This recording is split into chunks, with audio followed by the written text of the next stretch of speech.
or a third language.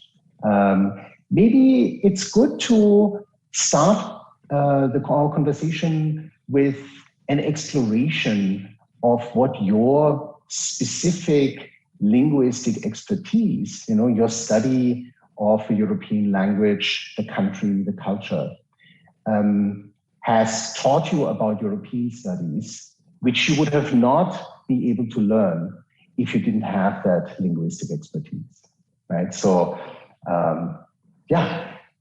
Professor Aria, since you have just been to Germany and also worked in Cardiff, and maybe we could invite you to tell us a little bit about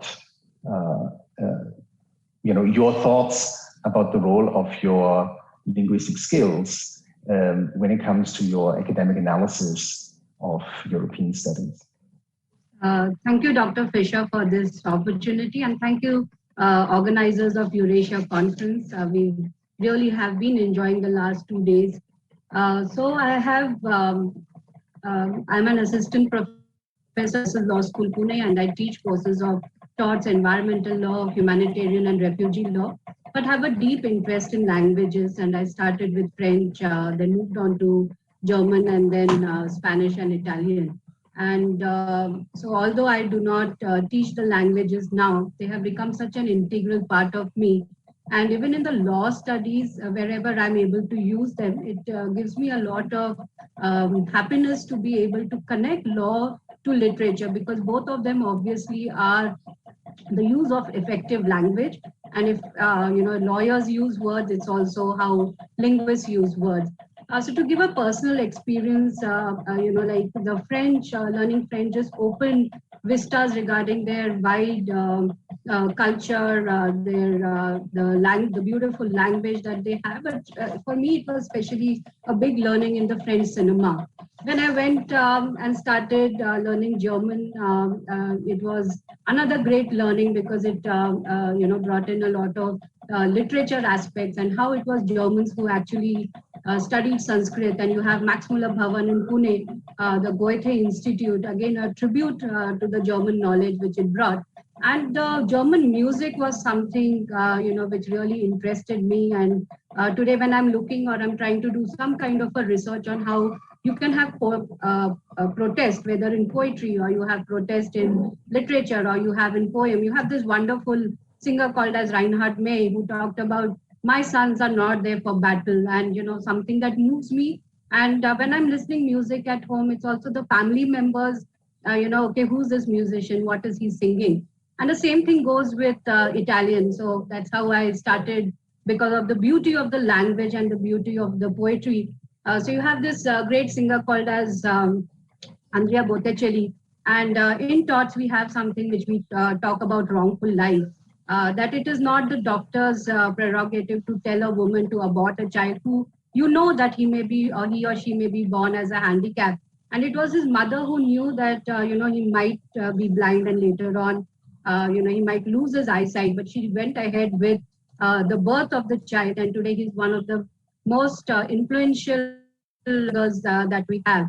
And so when you're talking about Roe versus Wade, another very big controversial, you're talking about pro-abortion rights. You can bring all these snippets out here when you're talking to the students. And so each of the languages which has really contributed, or if it has been with Spanish, and we are talking about, in taught something called as defamation. And why, if you would say that calling somebody is a fascist is defamatory, I have really liked him to bring a historical aspects of what happened with the Franco Mussolini and the Hitler kind of a regime, and how that, when you bring this and you tell the students that it's not just in the past, but even today, that, we are all witnessing these kind of situations, and what we as humans need, and to evolve, and how we need to be very, very careful of these changing kind of regimes which are happening, because it's not just, that it will not happen in the future. And so I think that's one aspect of it. And the second is that because I have been very strongly associated with internationalization at Symbiosis Law School, Pune, we introduced the certificate program in European legal studies, one of its kind. And, the promotion of European studies at the law school for our students. Also that, when they are going for their further studies, not just to look at the UK and the US universities for the LLM, but also that how much of an opportunity do you have when you're talking about EU. And today, because of the very strong strategic relations that India, EU are sharing, whether we are talking about climate change, you're talking about trade and commerce, you're talking about issues of the rule of law or democracy or the multilingualism and the best learning experiences that we can share. We have a lot to learn from each other and to share. And obviously that this is what we also, all of us, right from a director to a faculty, are trying to imbibe in our students, that, look at other kind of opportunities which EU and its learning can bring. Thank you, Dr. Fisher. Thank you so much, Professor Arya. This was a wonderful start for our conversation. I mean, what I really am grateful for is that we also have a migration lawyer with us, because I think a lot of students often will struggle with the question of mobility. So that is a nice footnote to what you bring to this panel.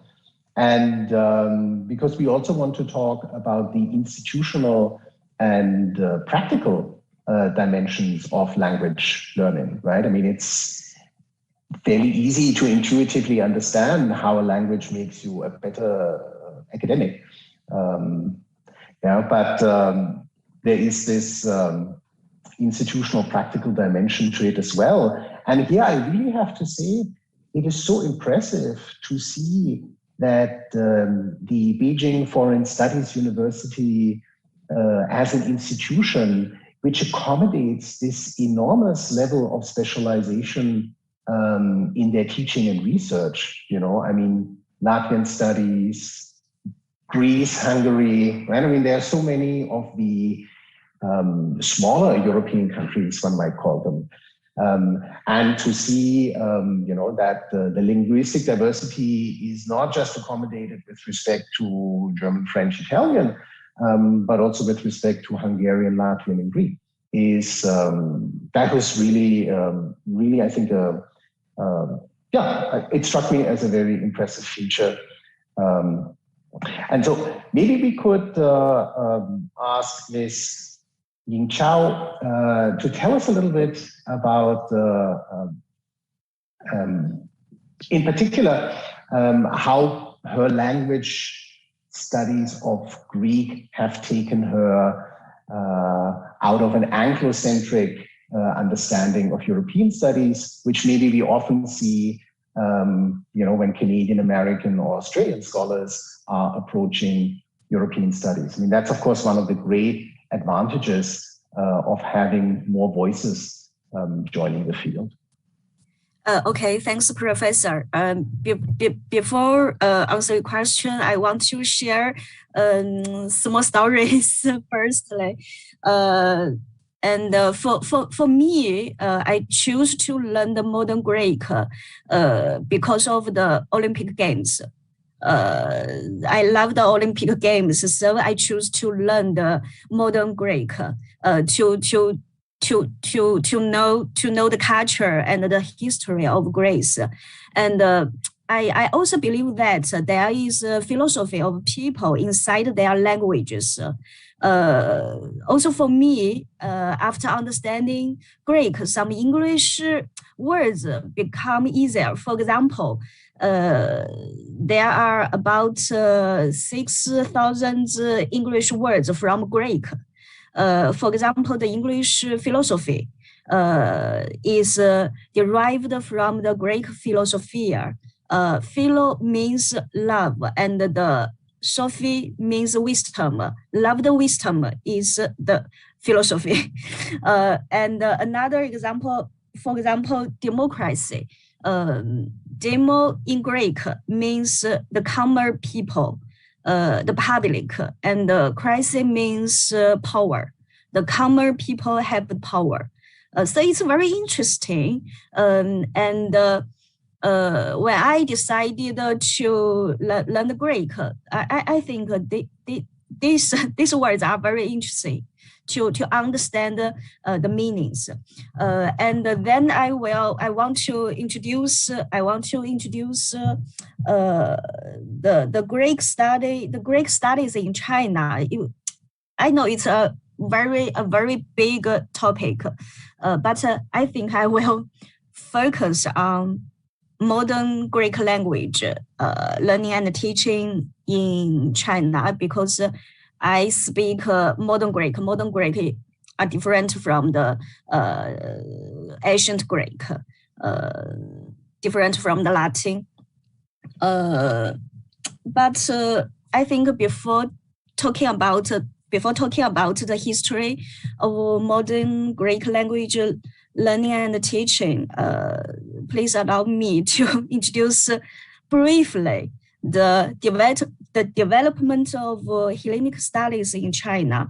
We all know that the Greece is considered to be the cradle of Western cultures and democracy. And in China, ancient Greek culture has a very large influence in China.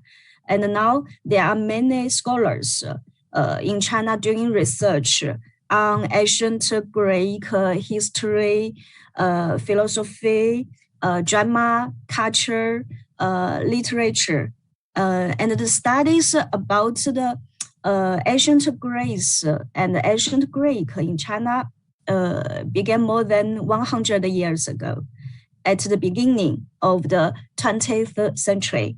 At that time, China was in a semi-feudal and semi-colonial society. In order to awaken the public in pursuit of democracy and freedom, some scholars translated and introduced many ancient Greek stories and ancient Greek philosophy to Chinese people. For example, a very famous modern Chinese writer named Lu Xun wrote a short Greek story, historical story, named Sparta Soldiers, which tells the Sparta fighters resisting the Persian army. At that time, he introduced this to Chinese people, mainly to inspire the Chinese young people, inspire the Chinese people to resist foreign inventors. For another example, his brother Zhou Zuoren translated many stories of Greek mythology, and he focused on the pursuit of freedom and liberation of humans' nature. Nowadays, there are many scholars and students in China who know the ancient Greek. They mainly do research and study about the ancient Greek history and philosophy in different departments of history or classics or philosophy of many universities, such as Peking University, Nankai University, Fudan University, and so on. These universities, they all have ancient Greek courses. Because I don't study the ancient Greek, so I don't know the exact numbers. But I know there are many Chinese teachers and students who understand the ancient Greek, more people than the people who know the modern Greek. They may not speak, but they can read the ancient books and the texts. Also, I exchanged with some teachers, and they believe that understanding ancient Greek is helpful for understanding ancient Greek philosophy and history. I agree with that.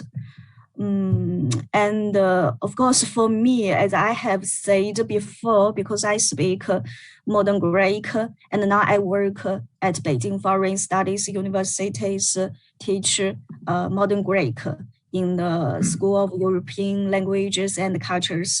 So I have a better understanding of the spread of modern Greek in China, and the teaching and the learning situation. Then I will also want to introduce these aspects in details. The earliest learning of modern Greek in China began in the 1950s and 1960s. At that time, China and Greece had not established diplomatic relations. China and Greece established diplomatic relations in 1972.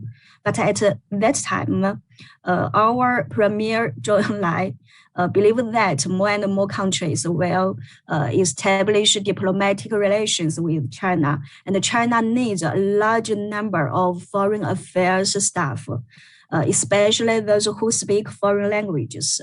Therefore, with the support of the government, a big plan was implemented. High schools select some outstanding graduates to study different languages in some countries that could accept Chinese students, including the modern Greek. However, because at that time, China and Greece had not established diplomatic relations, they sent some students to Albania and Bulgaria to learn Greek. These two countries are neighbors of Greece. In the 1940s, there was a civil war in Greece. After the civil war, many leftists had left Greece and lived in Albania and Bulgaria. So there were many Greeks who could teach modern Greek there in the two countries. These students who had learned modern Greek returned to China after studying for 4 to 5 years, and finally they went to the, for example, to the Ministry of Foreign Affairs newspapers, seamen's clubs. Many seamen were Greek at that time, and other places. One of them was my teacher, Professor Zhu. He returned to Shanghai International Studies Universities and established the Greek department in 1972, which is the earliest modern Greek department in China. The Beijing Foreign University, where I work now, is the second university in China to offer modern Greek major. Up to now, there are 6 universities in China that have opened modern Greek language departments. Shanghai International Studies University, Beijing Foreign Studies University, University of International Business and Economics, Guangdong University of Foreign Studies, Xi'an International Studies University, Tianjin Foreign Studies University. In addition, Peking University, Tsinghua University, and Nankai University have opened elective courses of modern Greek. The main courses that we offer to students in our school are Greek intensive reading, extensive reading, listening, spoken, newspaper reading, translation, modern Greek literature, mythology, brief history of Greece, political system of Greece, and so on. At the beginning, the teaching model of Greek major was a single model, only teaching Greek language. And later, with the new needs of the society, and it changed to the multilingual training model and the compound training model. The multilingual training model is generally Greek and English training model. The students learn Greek and English for 4 years at their undergraduate period. My university, Beijing Foreign Studies University, has offered the third foreign language courses. That is, students not only study Greek and English, but also choose another foreign language. Yeah, this is, as I said, it is most impressive to hear the institutional commitment. And I think also what we take away from, your introductory remarks is how language has taken you out of the constraints of the day-to-day discourses, right? I mean, I immediately was struck by the way that you make deep connections to deep history, philosophy, right? And because language gives you access to much more than day-to-day debates which you would find maybe in an English language newspaper or in Chinese newspaper. I find it also particularly interesting how you narrated the importance of specific people who set up an institution and start a program, right? I mean, sometimes the echoes of one institute can really stretch out enormously across that and can shape a field within a specific country.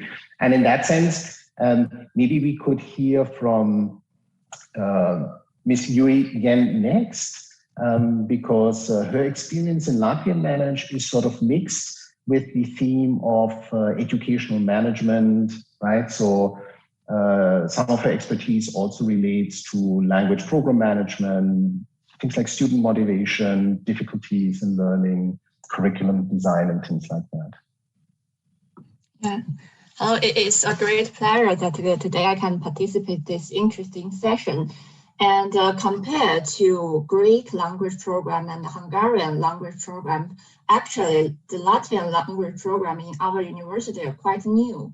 Our program started in the year of 2010. So it is almost 11 years history. But as for the first 8 years, because we just have the teacher from Latvia, so we started our program first as the elective courses to the whole university. And from 2016 until 2019, I was in Latvian learning language and Latvian culture. And I also have another colleague, and she was also studying there. And after the year of 2019, we came back to China, and we started last year the bachelor program. Now we have 15 students in our language program, and they are the first bachelor students group. And because that, I would like to share my experience why I am interested in the language and why I started to work as a Latvian lecturer in my university. Actually, even in Latvian, well, I told others that I'm learning Latvian language and I'm so interested in the culture. And many people are very curious. Why? Why? Because Latvian language is just a very small language. And why Chinese people are interested in this language. And I think from the university level or even in the national level, because the EU and China relationship goes deeper and deeper. And so we have, our university have the plan to start all the EU official language programs in our university. So during that period, Latvian language program also started. Yeah, yes. And for my personal experience, why? Because actually my previous educational background not related to Latvian language, because during the bachelor and the master level, I learned my major is applied linguistics, and more specific, my major is teaching Chinese to foreign learners. And during I was working in Poland and teaching Chinese language there, and I travel also a lot of around a lot of European countries. And when I got the opportunity to travel to Latvia, actually it was really a very impressive travel to me, because it is summertime, and when I was walking along the sea, the very famous, popular city in Latvia, Jūrmala, and there a music festival, and I met several students from middle school, and we would like to talk with each other and to exchange our opinions. But we found that actually the language is a great problem, because I can speak English, but the boys, they are quite young and they cannot speak very well English, and we cannot exchange our opinions. And so they asked me, can you speak Latvian? No, no, definitely no. But can you speak Russian? I said, sorry, I cannot speak Russian. So at that time, I think language is so important. And if we want to talk with each other, so we need to know the language, we need to speak the language. And so after that experience, I came back to my university, and I know that we have the opportunity to learn this language and to go deeper in the culture. So I made my choice, my decision to go to Latvia and to learn the language. And I think in our in this phrase, because globalization goes deeper and deeper, and sometimes English is very important, but English cannot solve all the problems. Maybe during the political and economic cooperation, we can exchange our opinions in English. But if we want to go deeper in the nation, in the culture, I think that their mother tongue is very important. And I think it is also why our university also started so much language programs, because we would like to understand each nation more deeper, and we don't want to just stay in the surface. We would like to know more, and I think it is a way to reach the fully understanding in the worldwide. So that is why I choose this language. Thank you. Wonderful, wonderful. I mean, this is again, you know, having been in European academia, having worked in European academia for almost 20 years now, I saw, and I worked at the South Asia Institute and then at SOAS in London, and I saw so many language programs in Europe just disappear. Because funding was rearranged and the state policy just was not aware. So it's absolutely brilliant to hear that, you know, your university has the ambition to teach each and every European language. Yeah. Even if a Chinese megacity like Shanghai, you know, probably you can put Switzerland, Belgium, the Netherlands, Denmark together, and you don't have the population of Shanghai. So this is a remarkable institutional achievement, I feel. Thank you. Yes, thank you. Yeah. Last but not least, then we would like to hear from Miss Yui Yen, who has, from Miss Wang Pin, who is specializing in Hungarian. Hungarian, yeah. Yes. Hello, everyone. My name is Wang Qiuping. I'm from Beijing Foreign Studies University, and I teach Hungarian language at our university. I've taught the language for almost 10 years. It is my honor to take part in today's session, and I believe that the speeches I will hear will be very interesting. First of all, I would like to introduce briefly that why I chose the Hungarian language. Actually, the Hungarian language was not my first love because I chose Italian language at first because the Italian language is as beautiful as music. But there were too many people signed up in Italian major, so I chose Hungarian. I chose Hungarian because Hungarian nation originated in Asia, and I thought Hungarian language would be easier to learn. But actually, I was wrong because it is said that the Hungarian language is one of the most difficult language in the world. It's really hard to learn it. I spent many years to learn the Hungarian language, firstly at the Beijing Foreign Studies University, the bachelor program and the master program. Then I went to Hungary to learn as a PhD student.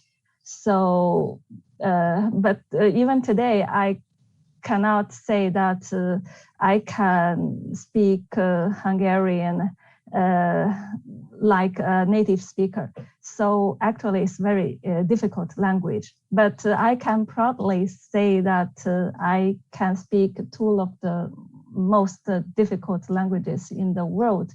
That is the Chinese and the Hungarian. So it's not a bad choice, actually. Oh, that's a fantastic. That's a wonderful anecdote. I also like the fact that you were driven originally to Italian, and because it is a very, very beautiful language. And yeah, but then that the pragmatism in a way kicked in, and how happy it all has turned out for you. Thank you so much to everybody for these really fascinating introduction remarks. You know, what your studies of languages has added to your engagement with European studies. I was wondering if, you know, one of the themes that we wanted to address today in our conversation is the reality that linguistic diversity in Europe is actually quite low in comparison to Asia and Africa. For me, this is mainly related to the rise of the modern European nation state, which often has pursued policies, which eradicated minority languages and has actually historically undermined linguistic diversity.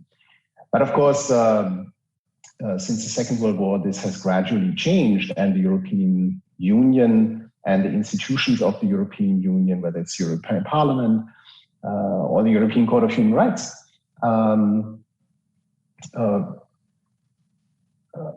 related to the Council of Europe, these are institutions that are now putting linguistic diversity much more to the forefront. And I was wondering, from an Asian perspective, when you encounter these new regional transnational policies within Europe, how this translates back to your understanding within your own region. Yeah. Could we maybe again start with Professor Arya, if that is possible? Yes, thank you. So Dr. Alexander, that was a very interesting point that you made. In fact, when the UNESCO has put on the list endangered languages, it's nearly 197 languages in India which are on that list. So it is a country which is, losing many of its endangered language. And so our 8th schedule of our constitution talks about the languages, the official languages. And somewhere I feel that, there has to be much more focus needed to be given to the indigenous language, protection of minority. Because if we lose this knowledge, we lose this language, we are going to lose a lot of culture, the traditional knowledge along with them. And if we talk about biodiversity rights, culture rights, indigenous rights, we would be losing them. So unfortunately, it is less than 10,000 people who speak the language. It's not considered as, it's not listed. And so you're slowly making way towards losing these languages. So that's one point. And second is we do have efforts which are being made, like in Orissa, you do have KISS Institute, the Kalinga Institute of Social Sciences, which is particularly been established for promoting indigenous languages. So maybe, and the tribal language. So maybe this could be one way ahead to take it forward. And learning from the European perspective, I find the European Parliament, in fact, talking about multilingualism and diversity, where you have each member who can speak and debate in his own language. You have each and every law and rule regulation, which is again, translated. So you have a maximum amount of translation, which is, and interpreters which are given, so you have the representation of each language in a democratic institution. And so in India, I found it very interesting in a similar way recently that, you can, now the member of parliament can also speak in their own language. They have to just give a 24-hour notice. And so you have both in the upper house and the lower house, that all 22 languages that the MPs can also debate and speak. This talks about, again, democracy, your voice being felt and heard. And so I think this is a good experience which we can compare between India and EU, your democratic institutions and your diversity, which can be represented in these institutions. Yes, absolutely. I mean, I couldn't agree more. This idea of that a human being only speaks one language, right? This national language policy, that when you grow up in Europe, sometimes you feel is normal. Historically speaking, of course, this is completely not normal, that human beings usually would be multilingual, right? And it is absolutely normal to speak 2 or 3 languages whenever you meet somebody in India. It's very rare. Yeah? I don't think I've ever met an Indian who only speaks 1 language. Yeah? Can I maybe then ask, sort of the Indian constitution and its respect for diversity, or its emphasis on diversity, is well famous. Yeah, let's put it like this.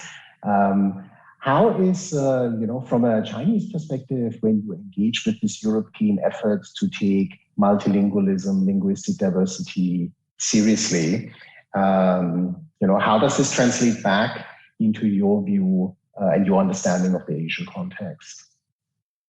I'll just leave it to anybody to get us started.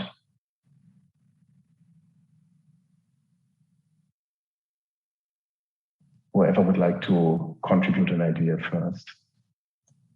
Maybe I will share my experience. And actually, we know that in Europe, the diversification is very obvious. And actually, what make me very surprised is that even in Latvia, the diversification are also very important, and the Latvian people, they are very proud of this. I think it is hard for me to understand because earlier my Latvian language teacher told me that every Latvian thinks they speak Latvian correctly. And actually, in the whole country, just one linguistic, she speaks Latvian without mistakes. And so for me, it's really hard to understand. And it also make me very confused during our teaching, because sometimes I saw a word or a sentence and I ask my friend, oh, is it right? Is it the grammarly right? And some people told me that yes, that's right. And some people say, no, it is not very good. So it is very hard for me to understand this situation, but it is also a good thing for me, because actually earlier I never thought of the diversification in China. Actually, in China we also have a lot of dialects, and also if I go to southern part of China, actually I cannot understand what they are speaking there. But earlier I never thought about this thing. So this question urged me to reflect the situation in China. And I think actually because in China, also we have a lot of dialects, but we write the same characters. And so this is actually make the unification more more obvious than the diversification. Although I cannot understand what they are speaking, but when they write, I understand all the things. But in Europe, because every nation have own language and own pronunciation and own spellings, so it is very hard for us. And also for Chinese learners, I think also a very how to say that difficult in learning European languages is that because Chinese characters, it is pictographic, and so most of our learners are usually are virtual learners. We see and we know and we are sure about the thing. But in Europe, actually, for example, in the language classes, teachers often just speak, and they don't write everything we heard. So it is sometimes very hard for our Chinese learners to get the thing. Even we get it properly through our years, but we are not sure whether we got the right thing or not. So this is my experience and what I want to say here. Thank you. Fascinating, thank you. The floor would be open for further contributions. Linguistic diversity, multilingual institutions.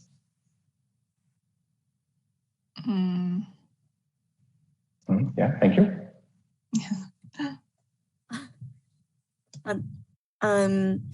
Another thing I want to add to is about the how protect the Greek language, the Greek government. I think the Greek government before the financial crisis, they did a lot support policy. For example, they before the financial crisis, they sent teachers to different countries who had the modern Greek department. They sent teachers to help the for example to help in China, help Chinese teachers to teach the students. It's very I think it was very helpful and useful. And I know in USA and in Australia, there are many Greeks who live there, and in different cities, in different especially in different communities, the Greek government sent the teacher to USA and to the Australia to teach the little kids, the children, the Greek children, learn the Greek language, modern Greek language, not to forget the mother language. So I think it's very useful. Although the Greece is not a very big country, but I think the Greece does very well on the spreading their language and their culture. Yeah, fascinating. I mean, this again demonstrates the importance of mobility, I think, and also that little bit of an institutional push that the country can undertake to promote the learning of its language, right? Like the Alliance Française or the Goethe Institute or the Confucius Institute and things like that. Yeah. We had, while preparing for this conversation, of course, one thing that came up is how technology and the acceleration of the use of the technological tools due to the pandemic is going to change the learning of languages, right? I mean, so if you are now, if you're a student interested in European studies in the 1980s, today you have so many tools at your disposal, from the easy access to foreign language movies, Skype teachers, WhatsApp, and so forth. I mean, that was something that we had wanted to, sort of take a look at in the future, how post-COVID the studying of language and the institutionalization of language within European studies might change. Yeah. Yeah. Yes, the electronic tools using in language learning is a new direction. It's mainly after the outbreak of the COVID pandemic, the situation has changed because before the outbreak of the COVID-19, many of my colleagues and I believed that the excessive use of technology would not help teaching. On the contrary, it would distract teachers and students from focusing and have a negative impact on teaching. But after the outbreak of the pandemic, the situation has changed a lot. Teachers and the students have gradually become accustomed to using various platforms, teaching platforms, such as Blackboard, the Ring class, Zoom, Tencent meeting, and the teacher can upload the videos and PPT and to the platforms and assign homework and the requirements on these platforms. And students can view teaching courseware and upload homework, online discussion, etc. So we gradually see the advantage of online teaching and the electronic tools that can be used in teaching. So after the pandemic, the classroom teaching, when the classroom teaching was resumed, the advantages of the online teaching have been smoothly extended to the front and the rear parts of the classroom teaching.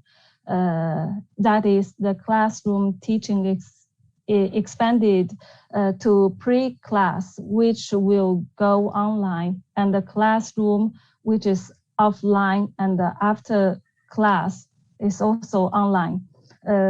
So we have 3 stages to teach language now. We have those who teach languages, they all know a theory that is a Bloom's theory of learning levels. So learning can be divided into several levels, ranging from low to high, from easy to difficult, which are memory, understanding, application, analysis, evaluation, and creation. And after the pandemic, we use more and more the electronic tools to help our classroom teaching. So we take the memory and understanding work as an online method. So students conduct the self-study through watching, reading, and other self-study methods before class. Then they can memorize the new knowledge and understanding the new knowledge. And the classroom time will be used for students to make presentations, to do debates, and the teacher will give comments to complete the application and the analysis level. And the higher level, that is evaluation and the creation, are left for students to be finished for a longer period of after class. So I think in the long run, a better use of digital technology and the network platforms will, to deepen teaching reform, will be a direction of China's higher education reform in the past, in the post-pandemic era, because this greatly improves the efficiency of teaching. So that's what I see from this. Yeah, so I think, like we all have experienced, once you start using these tools, it's sort of the actual engagement with it that opens up the new doors and opportunities. The audience listening to us has sent us a number of fascinating questions, many of them relating to the relationship between politics and language. So I just would like to have one follow-up question which partially relates to digital tools. So the question raised is how that the internet, how do we make sure that there is linguistic diversity and multilingualism on the internet as well, comprehensive policies, so that it doesn't fall into the trap of a digital divide. Maybe I can give a concrete example. My daughter is half German, half Indian. She's learning French in school. And I always tell her, why don't you watch some French movies? Or she actually would have fairly easy access to Indian films and media as well.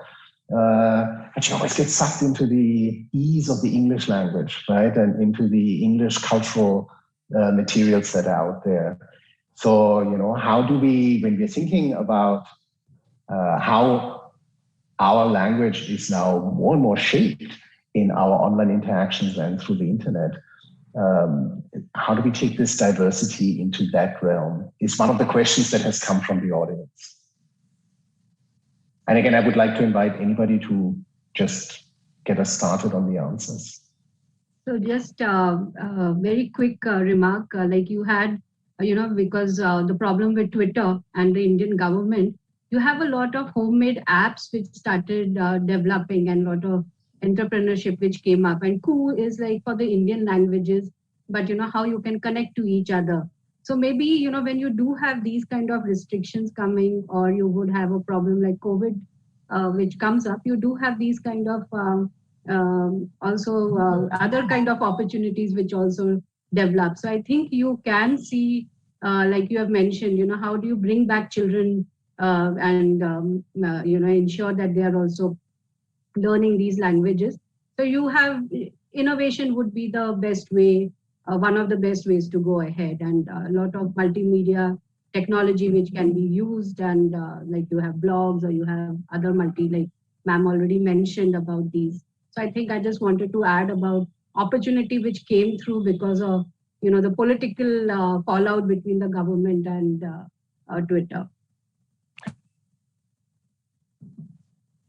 Would anybody else like to weigh in on this particular aspect, or should we move on to the next question?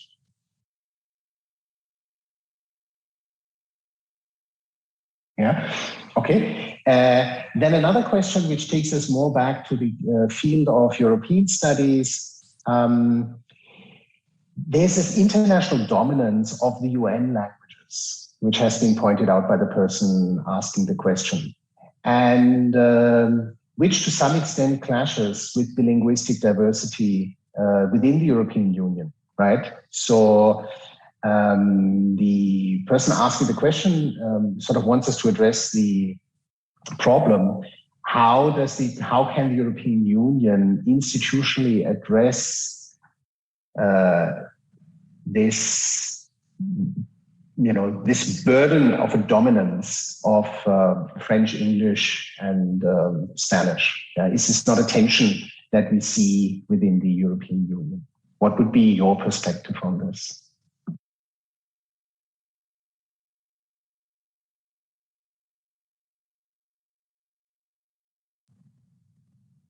So for us, it's been like the Security Council has a very fractured mandate right now.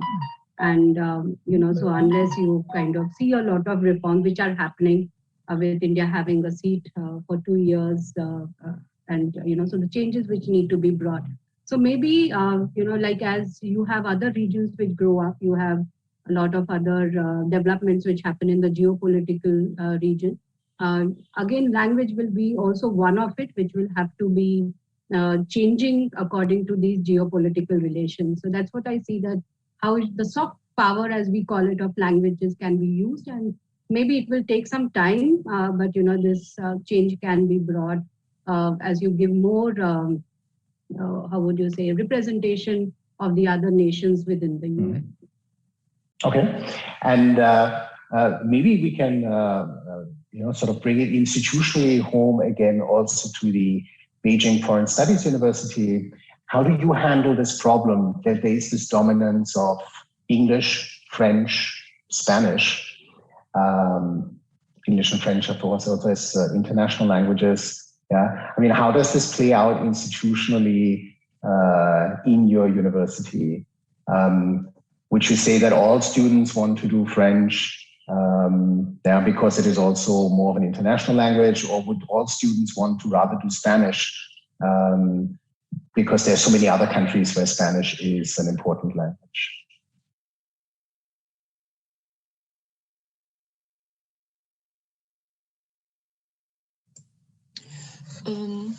I think actually because in China we have the college entrance examination.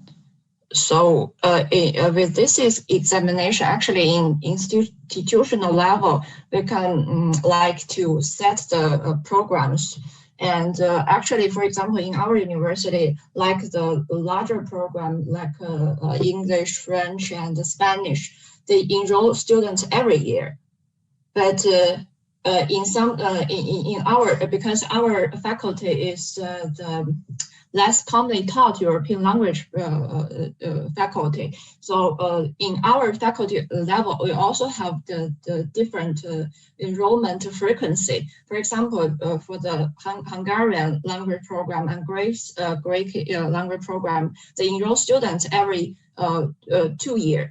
And for our a smaller program, we enroll our students every 4 years. So this we can use this enrollment system to distribute the numbers. And also, I think our program also very attractive to Chinese learners because, for example, for me, I also think it is very cool to speak a language which are not spoken by others or not just a fewer speakers speak. So I think 2 years ago, I made a investigation to our students and I asked for the motivation why they choose to learn such a small language in our university. And most of the students, they say that they're interested in the culture, in the language of the country, because we don't know much about them. A lot of students also respond that they think it is very cool to speak such a language. And also in our days, even nowadays, because the distinct siblings integrated with others, so the siblings become more and more popular. Even we learn the language. Actually, we are not just learn the language, we learn also the culture, the political knowledge or economic knowledge that which supports the language. So I think through this kind of system, it does work. Yeah. Mm-hmm. Thank you. Your remarks are actually quite wonderful in the sense of they allow us to now, we have to close our conversation because of just the time constraint, right? I mean, there is so much more that we could explore, but we had committed to this idea of talking for 1 hour and then handing it over to the next session. And I think we're already 1 minute above time, if I'm correct. So I just would like to thank you all again for sharing your experience. One thing that I will take away, certainly following up on these questions that have been asked, is the importance of the value commitment to linguistic diversity and to take out the idea of size and economics and sort of the economics of scale out of language studies and just fall back on what you have called a love for poetry, a love for the sound of a language, deep history, but then of course I think also the institutional commitment to recognizing each language in itself, especially if it is a minority language or an endangered language even. So my great thanks to all the speakers. And if I am correct in my time management, we should now quickly see again Professor Srijit. Thank you, Dr. To the next session. Yes. Thank you. Thank you very much, all speakers. Thank you, moderator. So thank you, Ms. Yang, Ms. Wang, Ms. Jiang, Professor Arya, and Professor Fisher. Thank you very much for the session. I particularly like the freedom to be anecdotal, which in fact you gave to the speakers, which helped us better understand their own experiences teaching the language. And a session like this is extremely important, given that European studies is a discipline which has memory, which has emotions, and which has sensibilities. So understanding the language would help us better capture those feelings, emotions, and sensibilities. Dear audience, please stay tuned. In another 15 minutes, we'll have the next session, which is actually the 16th technical session, Research Methods in European Studies. We'll commence exactly at 1 p.m. Indian Standard Time. Please stay tuned or sign up at 1:15 p.m. Thank you very much. Thank you.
Hello, everyone. Welcome to session 16 of the EURASIA Dissemination Conference hosted by OP Jindal Global University.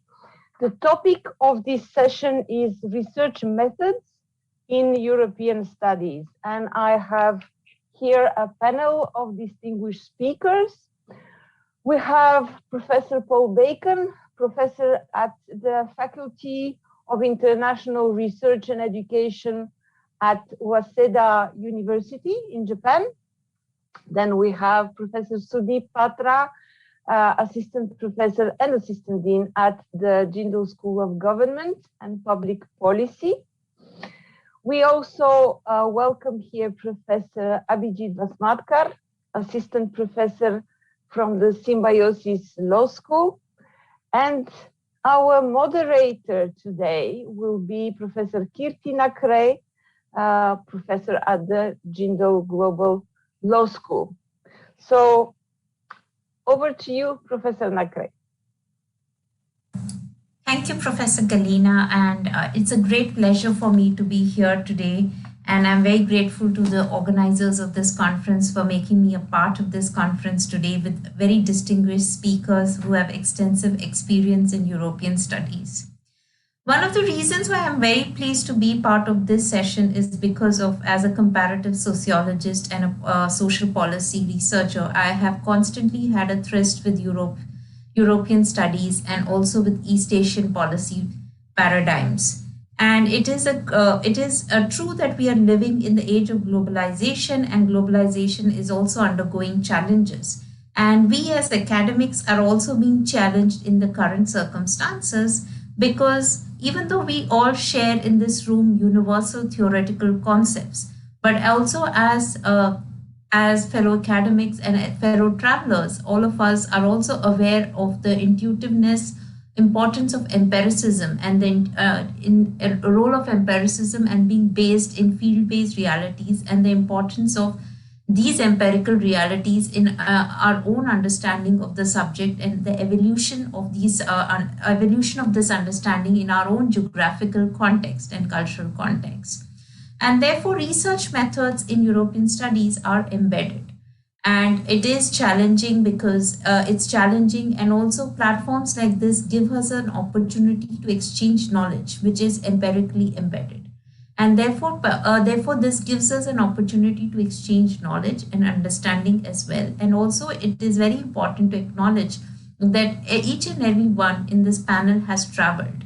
Professor Bacon, Professor Vasmadkar, Professor Patra, it's a great privilege to be here. And first, I would like to pose some questions to you so that we can kind of understand where we are and also locate it in our own context and our own geographical context, our cultural context too, as well. So the first question I have for Professor Bacon is, what would be the general approach while formulating a research design for any academic inquiry concerning European studies?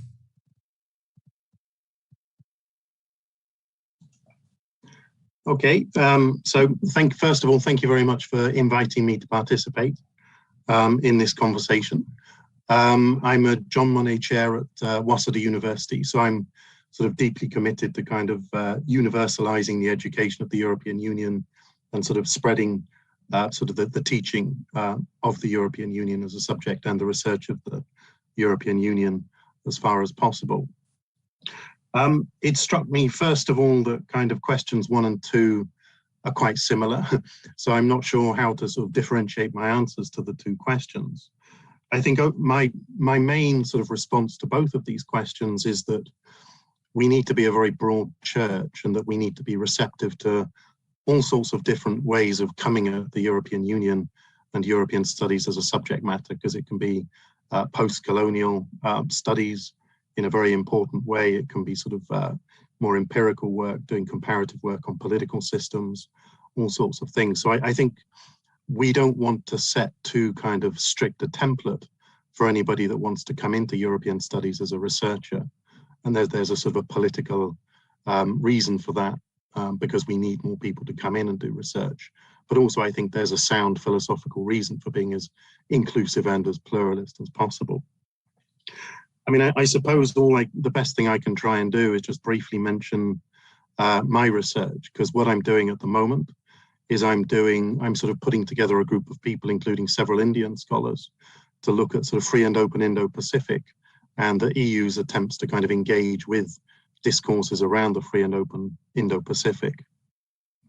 And so in order to do that, I'm dealing with a lot of people who are world-class think tankers, but also people who are conventional strategic studies scholars.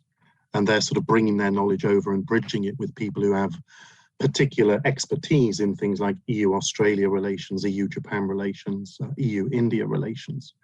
So I think, it's almost like a case-by-case basis. You just need to have a sophisticated blend of people that are addressing the particular research questions that interest you.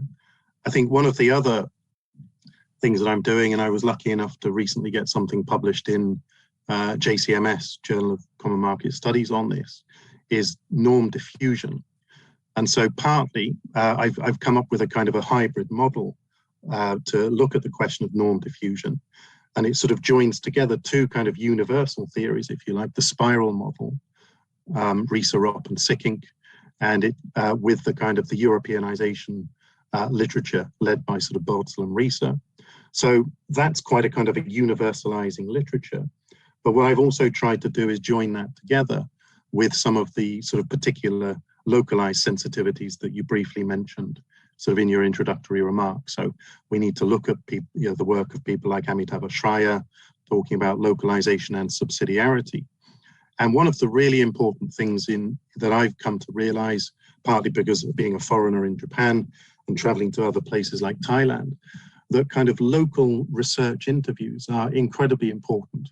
So questionnaire design, interview design, how to build things like localization into your research design and reflecting that in your research questionnaires are very important. Because I think you need to talk to people on the ground working, who, in my case, I've just done some work interviewing people who work at the Thai delegation to the European Union, Thai people themselves working there, getting their perspective on how the European Union operates on a confidential basis, sort of cross-referring their answers. And also talking about how various human rights related constituencies in Thailand deal with the European Union and what they think about it. So I think if you very much need to localize your approach, and you need to roll up your sleeves and get out there and speak to target communities, as it were, in the kind of norm diffusion target state. So I think my particular work on norm diffusion is a mixture of kind of the universalizing tendency within norm diffusion theory, but also trying to sensitivize that to local concerns, as it were. But again, that's a work in progress. But I think my core point is that there's no general answer to question one, that we have to embrace pluralism, frankly. And so I'm afraid I don't have a more specific answer. I just think we have to be as rigorous as we can using the particular method or the interdisciplinary method that we're trying to bring into play, and expose our research to as many sympathetic sort of critical voices as possible during the research process. So I think I've probably used up 3 minutes already. So that's my brief opening thoughts. Thank you.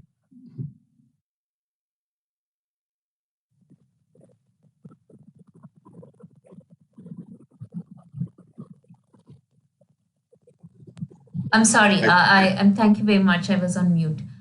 So yeah, thank you very much. And Professor Vasmatkar? Yeah, thank you so much, ma'am. I would like to take forward the observations that Dr. Becker has made in relation to first another question. In his opening remarks, he said that there cannot be a general approach. And here, for the sake of another understanding, I can divide this another question into two parts. One, that we cannot have a general approach while formulating a research design. And at the same time, the inquiry, that is academic inquiry, cannot be any. Okay. So this another question has, I would say that I can concentrate on this another question or answer this another question in two parts. Because in research, there cannot be one jacket fitting all sizes formula that works. Any choice of research design, any choice of another research design approach and the methods that we they employ, it comes from, it emanates from specific the inquiries. So whenever we are talking about carrying out economic academic the inquiries in European studies, our approach has to be very specific, and it cannot be any the academic the inquiry. We need to have very specific the inquiries which are objective oriented, which are goal directed, and on the basis of which we can have a choice of what we call it as research design. While doing the research, I have understood that you may go ahead with one, or you may have a blend of another few, like based on a particular academic inquiry or a nature of the academic inquiry. You may go ahead with comparative or exploratory or correlational or experimental or diagnostic, whatever it might be. But the choice of particular research design, it depends upon the objectives that you have designed, that you have identified in first place. The nature of inquiry that you want to carry out. Then accordingly, you set your methods, you collect the data, you analyze the data, and you try to come up with your expected the outcome. So this theoretical, what we call it as understanding in relation to not to have a generic approach and not to have any academic the inquiry, I would like to substantiate through one of my own research. I'm very fortunate to be appointed on a ICCR chair, which was sponsored by Ministry of External Affairs, Government of India. And this chair was established in Hanover University, Leibniz University, Hanover, Germany. While interacting with Professor Bernd Meyer, he told me, he's a criminologist. So he told me that in India, the percentage of juvenile delinquency compared to the overall percentage is 6%, whereas in Germany, it is about 19%. So that was a point for all of us, both of us rather, I may say, to start a specific inquiry in finding out reasons, to diagnose the reason, to identify the reasons as to why there is so much of another difference. In India, the percentage is another negligible infractions, and in Germany, it is around 19%. So we then employed what is known as a comparative approach, and through comparative approach, we tried to find out whether the laws are faulty, whether the implementation is faulty, whether the judicial approach is faulty. And to all those questions, we got a negative answer. And we found out that this thing lies, the answer lies in something else. And that something else, what we found out was social tolerance.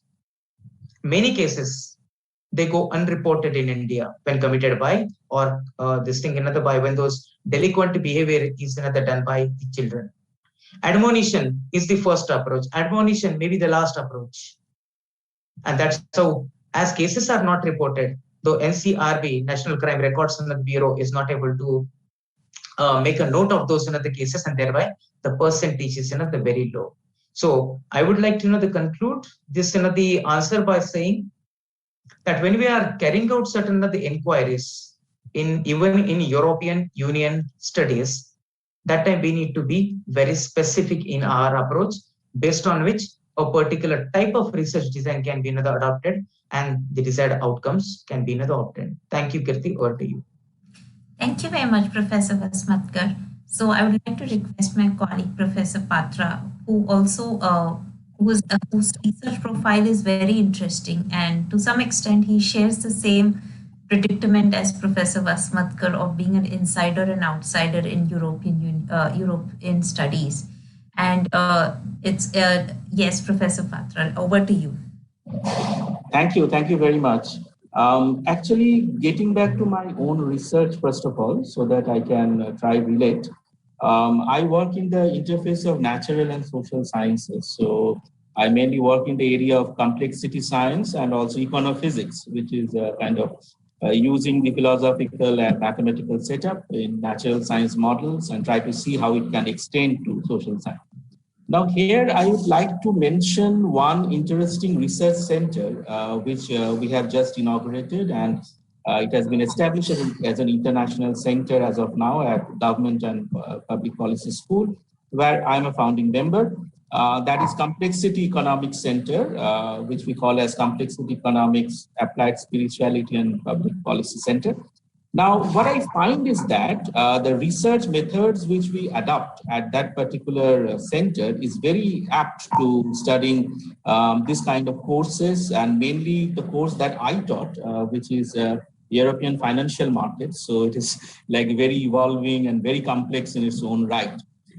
So what we do there is basically we bring in perspectives, as it was clear from the earlier speakers. They really mentioned that there is no like general setup from that point of view. We need to be contextual and we need to bring in perspectives from other subjects. And we exactly do the same thing. We bring in the perspective from complex adaptive systems, which means that we cannot look into, say, European Union or European financial markets anymore from the lens of standard neoclassical economics. So that optimization paradigm, we really have to think differently. So complex adaptive systems view becomes very pertinent to that, which makes us think that markets are rather in equilibrium or disequilibrium rather than in equilibrium. So it is a disequilibrium dynamics that we can study.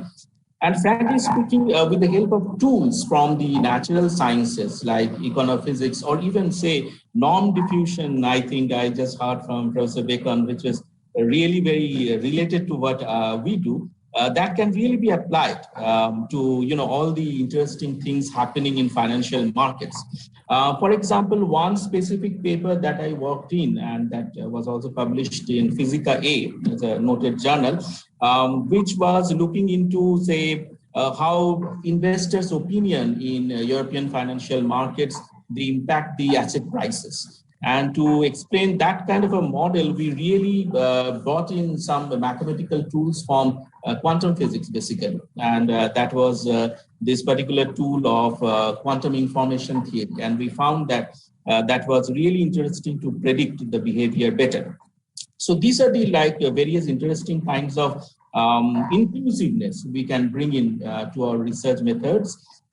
Finally, I would just like to mention that I also had very interesting interactions with important bankers and practitioners while we were doing training programs at universities. And I found that their perspective is somewhat very different from standard bookish perspective. So as you also mentioned earlier, that the field study element of the whole thing, that has to be brought into research methods very much, because so what I tried to do while teaching these courses were to really get into the current literature and research that is happening at, say, European Central Bank or other organizations, and they were also the evaluation strategy for students. So they used to go through these papers and critique those papers.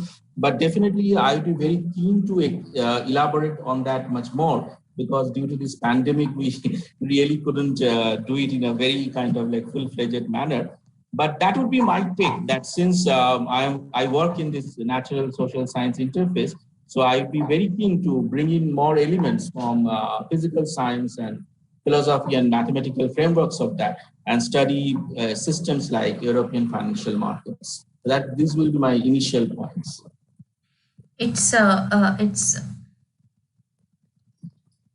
Oh, okay, I'm not muted. So it's great to know about all of your work that is happening, and also the fact that we are able to find points of theoretical and empirical convergence as well as academics based in very different locations and across different disciplines as well. So I just want maybe open this second question, and whoever wants to answer it first wants to answer it should. So when we talk about, and I think some of you have already touched upon it, and maybe if you want to elaborate on it, is there a distinct method to be followed in the study of European Union, which is different from the methods used in scientific inquiries in social sciences? Do you think there is, so whoever wants to go in first, just raise your hands and, so Deep, yes, please go ahead. Yeah, just a couple of points, because again, it goes back to our work that we are doing at the center that I just mentioned. So we had a very interesting conversation really on these related topics with experts from, say, Santa Fe Institute in US, who are like the pioneers in complexity science, and also Oxford University, who are working in these areas. And they have also informed us very rightly that it is basically the time to really try out different methods as it is being standardly practiced. Mainly for my own discipline, sub-discipline, economics and finance, it has been very much kind of occupied by the optimization, techniques of neoclassical economics. So that is what we really need to deviate from. Otherwise, it is really nearly impossible to capture the diversity of something which is happening in so complex system like European Union. So I would like to kind of delve into that more and more and see what concepts can be really introduced. For example, some of my colleagues at the center and also abroad, they are working in some concept like entropy. So entropy has been a fascinating concept in physics since 100 years. And now whether we can use similar kind of mathematical frameworks to understand the evolution of financial markets. And we are really using some data, real life data, to explore European financial markets and other systems in this way. So that would be like one particular example from my side.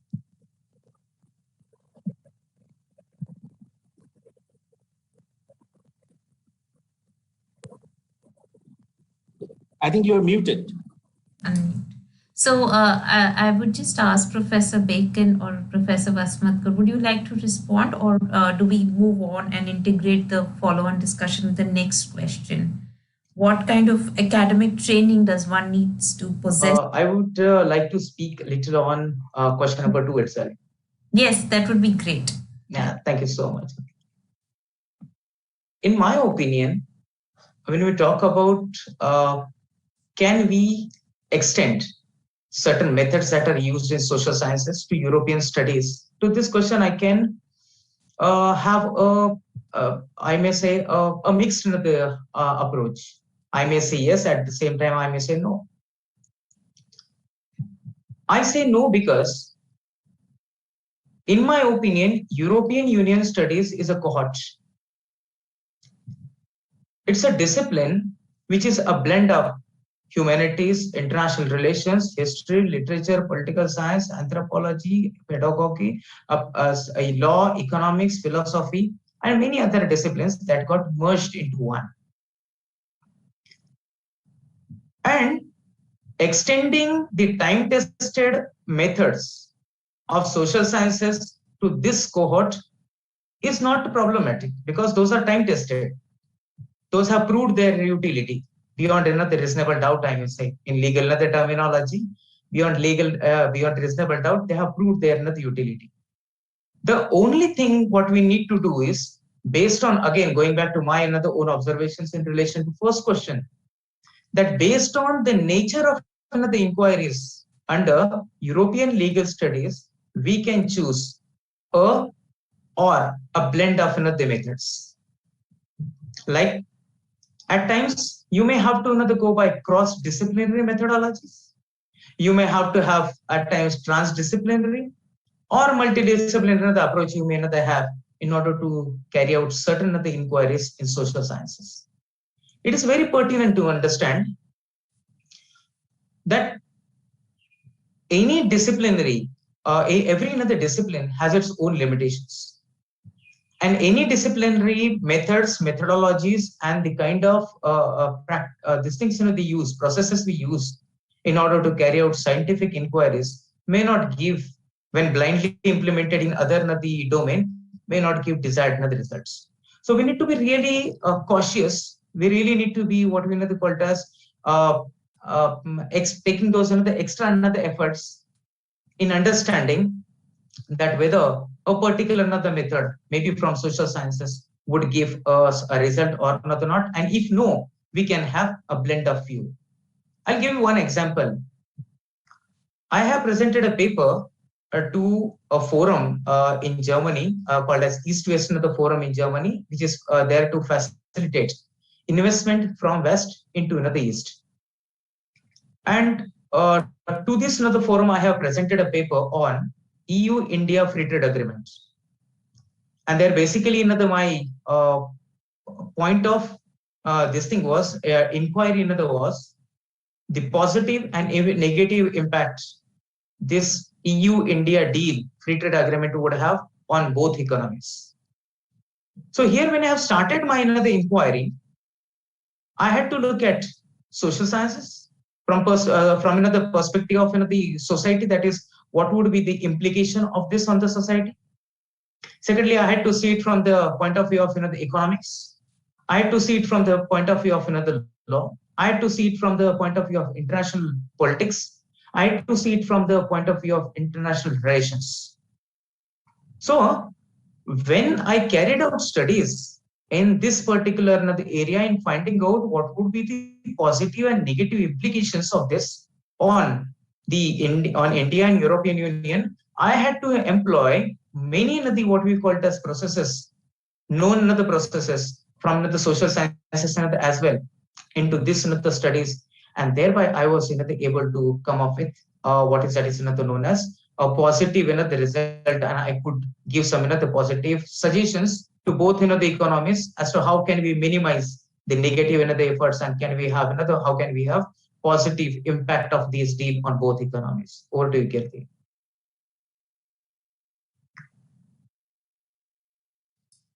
Thank you very much, Professor Vasmatkar. It's really insightful. And is there anything, Professor Bacon, would you also like to respond to the second question, or would you?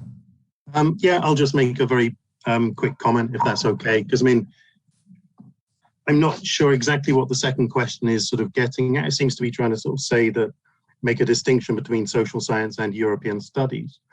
But I actually think kind of the core, the canon of European Union studies is firmly located in the social sciences.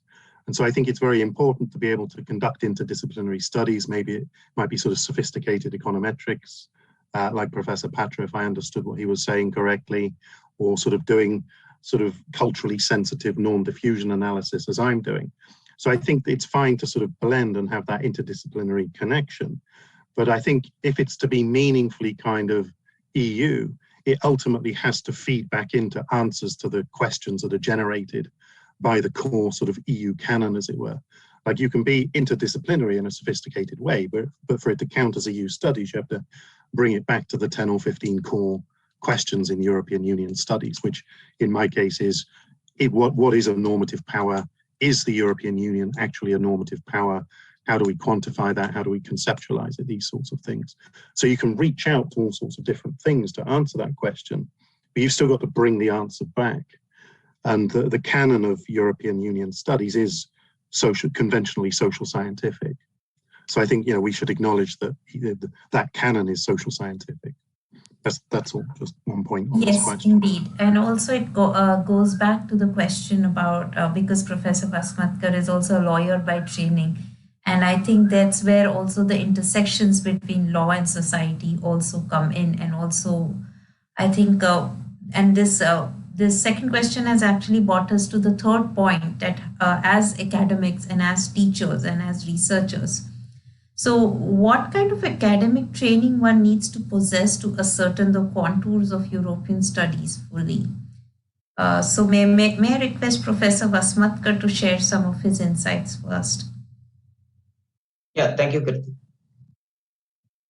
I would like to answer this question from two perspectives, from the perspective of the learners and from the perspective of the trainers. Because unless and until trainers have certain what we call it as values, open mind, and another approach, they won't be able to pass on the same to the learners. So first of all, I would like to say that whenever a training is required to be given to the trainers, this is all of, first of all, what is required to be done is we need to have a very exhaustive, very well designed, very well thought of another program for training the trainers.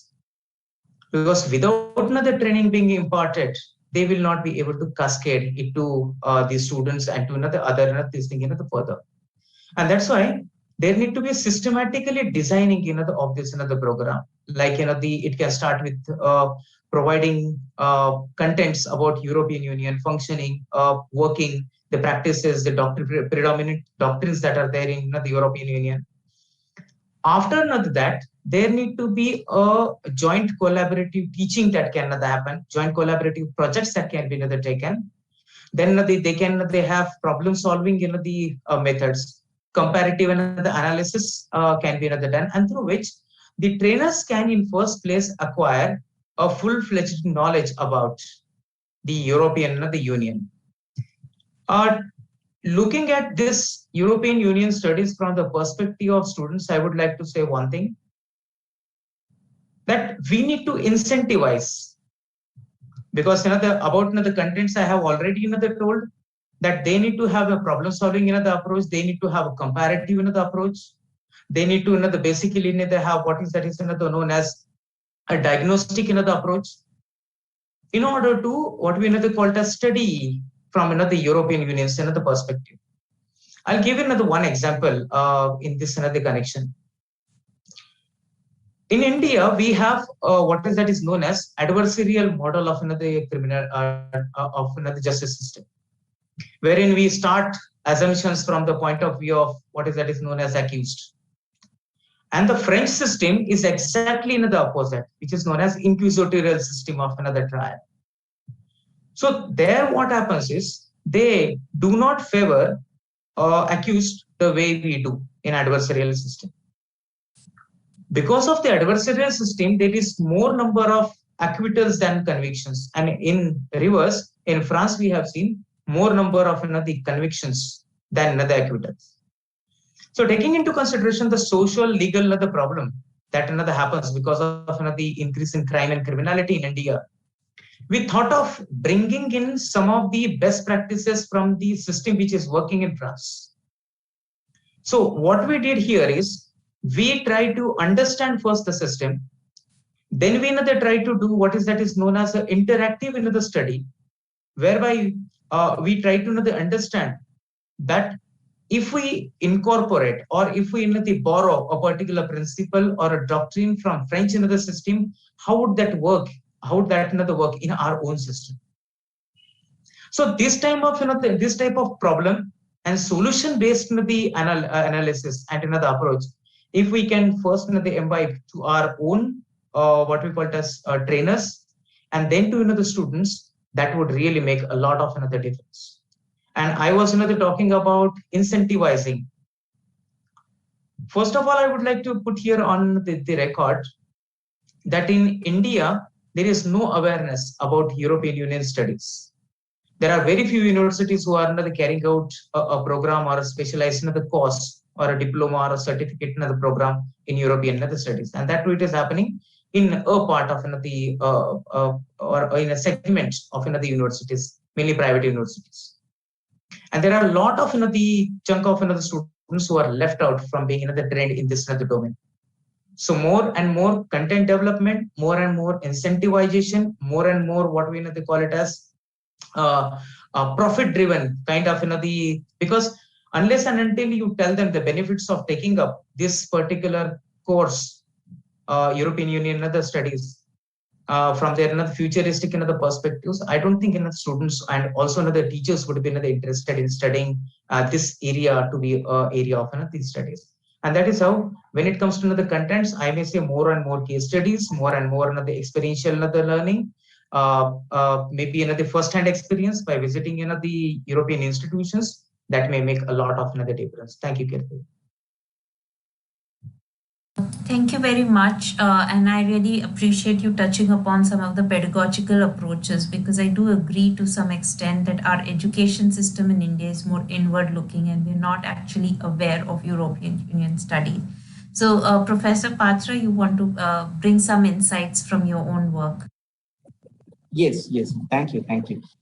Yes, actually, I think that the points which were made were really very, very important. And, there's a joke, I think, by one of the director of our center, the center that I was mentioning, Dr. Naresh Singh, he always mentions to me that there is a joke which says that, well, we understand that works in practice, but does it work in theory?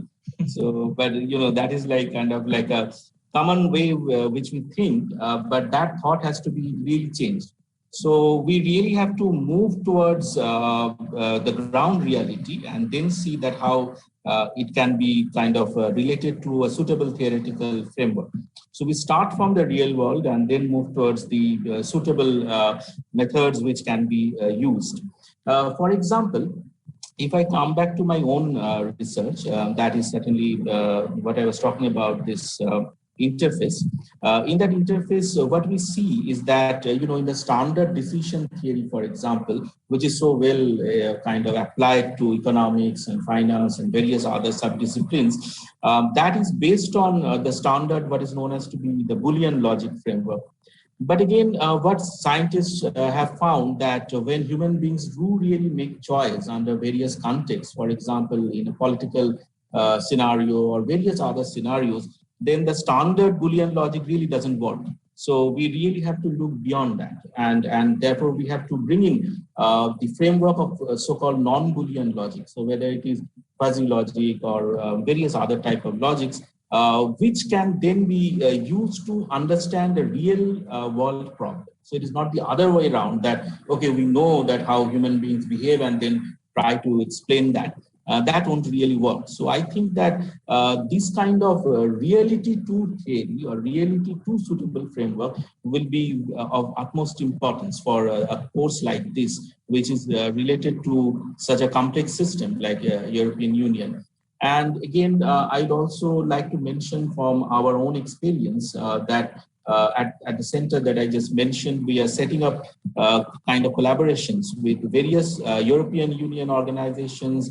For example, there was once, there's universities in France, for example, where we are working with them, and similar approaches are emerging. So we really have to take a real world problem and then see what kind of scientific approach needs to be there. But again, finally, I would just like to mention that, as Professor Bacon very well mentioned earlier, that finally we have to kind of integrate and see that whether all of these things fit into the European Union context. And therefore, there comes in the training in different areas and then kind of pinning it down to the specific problems. So for the trainers, definitely, we have a tough job. We really have to keep on updating ourselves with various interesting complex methods and new technologies which are emerging, and then try to see how it relates to the practical problems. Professor Bacon, would you like to share some of your insights? Sure. Well, firstly, I mean, I think in its own way, this is the most important question for us to think about today, because I mean, I think we all know the answers to the other questions and we've rehearsed them and we all agree. I think firstly, just sort of Professor Vasmata's case seems really interesting, and it's a really sort of interesting case of localization and norm diffusion. And I think that would be a really interesting lens through which to view it, as well as the kind of the legal culture lens. But I think that we need to think about strategizing here to get students in, and we need to think about, are we talking about master's students or PhD students? Because people come into EU studies from all sorts of different routes, as we know. In Europe itself, as well as beyond, there have always been a quite limited number of programs, actually, and the number of people registering for those programs are sort of declining in number. And so one of the things that we've come up with at Waseda, is kind of my idea, is that, we need to be a broad church, and we need to try and mainstream European studies theory. So we have a number of sort of excellent courses and we're fully capable of supporting a specialist master's and undergraduate degree in European studies. But frankly, the demand isn't there for a freestanding European studies program. So the trick is to incorporate that rich content into the mainstream program, because the younger sort of elite first-rate students don't want a European studies degree. They want an IPE degree, or they want an international relations degree. And so what you need to do is get those kids interested in studying European Union as a fascinating sort of problematique within sort of international relations. So in my sort of intro class, I've got like 150 students. And so I'm teaching them sort of realism and liberalism. But I teach the EU as an example of liberalism. And so I teach it in as broad and inclusive way as possible to try and get people interested on their way up. And I find that if we're focusing on people that end up doing a PhD, quite often the best and the brightest and the most interesting ones didn't start off by self-identifying as an EU studies person, whatever that is. They were very bright generally, and they found their way to an interesting research question. So I think in a way, we might be barking up the wrong tree by trying to sort of beef up freestanding sort of European studies programs. I think we need to be sort of thinking in a slightly smarter way about a lighter footprint and providing pathways to find the very best students by mainstreaming EU studies, incorporating it within general IR programs, and then sort of trying to get people in from that way. Do you see what I mean? I think the one exception to that is this wonderful thing that you're doing in this program, like because of the advent of sort of Zoom and COVID era, all of these sorts of things, we're now sort of very practiced at going online. And I think the kind of thing that the two previous professors were talking about, we can talk about providing a thick sort of doctoral program base or a core backbone for a master's program by preparing classes sort of on Zoom and sort of trading them, as it were. So the idea is that somehow a very bright sort of potential PhD student comes to you, and you can sort of say, okay, well, we've produced a core course on EU history, on EU institutions, on EU research methods, these things. And that constitutes the doctoral program. So rather than sort of reinventing the wheel and sort of having different people producing that over and over again in different places, we coordinate the somewhat limited resources that we have in this region for European Union studies. And we create a sort of a core online doctoral research methods training thing. We've played around with the idea of having freestanding programs, and I know lots of my friends in the other EU centres around the region have, and it doesn't stand up. It ultimately doesn't work. It's not sustainable in the medium to long term. So I think we need to think a bit more strategically about pathways and sort of being slightly parasitical upon mainstream IR studies, as it were. So sorry, I spoke for slightly too long, but I think this is the most important question. We just have some audience questions. So I'll just, I really connect with what you said as a comparative sociologist and a social policy researcher, because I think European Union studies can help us understand emerging regional formations such as BRICS or even, African Union, or, a lot of these structures from a social science and an IR perspective and from a public policy perspective as well. So connecting to what Professor Bacon just spoke, I'm trying to understand what is the utility of drawing a comparative approach with other integration processes around the world. So it kind of very connects to our discussion that is going on and the evolving points from our discussions. So may I request Professor Vasmatkar, what do you think about this question about comparative approach with other integration efforts going across the world? Thank you, Kirti. I may say in case of European Union, and mainly talking about the comparative approach while teaching the European Union, we have to be little proactive and assertive in taking this particular what we're going to call as another approach, because whenever students are taking up, or even the professors are taking up a particular area for another study, and that too from the comparative the dimension, they will always be trying to check foundations of their own system, may it be a social system, political system, economic system, or maybe a legal system. Or you can even talk about the values, democratic values they may have. So always they will be trying to check their own values with those of others. So for me, being an Indian, I can always try to check the constitutional values with that of the European values. Whether do we really follow rule of law in a context or not? Do we really respect separation of powers or not? Do we really have respect for the institutions or not? And thereby we will try to understand that how the system is made operational in other part of the continent. Okay, so comparative approach is the very apt approach in case of teaching also European studies and even doing the research in European the studies. One example can be taken from regionalism. Since you have talked about the regionalism, so I can connect it to trade the regionalism. Earlier, what used to happen was under GATT and the WTO, we have allowed, or to quote a very specific article, I may say, because my research is presently going on regionalism.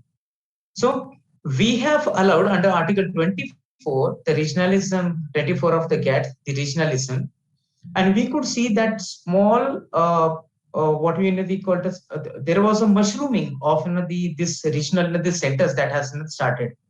Few countries who are geographically together, they have started coming together and forming a cohort. They have started exchanging benefits amongst themselves. But now it is not the same. Mainly after 2008, we have seen that there is cross or there is agreements that are being concluded between the unions. Okay, European Union is trying to they have what we call as agreements with that of ASEAN. Then the SAFTA would like to they have the what we call as unions. So there is cross regionalism that has started, and a new regime of mega regionalism or cross the what we call as interactions between those the regions have started. So it is the European Union studies. It is very, very important to have a comparative aspect as one of the approaches to study. Over to you, Kathy. Professor Patra, would you like to comment? Yes, I think that it is actually the way to go forward, kind of coming up with more and more inter-regional comparisons and also interlinkages. And going back to my own field of research again, this interface and mainly finance, if I like to say, finance research all over the world is becoming really very, very in this kind of like inter-regional and kind of linkages are coming up. For example, earlier, say back in 70s and 80s, there was this concept that, okay, there will be one size fits all kind of model. But later on, we found that crises all over the world, they have commonality, but they also are very different from each other. For example, Asian banking crisis and financial crisis 2008 onwards. So we really need to learn from each other very much. And right now, as I see in my own fraternity, that is financial economics or mathematical finance, there's a lot of learning going on in between the experts from different areas. And also within finance itself, there are like sub-disciplines coming up which would like to know each other in a better way. So definitely, I think that there's a strong case that the way, say, for example, financial markets operate in European Union and so the way financial markets are in a way developing in our country, whether we can learn from each other. And I think that would be a very interesting concept to move forward towards. And secondly, I would also like to mention from the point of view of my students, as I understood while teaching the course, that if this kind of courses are done as a cross-elective, so, you get this kind of perspectives from your students also. And I'm very glad that the course that I taught on financial markets, that was a cross-elective. And there were like law students, international affairs students, business students, and others. And they used to come up with different kind of readings of the same case study, for example, which I also didn't earlier realize. For example, there's a huge subject of law and finance. There's a huge interface, and again, these interlinkages and comparisons. So I think we really need to build up all this slowly over this kind of courses. Professor Bacon? Yeah, just a couple of quick remarks. I think firstly, we need to be careful what we're talking about here, because you've got sort of the comparative approach, which is holding the two regions constant and obviously engaging in comparison, but then we've got the inter-regional approach, which is looking at the interactions between regions. And some of the cases we've been talking about are examples of comparative, and some of them are inter-regional. I think in the comparative regionalism literature, we need to be careful. I mean, there's a bit of a fight going on between the people who engage in this sort of research. So you've got people like sort of Philomena Murray, who talks about the dangers of sort of integration snobbery and imagining that kind of the EU is kind of a shining sort of beacon on a hill and that everybody should aspire to sort of emulating what the European Union is doing, and that there's been a danger that idea has been there in the literature. And so there's been a pushback against that by people who want to sort of provincialize the European Union and view it as sort of just one region amongst others for comparative purposes. But even so, whatever we might say, in a sensitive sort of post-colonial context, people do look to the EU for inspiration and do try to emulate it. So that gets a bit problematic within this conversation. But I think there's tremendous value to both of the approaches. But I think a lot of the things that we've been talking about in this conversation are actually interregional. So it's fascinating as the EU's profile as an international actor consolidates, and as it becomes more engaged in a number of different dimensions in Asia, it's fascinating to look at kind of the EU's key bilaterals and the way that it engages with things like sort of BRI and FOIP. So I think there's tremendous value in both approaches, perhaps even more value in the interregional approach than the comparative one, which is locked in a bit of an internal fight at the moment. Anyway, those are just my brief thoughts. Thank you very much. So I'm going to ask the two audience questions, and each one of you can respond to it in 2 minutes, because I think we're falling short of time, unfortunately. So the first question is, considering the inherent contradictions in the diverse manifestations of EU politics, policies, and processes, how relevant can the inquiry into European studies through the lens of critical theory be for the Asian states? And the second question is, while adopting a suitable research methodology for European studies, do the interests of the specific research institutions, universities, donors impact the decision? And would the panelists like to share any examples from their experiences? So I will request Professor Vasmatkar to speak first, and maybe 2 minutes. Unfortunately, we are running out of time. Yeah, okay. I would like to respond to question number 2. Unfortunately, yes. Sometimes when you do research for some institutions or what we call it as maybe financial, those are the people who are responsible for the funding. When we do research, it impacts the outcome also. So as a researcher, whenever you take up a particular area of another study, then you need to be reasonably what we call it as fair. You cannot be biased. And whenever you collect, prepare a methodology, when you design the research design in such another manner that you don't bend towards or tend towards a particular outcome which is desired for those the institutions who are funding you, that should ideally serve another purpose. That as long as and as far as possible, our approach should be fair, the outcome should be fair, and then I may say even if those are not so suiting their interest, that should be all right. We should give our honest efforts. Thank you. Over to Professor Bekan. Professor Patra, would you like to respond to the two questions? Yeah, I think that the second question is perhaps like more pertinent to what we are doing, going back to our center work. Say, for example, in our center, we are like coming up with visiting research fellow programs. So these visiting research fellow programs will be with noted universities in different EU region, specifically United States and others. But there is some kind of problem because, well, the views may kind of come into conflict, and say there can be some kind of influence of the principal investigator and kind of like follow-up investigators. So it depends upon in which position you are, whether you're like the principal investigator or like the other one. But then I find that as we are finding that slowly there is some kind of convergence happening. Like say, if you really want to study that kind of a complex system like European Union, then there's certain consensus emerging that you really need to move away from the standard research methods. Otherwise, it won't be a win-win situation. It will be rather kind of like doing some kind of research which really won't add value to either of the institutions.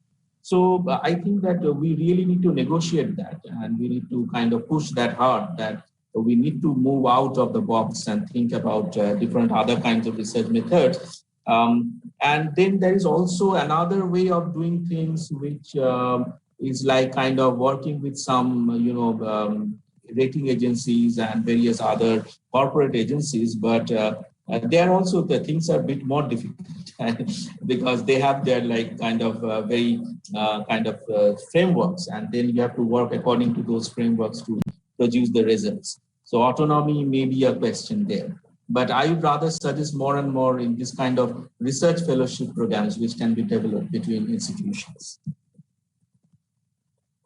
Thank you, Professor Patra. Professor Bacon. Yeah, thanks. Briefly, I mean, I'd also just like to focus on the second question. I mean, I actually haven't found any kind of constraints on sort of what we're doing from a political point of view. In fact, it almost seems to be kind of the opposite. I mean, I've been fortunate enough, and Waseda has been part of some of the biggest flagship sort of Horizon 2020 sort of Marie Curie sort of PhD sponsoring programs. And a lot of the, the most recent one was the GEM program, where we had sort of 15 world-class PhDs doing a variety of topics on EU external relations. And a lot of those researchers were coming up with findings that were kind of extremely critical of the European Union.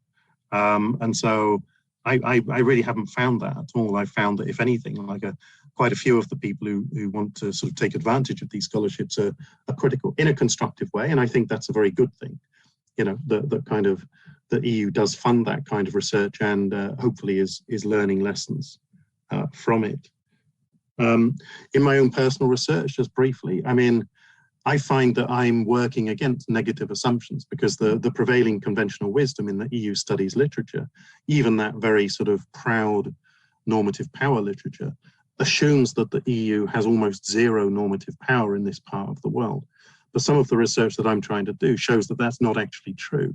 That if you take out Japan and China, the EU does have quite a lot of economic leverage, which it can translate into pro-human rights outcomes. But in making those positive arguments, I'm very much going against a quite sort of negative self-perception on the part of the EU. Finally, I've also been part of the perceptions projects that come out of New Zealand, looking at what the kind of the world-class media in sort of major Asian countries, China, India, Japan, so on and so forth, say about the European Union. And our findings from that have been sort of consistently critical of the European Union, but the research that we've produced has been embraced. So I actually think the EU does a really good job in my personal experience of funding research, which is often quite profoundly critical of the European Union. And I haven't experienced this problem, even in the largest grants, the very large grants.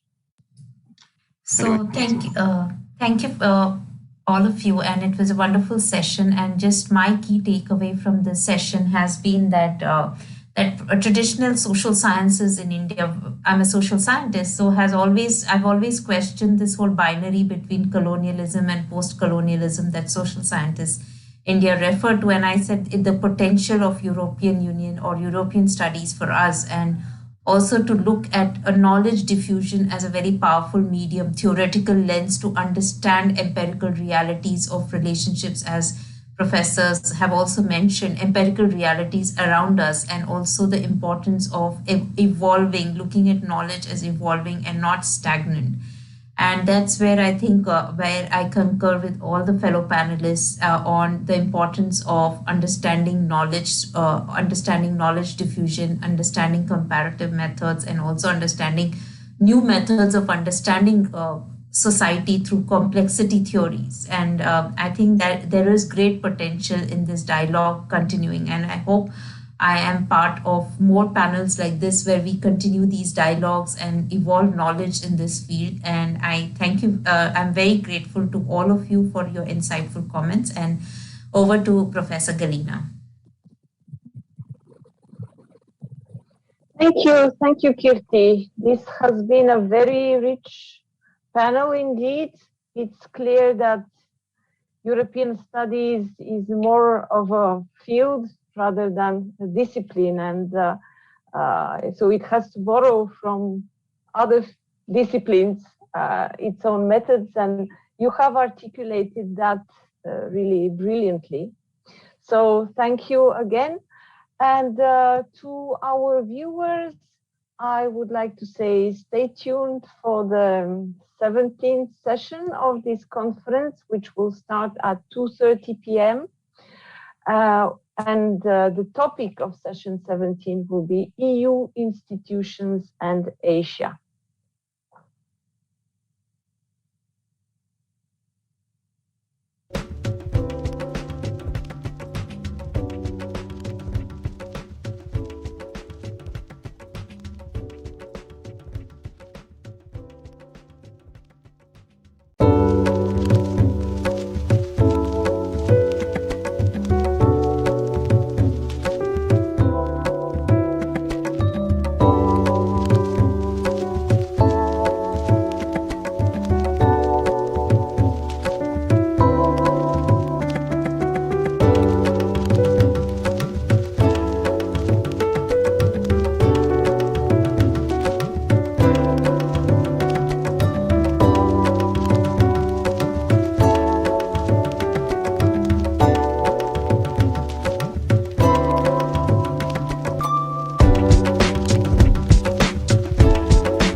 very good afternoon and good morning to the people who are watching us at this moment, and a very warm welcome to session 17th of the EURASIA Dissemination Conference on the future of European studies in Asia.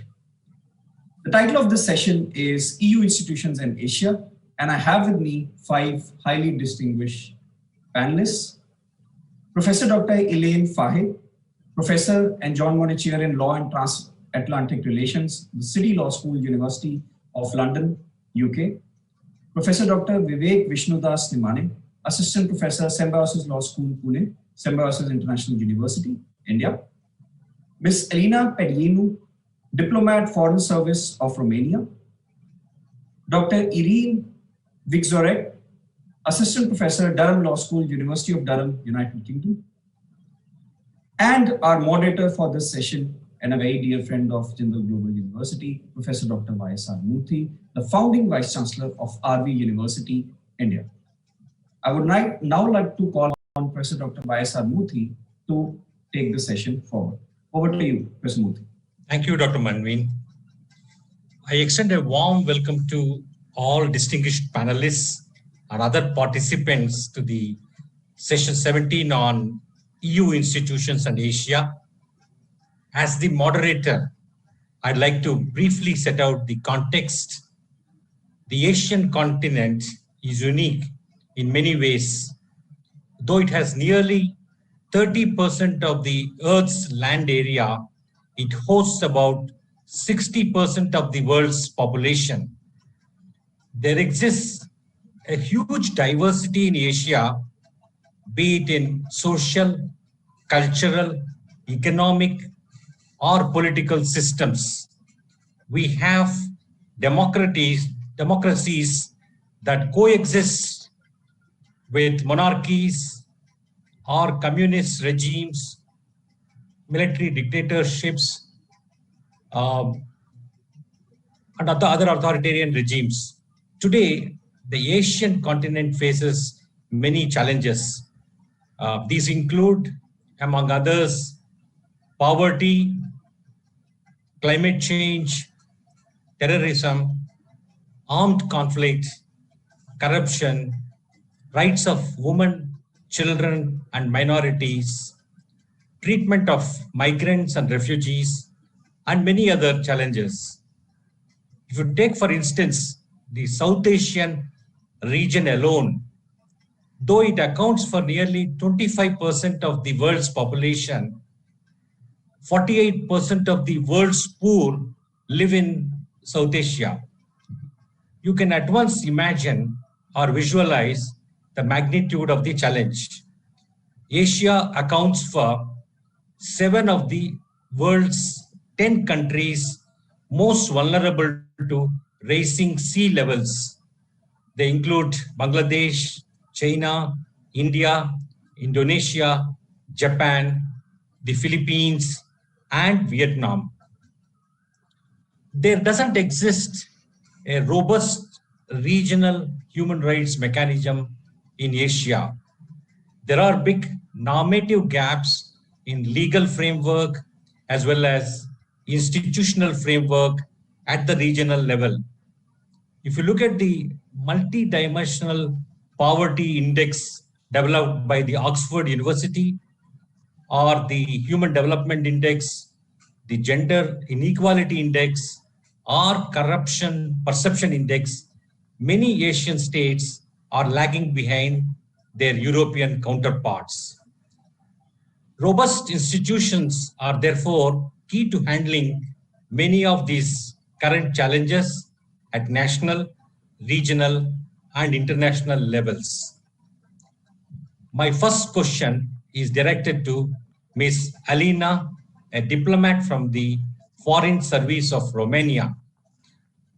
Can Asian states learn something from the EU model? If so, what can they learn? And are there any impediments which come in the way of such learning? Over to Ms. Alina. Thank you. Good afternoon, good morning to all of you. I hope you can hear me very well. I would first start by saying that I joined this conversation in a private capacity, trying to bring to the table some takeaways, building on my experience as a diplomat for a national foreign service, but also I worked for the EU and also for the United Nations. So I was able to see the EU and the Asian partners cooperating in different forums and in different formulas. Now going straight to the question, because I think we should leave more time for the interaction with the audience. I would start with another question. Can we have this level of ambition in Asia to copy the EU model? I would say, but with a rather blunt no. As you mentioned, Asia is very diverse, and for the EU, as we know it right now, it took 50 years plus to get to where we are today. So if you have the level of ambition of copying the EU we have today, I would say that this would be a very, very difficult process. We have to look back at how the EU started. And I would rather go to that point if in Asia there is willingness to put together the resources and also to have competencies that are shared and give this to a supranational body, then of course the integration process can start and something that goes in a similar direction to the EU's may be built. That's why I would rather suggest that cooperation at regional level in Asia may start from a very pragmatic starting point. And there are a lot of organizations in Asia, even ASEAN, that is always given as a positive example of cooperation. It's still an intergovernmental body. There is no supranational body as we have in the EU, the equivalent of the European Union that is reflected in the powers of the European and competencies of the European Commission. So I would rather go towards the trust that, for example, if countries in Asia would identify a big common challenge. You mentioned climate change. I think that's a super important challenge that will have to be tackled globally and of course regionally in Asia. I would rather start from this. I would start from a challenge, and I would try to build around that challenge the willingness to put resources, but also competencies. And of course, you don't only need to give a bit of your sovereignty as a nation state. You need also to build an institution that will have the capacity to monitor, make recommendation, and also if the recommendations are not enforced, that body will have to be empowered to take action against those that are not enforcing the commitments. So I would start rather from this point of view, and I would rather suggest that we look at the issue from a different perspective, not mirroring the EU, but trying to find that those things that may be applicable now in the situation as we know it and as we have it in Asia. Thank you, Ms. Alina. You mentioned about the diversity and other challenges which come in the way of Asian states getting together.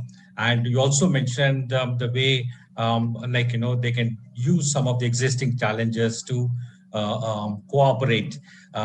Since it's a very foundational question and which is relevant to the other questions which we are going to take up further, I want to ask the remaining panelists whether they would like to throw any insights on the kind of impediments that exist in Asian states coming together and following the, let's say, forming a supranational organization on the lines of EU model and learning from the EU experience. Maybe Dr. Irene, would you like to offer any insights? And yes, thank you very much. So before starting my intervention, I'd like to thank the organizer for the conference and then for the invitation.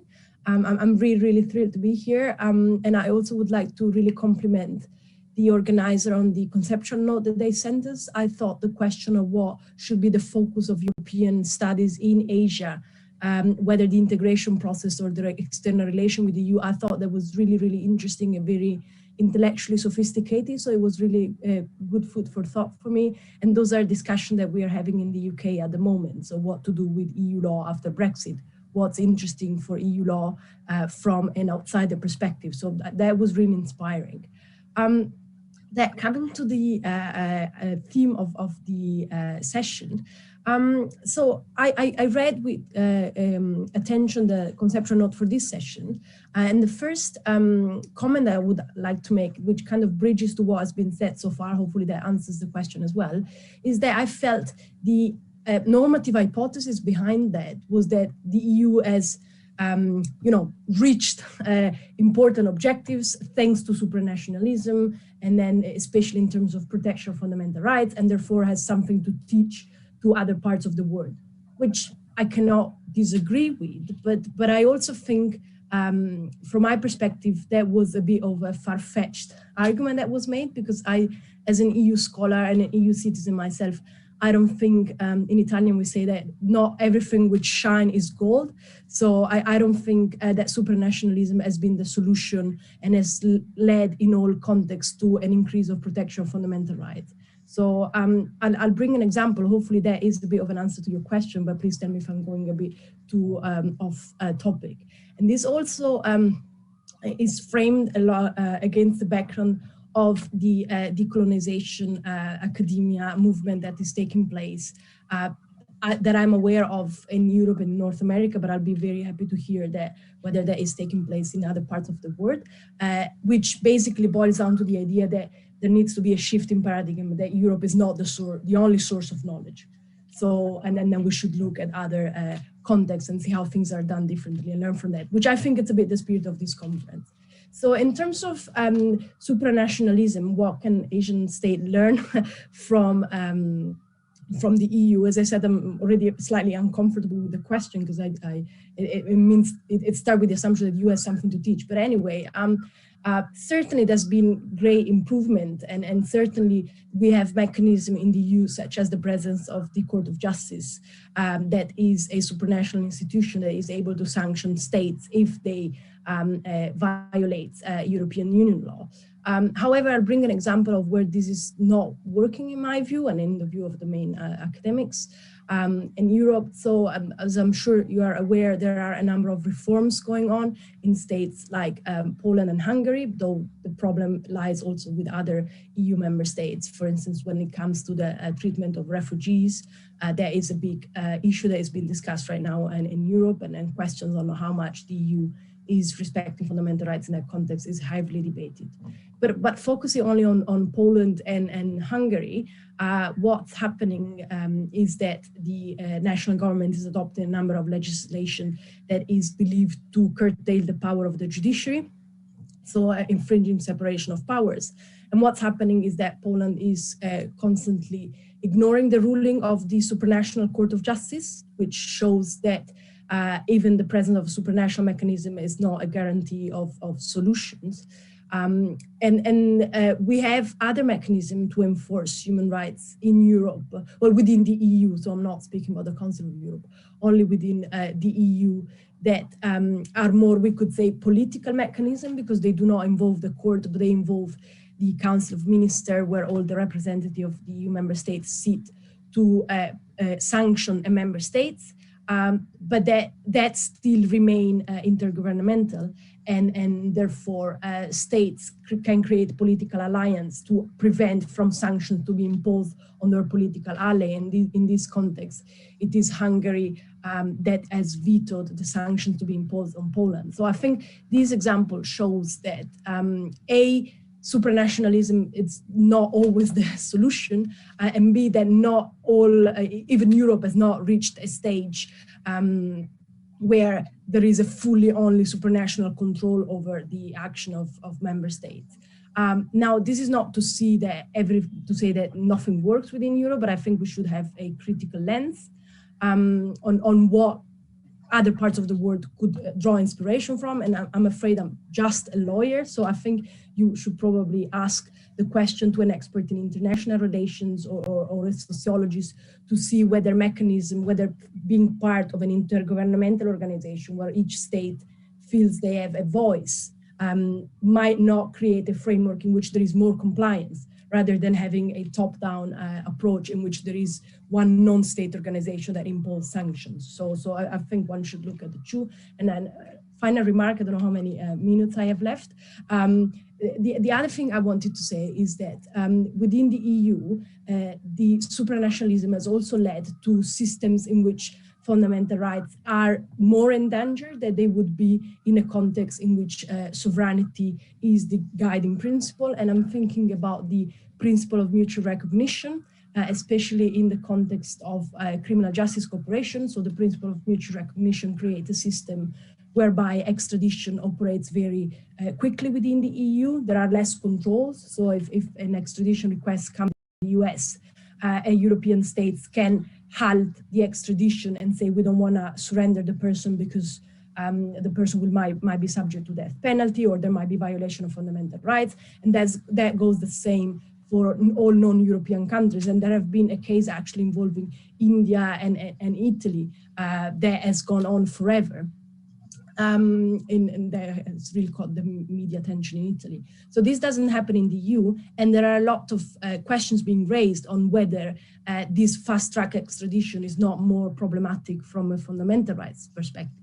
So my final point would be that in some cases, sovereignty might also work as in the direction of protection more fundamental rights. So hopefully I haven't been gone too much off topic. Thank you very much. Thank you, Dr. Irene. I now want to move on to Dr. Vivek. Vivek, you have been part of the Indian subcontinent, and you are aware of the efforts of the 8 countries which got together under the South Asian Association for Regional Cooperation, or SARC. But the SARC experiment has not gone very well, and the cooperation was held hostage to the India-Pak rivalry. Now, when we see the many common challenges, including poverty, climate change, etc., do you see any prospect for countries coming together and then cooperating, keeping the past, the SARC experience in the backdrop? Yeah. So I think listening to Elena and Irene, I would definitely support the propositions put forth by both of them. And I liked the view that Elena proposed, for example, that how a shared goal as such can take us further in some of the collaborative action which is missing in Asia. And for that, I would definitely like to refer to one of the articles that I came across by the World Economic Forum report. And this is by Jarar, who talks about how sort of regional governance as an idea would look like in 2030s. And he says that the whole context of regional governance traditionally has emphasized on sort of mutual cooperation on security and prosperity. And I think SARC as an idea developed in that context with having sort of mutual cooperation.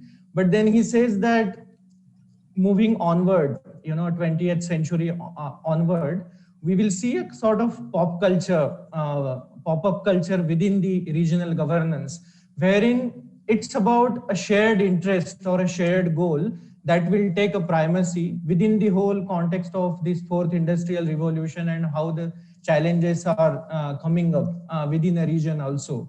So it's not entirely, I think, up to that traditional idea of governance or cooperation, but it's more about what's the key primary important topic that is, deroding or stopping us from progressing. If we really focus on that and then take up that idea further, I think that could bring us all these agencies and institutions back in force with more agile and adaptiveness and agility within that. So that is something I would propose here. Thank you, Dr. Vivek. Moving on to Dr. Fahe, can you please tell us how or what factors worked in favor of some European countries coming together and forming a kind of political union several decades back? So what are the key factors which really helped countries agreeing to cooperate with each other and forming the kind of union that is EU? So thank you very much for this question. It's a great pleasure to be with you and to hear these so many interesting perspectives on this fascinating topic and this extremely well organized conference. I think if you look back at the history of EU integration, the EU has become a trade superpower. That's very clear, whilst my colleagues have all outlined the many difficulties and issues faced. But clearly the manner in which the institutions of the EU have evolved has been based on a customs union, right? And has evolved over several decades through the single market. And we've had this with Brexit as well, this debate about, how big is the single market? But there's a very clear understanding from a law and economics, political science, international relations perspective, or history and so on, that the single market is one of the biggest in the world. And it has evolved from having supranational institutions, as my colleagues have said, but they have, the Jean Monnet idea of European integration is very much, proceeding by steps. Bit by bit, we will, increase our competence in areas of power. And that has become much more controversial, obviously, much more difficult as time goes on, as we live in times of global challenges, as we've seen with health, for example, the EU having somewhat limited competences and having to deal with huge global challenges. But at the end of the day, having a very clear understanding of the economics of integration. So when I look at ASEAN, for example, the things that strike me as a lawyer about ASEAN is that it has much weaker institutions, lesser legal personality, complexity between the states. It doesn't have free movement. I think these debates are still going on, and those are very much the exact forms, if you like, of debates and issues that were going on several decades ago. So there are many mirrors, and that's not to say that ASEAN should become the EU, but just that the foundations of economic integration are complicated. We've seen this with Brexit as well, just to understand the force of being a single market is not an idea, and it's not an easy idea. And clearly, Asia is one of the largest places in the whole world, but you have the economic giant of China in the room, and trying to balance this is very difficult, different understandings of law and governance and institutions. So I think the history of the EU, which it's a long generation of the customs union becoming the single market, particularly in the 1990s, that's several decades already. And then we've seen the single market have an enormous capacity, 440 million people, almost 500 million people today following the same rules with the same institutions, the same procedures, but there is constant evolution, right? So there is, history is one way to look at it, but it's an enormous evolution of governance, and it's very exciting from a global governance perspective, but it's not easy. And I think there's a lot of parallels there with ASEAN in particular, but there's also many other challenges internally and externally. Thank you, Dr. Fahe. My next question is directed to Dr. Irene, Assistant Professor from the Durham Law School, University of Durham. Is the supranational model of regional governance of any relevance to Asian states, which were used to only intergovernmental organizations? Thank you. So sorry, just for me to understand the question, are you asking whether the supranational mechanism is the way to go as opposed to the intergovernmental one? So thank you very much. So this kind of ties into what I said before. So clearly the EU is a great example of supranationalism, but But I also would like to point out that this is being questioned at the moment. So for instance, Professor Fahey, Elaine mentioned the single market as a great success, and I think we can all agree with that. Another form of integration that we find in the EU is the financial integration, so or the monetary integration. So a good part of the EU countries, they share the same currency, and they obviously contribute to the good functioning of the market. But what we have seen with the financial crisis is that the system is not complete, is not perfect, and some scholars have argued that we should have more integration. So we should also have fiscal and monetary policy joined at the supranational level. So the EU takes decision on all those aspects, whereas this is not the case at the present. But many other scholars have argued that the way that the financial crisis has affected all countries that have the euro currency is an example of how supranationalism has actually failed. And it was interesting to see that member states resorted to intergovernmental mechanisms. So they agreed on legal solution outside the EU institutional structure, and they looked at solutions that were agreed among themselves by unanimity, so bypassing supranationalism and going back to intergovernmentalism. So I think if you look at the literature now on the direction of Europe, and that there are conventions discussing the future of Europe, you would find a lot of critical views on whether supranationalism is really the way to go. So it might be the other region of the world follow in the trail of Europe and try to give up more sovereignty and integrate further because they want to replicate the initial great economic success story of the EU. But I think we also shouldn't lose sight of the fact that what's happening now, so within the EU as a way of seeing what the future might bring also for those part of the world that follows a supranational path. And I think a lot of these debates have occurred after Brexit, have heightened after Brexit, which I mean, I think it would be hard not to interpret as a challenge for the EU integration process. We could see that way. Now, I don't want to come across as the non-Europeanist in the panel advocating to go back to intergovernmentalism. I mean, far from that. I'm a true believer in the EU. I just think we should have a critical look to it before transplanting it to a regional context and not take all what comes from the EU as a granted messianic, I'm not sure how to say this word, but a general message that should works for every context. Thank you. Thank you, Dr. Irene. I think if I may add here, I mean, this is sure. a good point Please by do. Irene. And I think supranational model of the European Union, perfectly everyone appreciated it for the last century. But I would suggest that we also need to clarify when we talk about what exactly is the intergovernmentalism, because those notions are also changing now within the current broader changes. And I think at the same time, when we talk about institutions, it comes back to those cultural perceptions, prejudices, and behaviors. And that's how they are reflected in the institutions. So the Asian so-called ASEAN way, which was predominant even during the formation of ASEAN and its culture, I think it has missed totally some of the aspects that were inculcated by EU when it was forming as a supranational organization.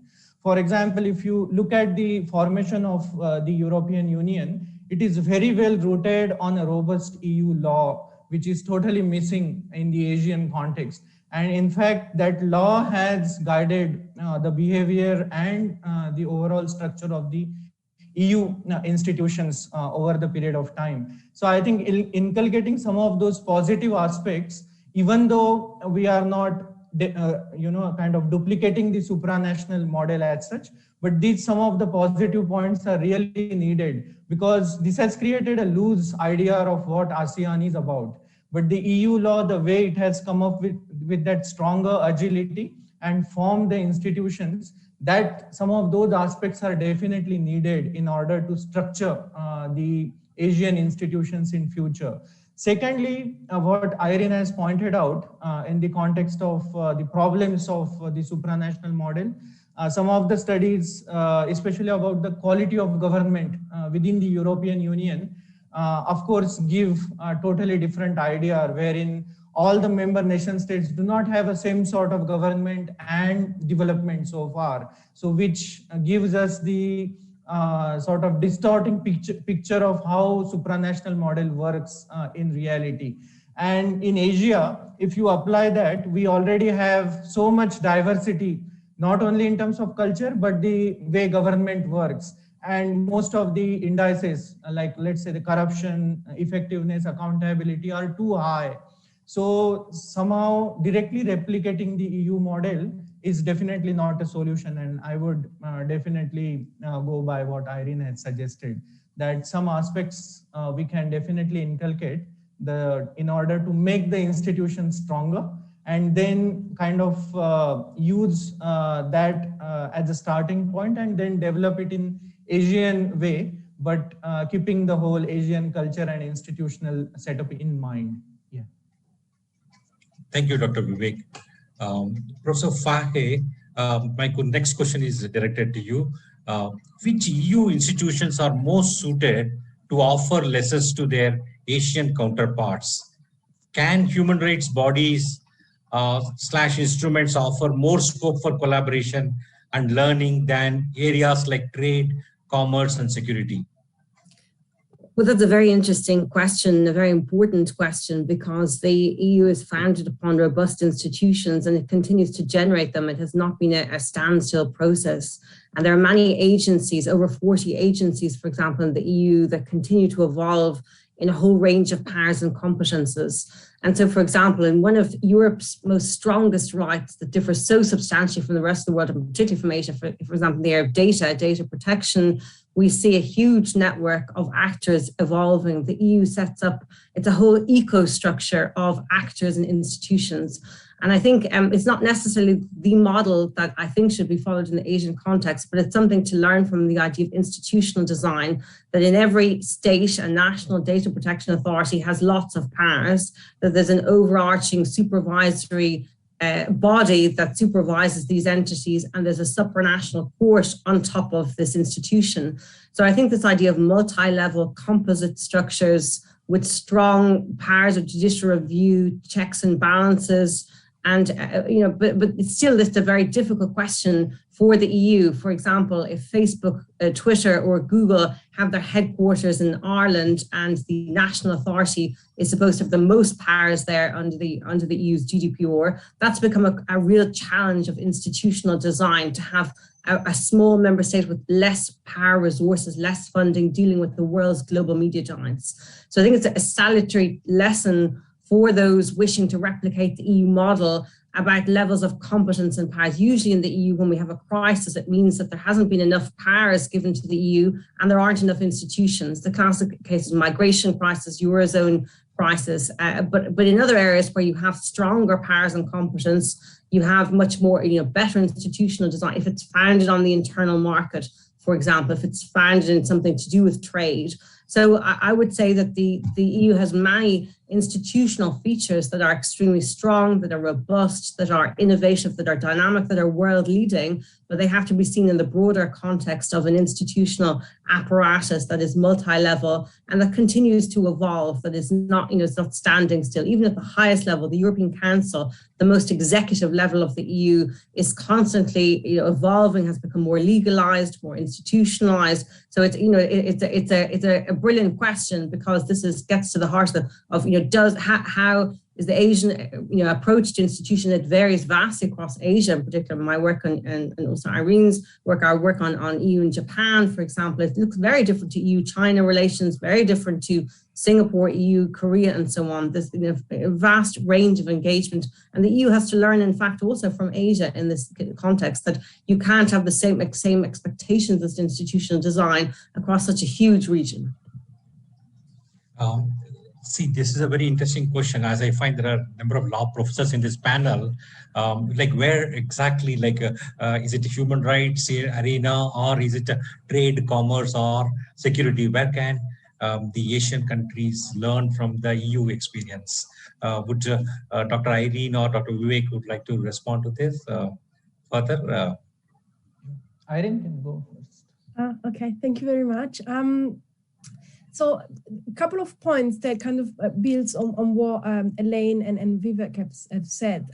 So I think there needs to be a number of distinguishing.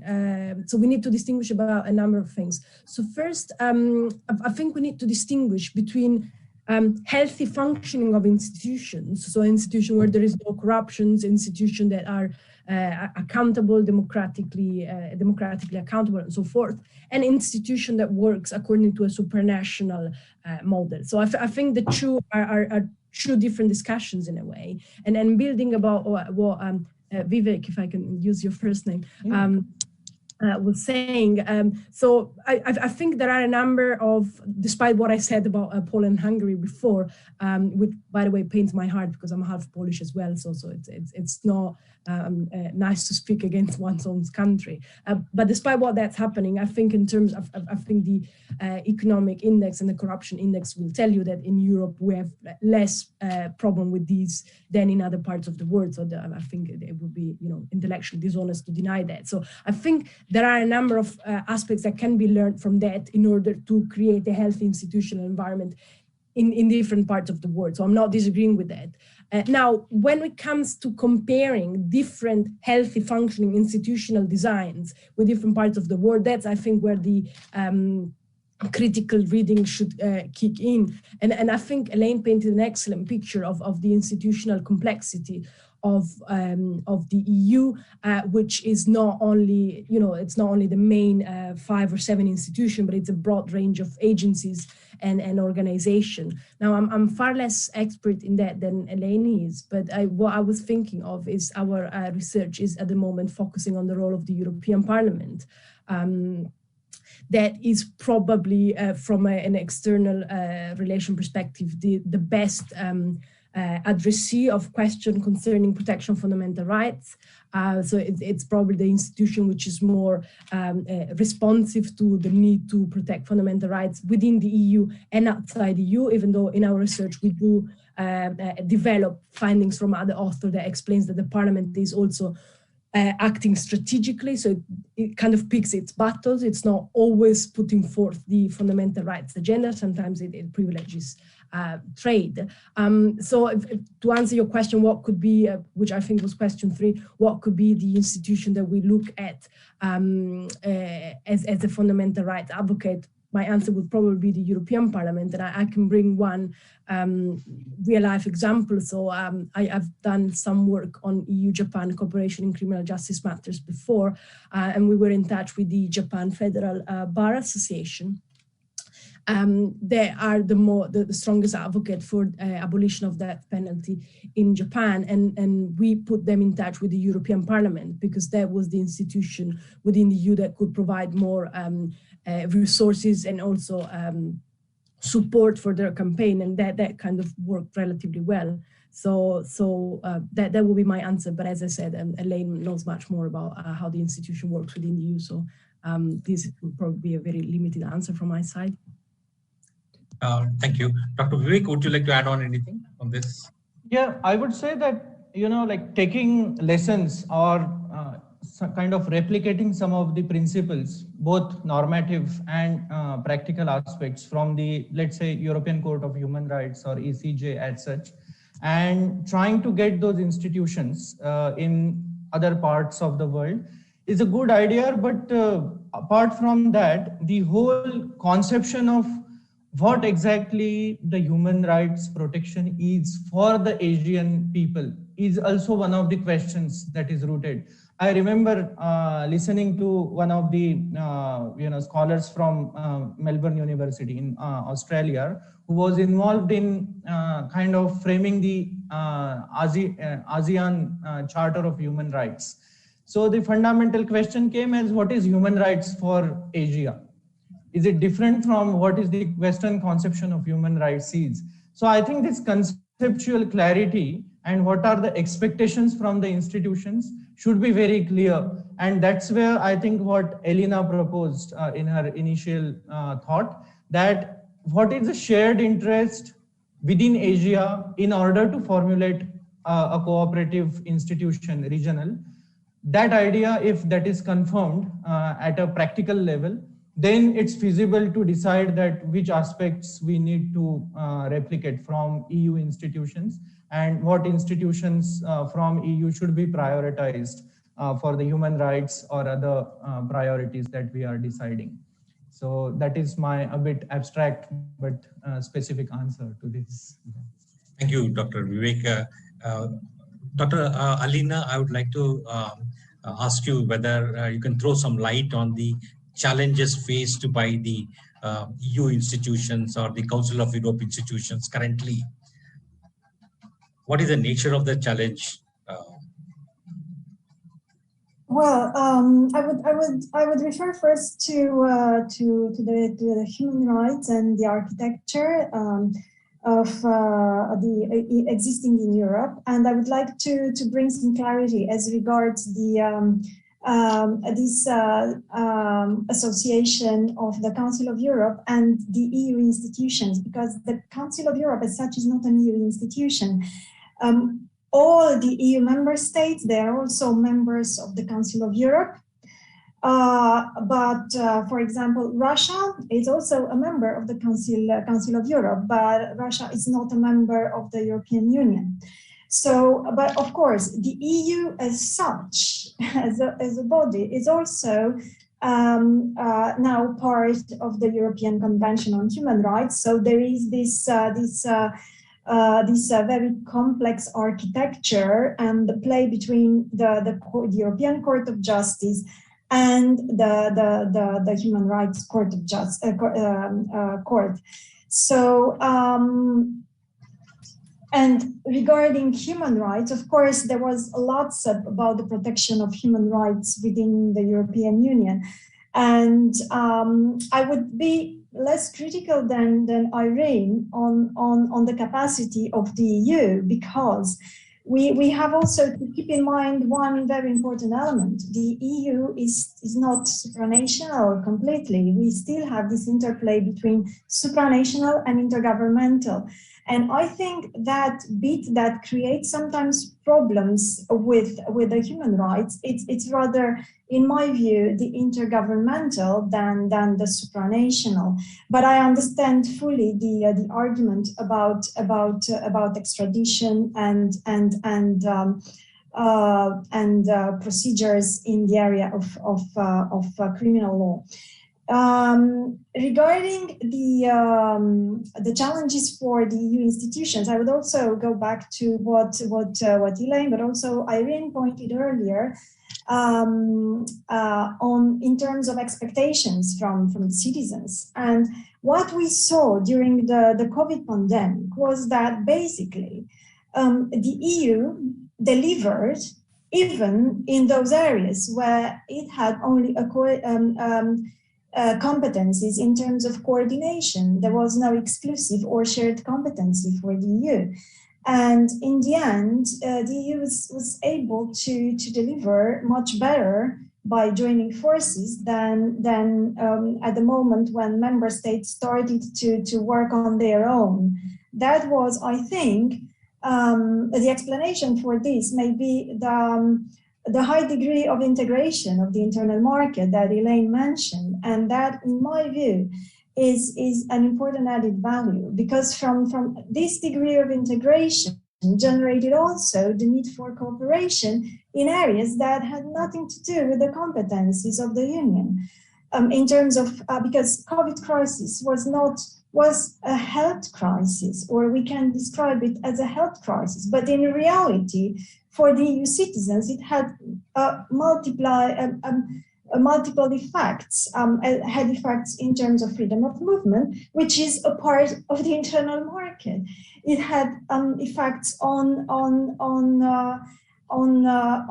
the supply chains, and that's part of the functioning of the internal market. So basically, the EU, in both its forms, supranational and intergovernmental, it's intertwined. And it's very difficult to judge it right now when it performs from an intergovernmental perspective or from an exclusive supranational perspective. In terms of challenges that I see right now, I would rather see the challenge of decision making And we always saw that the union functioned better where we had a qualified majority voting. If I would extend that, I would go also into the territory, which is more easy which is easier to perceive, because we are all global citizens. And we look at the Security Council, where you have the unanimity rule prevailing, and the Security Council failed on a number of occasions to act. This also happens within the EU sometimes when, in terms of foreign policy, we have the rule of the unanimity. We fail to take action as the EU citizens would like to see. So I would rather say, well, for us, the challenge right now within the EU is the decision making, and we will need to find the right balance between what type of decision we take and how we respect the sovereignty in those areas which are still intergovernmental according to the EU treaties. And of course, Irene mentioned this conference on the future of Europe. I think this would be, this conference just started formally, the plenary started on the 19th of June. The dialogue with the citizens started in April. And I think this issue of decision-making would be one of the topics that would be seriously addressed and discussed. Thank you, Ms. Alina. My next question is addressed to Dr. Vivek. Is there anything that European Union or institution learned from the Asian practices or Asian institutions?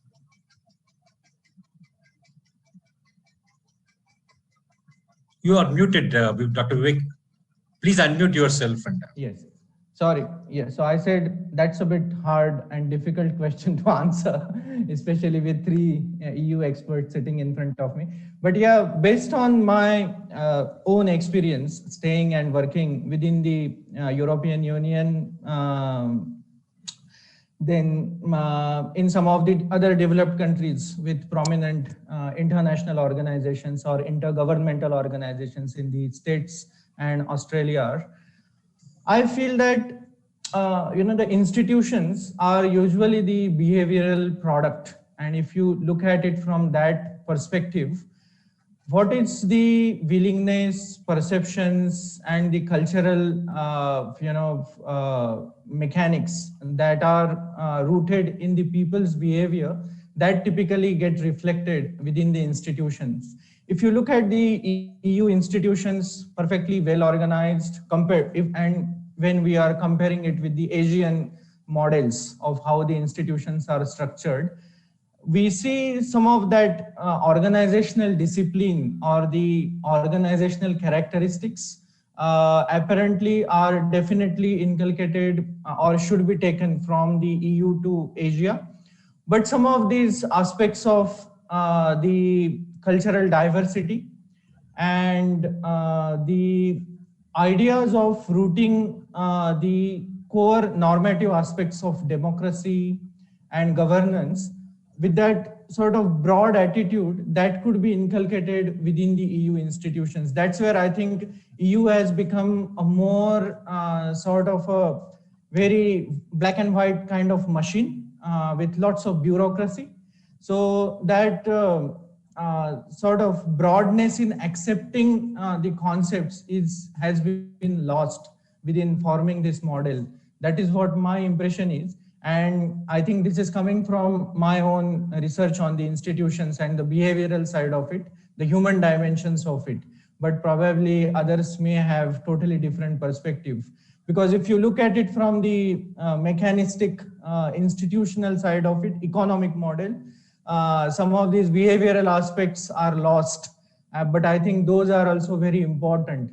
And if they are there in the EU institutions, that would make it more adaptive sort of model rather than very restrictive, which is bringing too much complexity currently in the EU institutions.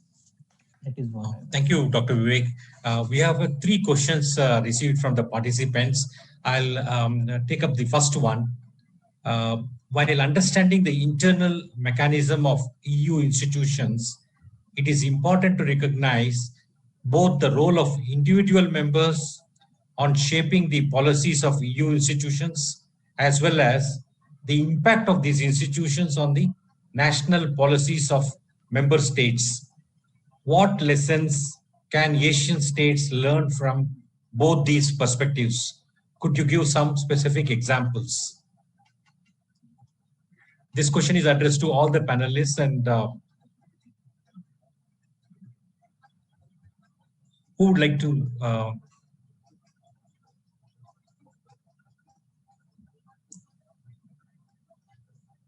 I can.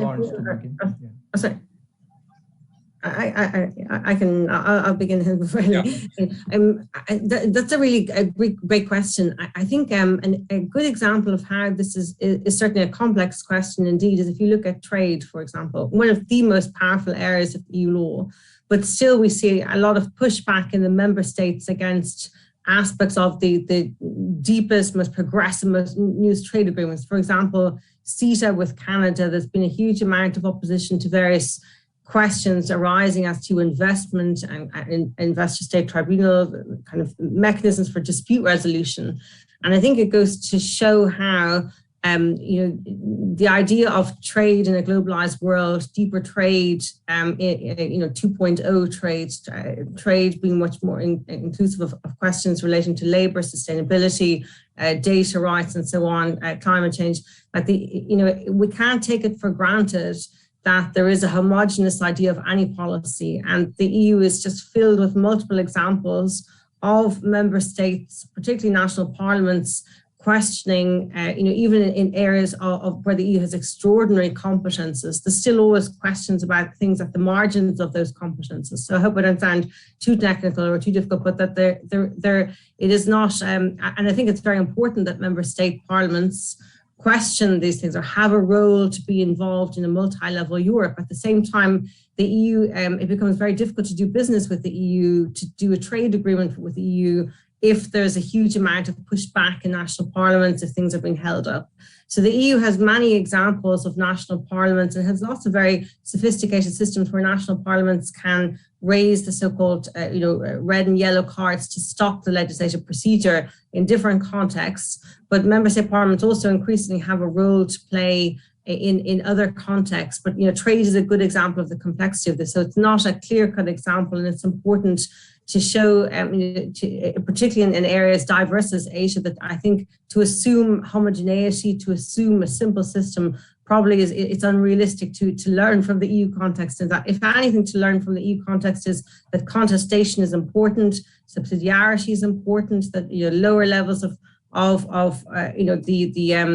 the committees of the regions and so on, things. There's lots of different forms of entities in the EU to consult, even in international relations context, and sometimes they're more powerful, sometimes lesser, but to ensure that a multi-level structure exists, because Asia is not homogenous, and to allow for diversity, conflict, contestation as being very key principles of democracy, accountability, and legitimacy.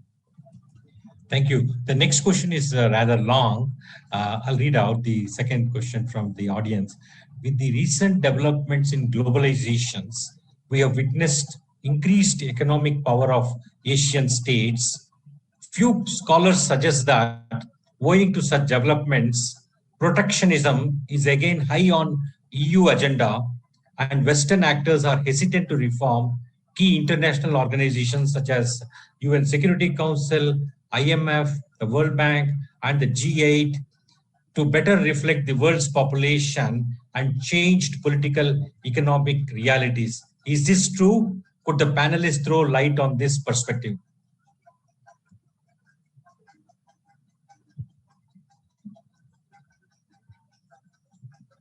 I would like someone to answer that. I don't know the answer, but I think it's a brilliant question. So some more trade experts. Is there an increased protectionism on the part of the EU, or is there a resistance to reform the G8 or IMF and World Bank and the UN Security Council?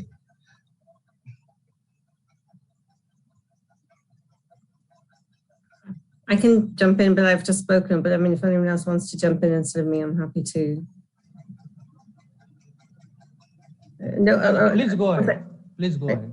Are you sure? Well, I mean, I would disagree profoundly with this question. I think the questioner notably omits the World Trade Organization, the largest entity in the world, which the EU has been pivotal. And I think it's an unfair question because a lot of these organizations, the EU doesn't have that much power, competence. For example, it's the IMF, or has worked very closely with them in very difficult times in the EU. So, I think that the EU is a force for good in global governance. It legally is required in its treaties to promote international and good global governance. I think there's a lot that has to be done to bring on board civil society. I don't think it's a question of West versus East or North versus South. Civil society in a globalized world needs to increasingly be brought into the frame. So I think it's slightly simplistic, if I can be so blunt or so critical of the question, just to say that the EU is protectionist. The EU is one of the largest voices in the world for neoliberalism, for trade, liberalized trade, the rule of law, multilateralism, like important, and I say neoliberalism somewhat glibly there, but I do mean it as a force for good. So I personally would say that there's a lot to learn from the EU's approach in a multilateral context, but I think the premise of the question is quite unfair. But these are important debates to have, though. I would second Eileen on that, but I would also suggest that another idea that within international organizations, particularly if you talk about IMF, WTO, these institutions have hardwired themselves in a totally different context. And I think because of that, some of the characteristics of regional organization, including EU, it seems that the protectionism is coming from these institutions. But I think the international organizations, so-called WTO, IMF, I think there also needs a bit of change in how they look at all these other concepts of, and why the protectionism is coming up in other regional organizations. So I think their shift is also needed within international organizations themselves. That's what I would support and second Ellen's earlier proposition. We now take up the last question. Are the esteemed panelists of the view that institutionalized regional economic integration, unlike the EU, will not become a priority for Asian nations, and Asian governments will continue to advocate and pursue export-led growth regimes to attract foreign direct investment?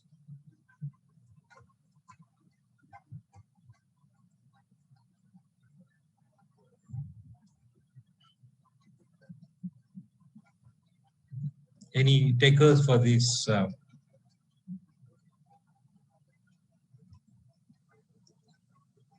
I will take this question, but from a slightly different angle, regarding the institutional regional integration. I'll rephrase: economic integration vis-a-vis export-led growth, followed by individual countries to attract FDI. Yeah, well, economic integration is a success story at the EU level.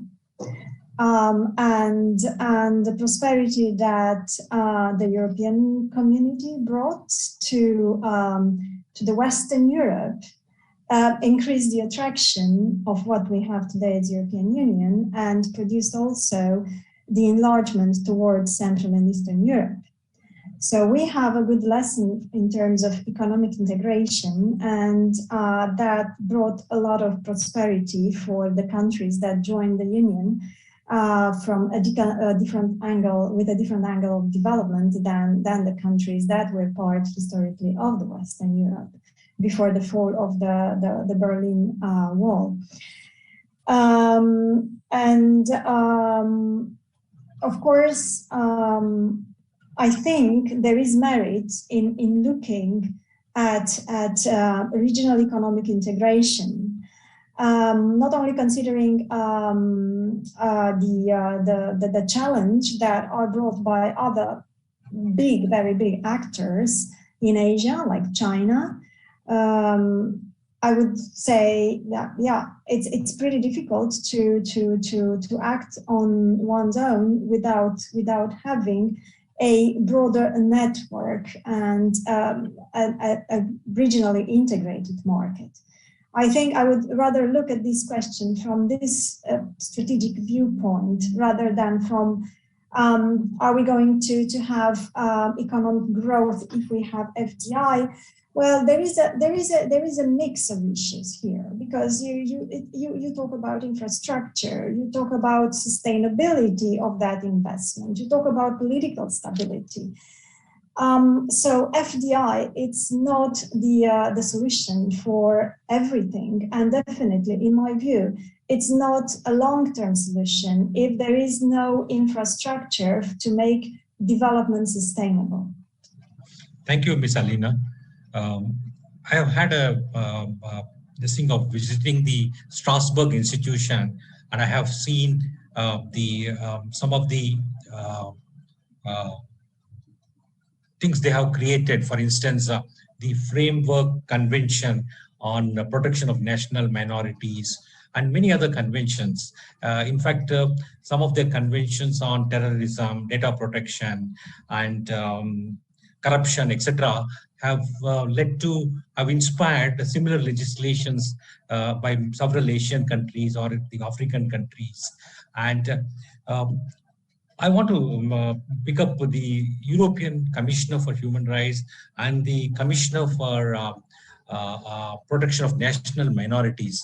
The rigor with which they are appointed have a lot of lessons for many other countries or even the regional systems. For instance, as they say, democracy is only as strong as its institutions. And for example, in India, there are often debates over the appointment to some key positions, be it commissions and other bodies for protection of human rights. Oftentimes, these positions are not advertised in advance. The qualifications required are not circulated, and the people who are under the consideration are not in the public domain. So nobody is in a position to challenge a particular name. So the opacity or the opaqueness with which some of these are done, and then it leads to some political appointees. So in that way, the rigorousness with which some of the institutions that have been created, particularly the Commissioner for National Minorities or the Commissioner for Human Rights at the Europe, have a lot of lessons for many regional mechanisms as well as the national mechanisms. With these few words, I want to profusely thank all the distinguished panelists for their time and for enlightening us with their views. And I now pass on to the Dr. Manveen Singh, the coordinator for this conference. Thank you. Thank you so much, Professor Murthy, and thank you so much to all the elite panelists who took out time on a Sunday to join us, be it afternoon or be it morning in certain parts of the world. And I thank all the audience who tuned in for this particular session. With that, we can formally close this session, and we urge you to stay tuned for session number 18. That's going to be on Asia and EU foreign policy, starting at 3:45 p.m. Indian Standard Time. Thank you so much. Thanks, Manu. Thank you very much. Thank you so much.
afternoon, good morning, hello, and welcome to session 18 of this dissemination conference on the relevance of European studies for Asia. The title of this session is Asia and EU Foreign Policy, and I have with me 5 highly distinguished panelists. Professor Dr. Ummu Salma Bawa, Professor and John Monnet Chair in EU Security, Peace and Conflict Resolution Center for European Studies, School of International Studies at Jawaharlal Nehru University, India. Professor Elisabetta Bergamini, Associate Professor, holder of John Monnet Module in European Family Law, University of Udine, Italy. Professor Dr. Sebastian Bursik, Head of Department and John Monnet Chair in International Political Economy of Asia-Europe Relations, Faculty of East Asian Studies, Ruhr Universität Bochum, Germany. Professor Dr. Kamil Zwolski, Associate Professor, John Monnet Chair in European Security Governance, University of Southampton, United Kingdom. And our moderator for this session, Professor Dr. Aprajita Mohanty, Associate Professor, Symbiosis Law School, Pune, Symbiosis International.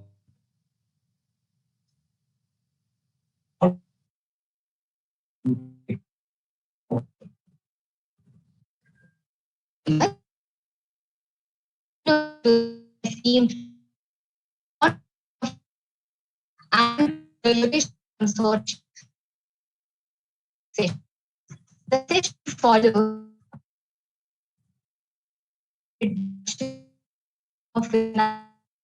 wherein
Recording in progress. Theme for both ASEAN as well as EU-ASEAN relations.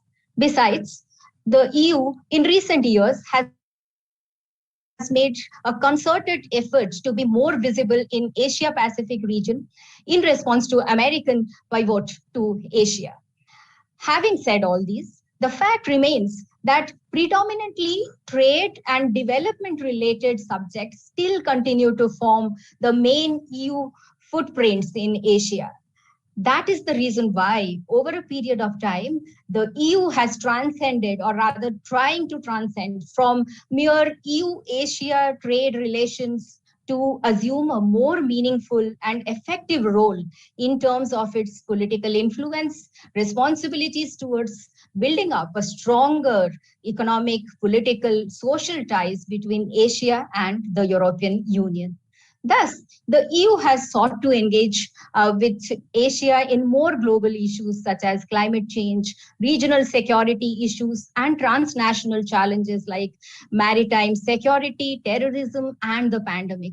However, EU faces major challenges in dealing with human rights issues and promoting democratic values in Asia due to a history of colonization by some of the EU member states over the Asian countries in the past.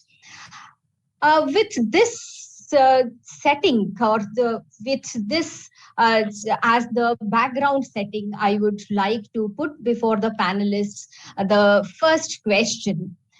The first question goes like this, is that as a target region for European foreign policy, Asia represents similarities with Europe in vast number of characteristics, such as size of the Asian region that is complex, at times chaotic, and often more convenient to divide it into sub-regions, Central Asia, South Asia, Southeast Asia, Far East, and whatnot.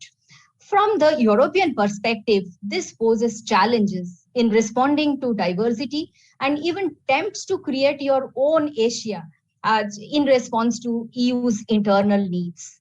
For the future agenda, EU is seeking a multilateral approach to combat challenges such as COVID-19 pandemic, climate change, conflicts, and extreme poverty in parts of the world. The question over here is whether this multilateral approach as planned by EU can create institutional growth within Asian countries for collective action and cooperation. May I first, with your permission, may I first direct this question to Professor Sebastian, please.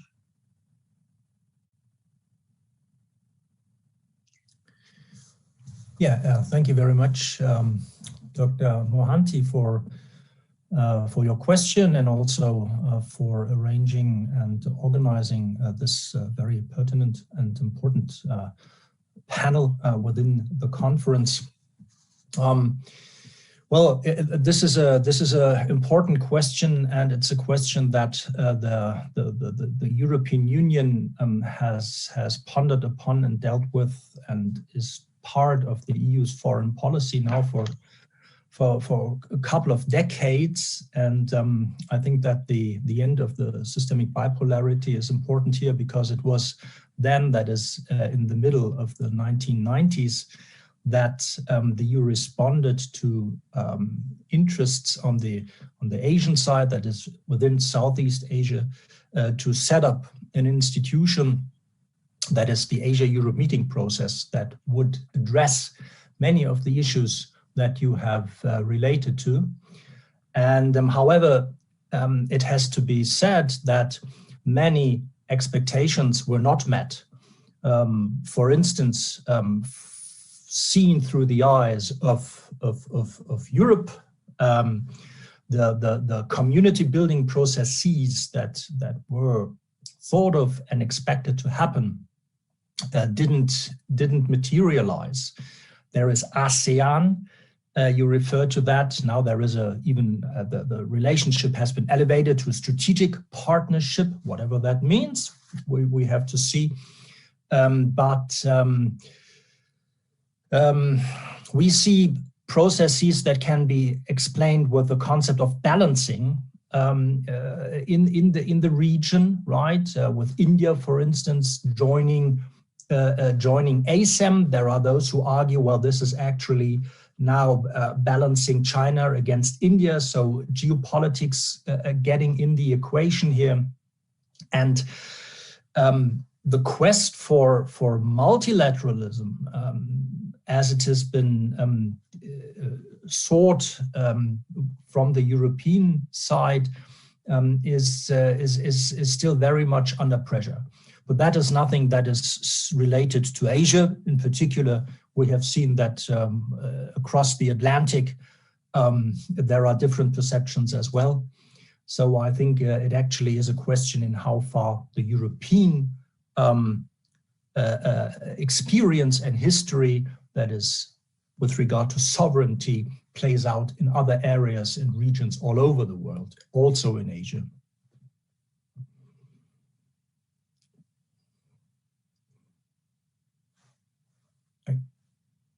You're still muted.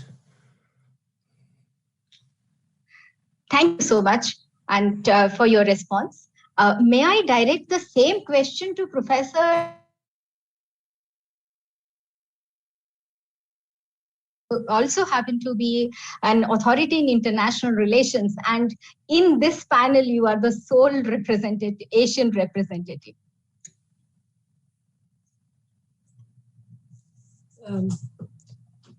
Good morning and good afternoon, wherever you are and joining in to this very interesting discussion round. I think what you see over here is how both sides, EU and Asia, will reconfigure to changing geopolitics. There is no getting away from the fact that it has been economics which has connected these two parts of the world. And EU has largely been perceived as a trading partner. But I think with the changing geopolitical conditions, it opens up opportunities for engagement. One can also see the kind of strategies which have been put forward. But having said that, I'd like to pick up from the opening point that you had said for our audience over here, that Asia is too large to be encompassed into one single policy. And that is equally evident. While the EU has launched, a connectivity strategy from Europe to Asia, Asia is made up of many subsectors. And each of these subsectors offers their own set of opportunities and challenges.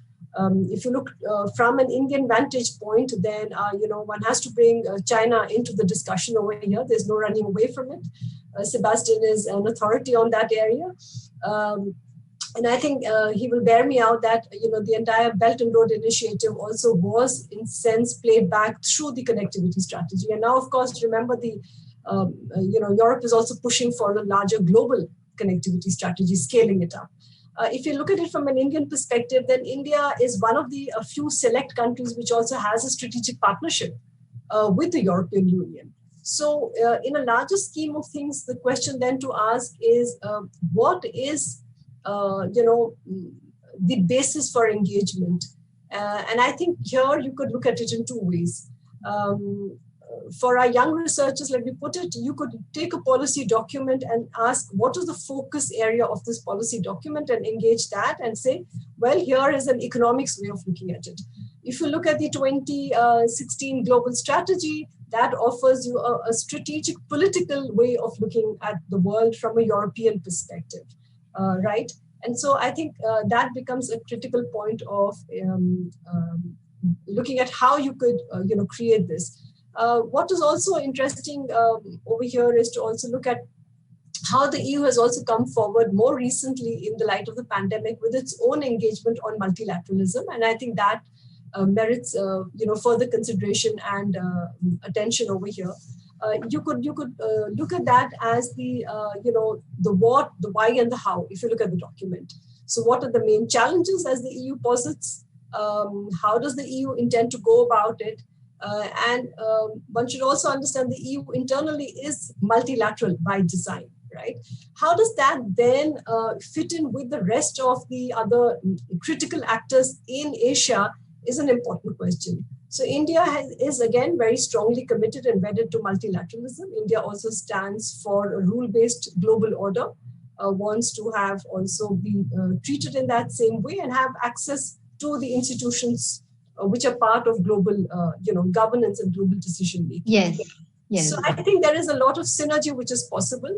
One in the further discussion we could examine it further. Yes, yes. Dr. Zwolski, would you like to respond to this question? That is the first question. Whether multilateral approach as planned by the EU can create institutional growth within Asian countries for collective action and cooperation. Okay, so I'll try to make it brief. In my first kind of reaction, I what I want to focus on is perhaps more on the European Union side, because this is more where I've been working on. And it has very significant consequences for Asia and relations with Asia. So I would say the EU has a problem with Asia because the EU has a problem with itself. So ever since the collapse of the Soviet Union and ever since the creation of the European Union through the Treaty of Maastricht early in the 1990s and the creation of the common foreign and security policy of the European Union, there has been a challenge where there's been a pressure inside the European Union to create a unified foreign policy. And some progress has been made.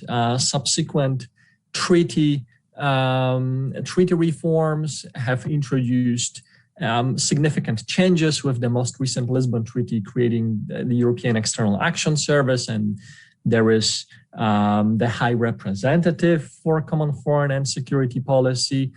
But this progress has mainly been technocratic. It's been through institutional developments. And one criticism has been that the European Union has not become political or geopolitical enough. So in reaction to this criticism, there has been indeed some degree of politicization of the European Union, and especially the politicization of the European Commission. And it is part of the broader process of making the EU more democratic and perhaps even trying to recreate some dynamics that we associate with the nation states, such as institutional accountability. And that kind of brings me to the point about, again, the European Commission, which is very interesting, and the politicization and even geopoliticization of the European Commission. Because the new Commission president, Ursula von der Leyen, well, she's not so new anymore, but she's a current Commission president. She announced that her European Commission would become a geopolitical commission. And that is in response to how top EU leaders interpret the outside world. So, for example, she announced a different perspective on Africa, right? Traditionally, Africa, through the kind of European Union eyes, has been a continent which just requires more and more development assistance, right? This is the continent that we should help, right? That we should help to develop. But right now, in her new strategy, Africa is also a continent of opportunities and business opportunities that the EU should explore, and it should be more assertive in doing so. Why is that? Well, to an important extent, this is a reaction to China's involvement in Africa and the EU kind of perceiving this as a potential threat. Von der Leyen also made it clear that the rise of China is an important challenge for the EU, right? And in general, the rise of Asian countries and Asian economies is the challenge to the European Union. And one specific example of this is China's involvement in Western Balkan countries and other parts of Europe. This is the major challenge. So in response to that, the EU strives to be more assertive, more strategic, and even more geopolitical. But then the final question for my initial reaction is, what does it mean and where does it lead the European Union? So of course, there is no single European foreign policy. There is common foreign and security policy, the intergovernmental framework, which is mainly run by EU member states in the Council of Ministers. And this is indeed a highly politicized policy framework, which kind of strives to develop some geopolitical ambitions for the European Commission, for the European Union. But then there is the European Commission, on the other hand, which also strives to be more geopolitical. But how can it become more geopolitical if everything about the European Commission is not geopolitical? It is a bureaucracy, and it has been working with other countries through trade, development, through technical assistance. It never had those geopolitical objectives, including in its dealings with Asia.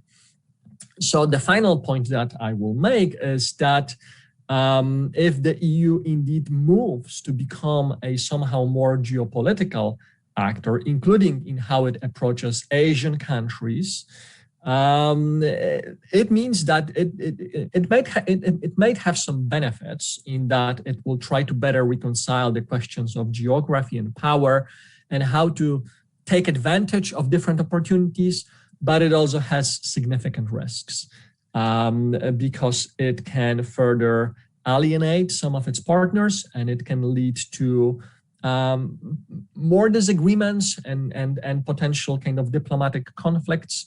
And I'm not sure that the European Union would like, to have that as an end result. So there is a challenge. Again, the EU has a problem with Asia because it has a problem in itself. The EU doesn't really know what it is and what it wants to be. That would be my initial response. Okay, very interesting perspective and interesting response indeed. And I'm sure when I go over to second question, which I'm going to do right now, that will provide more food for thought as well as deliberation. And the second question I will direct first to Professor Elisabetta. So the question goes like this. The development of foreign and security policy in Asia has been extraordinarily uneven in the last decade, with successive waves of emergence by national economies and the persistence of political tension alongside attempts to foster cooperation. Asian security is vital for Europe's prosperity, and it can be argued that EU has positioned itself more as a security actor than a trading partner. For example, the EU adopted 2016 global strategy for its foreign and security policy, focusing on missions and operations for migration-related issues. Considering this at a policy level, should the EU's focus on supporting Asian democracies also means supporting their normative values? If you agree to this, can this support be extended to protecting human rights in Asian countries? Efforts have been made by individual member states to support human rights, as done by Sweden, for example, in considering recipient countries' human rights record in an arms deal. So the question, if I may be allowed to repeat, is that should EU's focus on supporting Asian democracies also mean supporting their normative values? If you agree to this, can this support be extended to protecting human rights in Asian countries?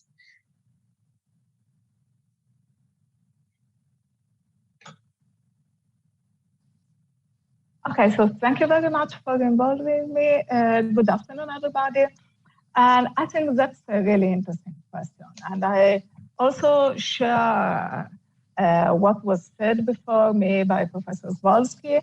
I think that one of the main problems of the European Union is this distinction between common foreign and security policy on one side, this intergovernmental approach, and what was formerly known as the first pillar, so this approach more keen on trade relations and so on.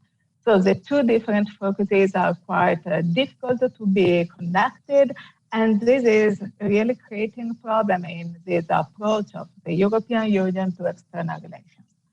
So for example, if we see recent decisions of the European Union related to common foreign and security policy, we also find some of them dealing with human rights.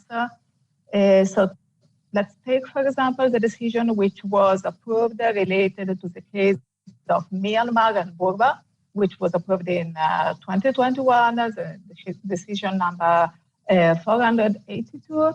And this is a decision on the freezing of assets, on targeted restrictions, which are meant also to provide an external relation framework against the persons, legal persons or natural persons whose activities undermine democracy and the rule of law in that country. So it was able in that case, it was possible, sorry, in that case to find an agreement You know that in most cases we need unanimity inside the Council in order to approve such decisions in the field of common foreign and security policy.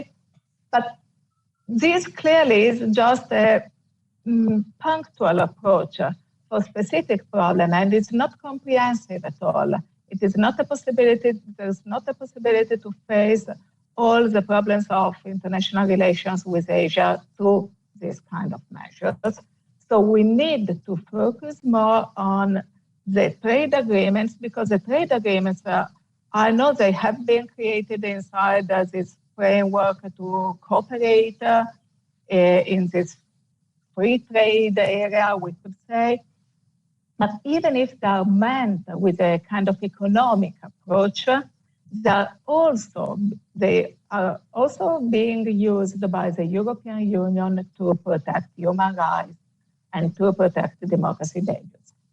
So we used in the European Union this kind of conditionality approach, which is meant to help the European Union to focus on this aim to protect human rights, not only inside its borders, but also outside its borders.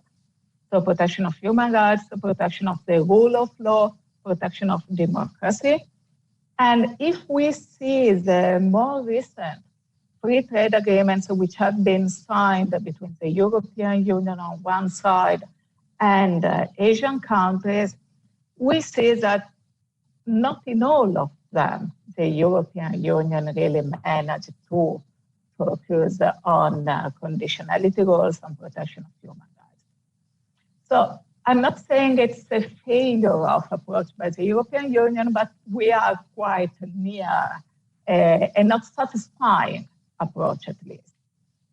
Because if, for instance, we consider the free trade agreement which was signed in 2018 with Singapore, there has been a really long discussion about this agreement. It also was taken in front of the Court of Justice of the European Union, but just in order to decide whether it was possible for this agreement to be signed only by the European Union and also by member states.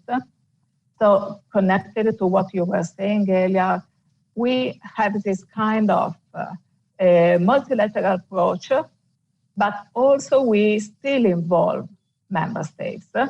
So even in such an agreement, which is really dealing with free trade, the Court of Justice decided it was not possible for the agreement to be signed only by the European Union on our side.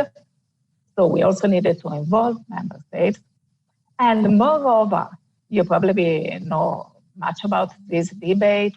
In the agreement, we have a human rights clause, like we usually have in most international agreements, also with candidate countries, with European countries. We're not only trying to promote democracy far away from the European Union, we are also trying to promote it with candidate countries.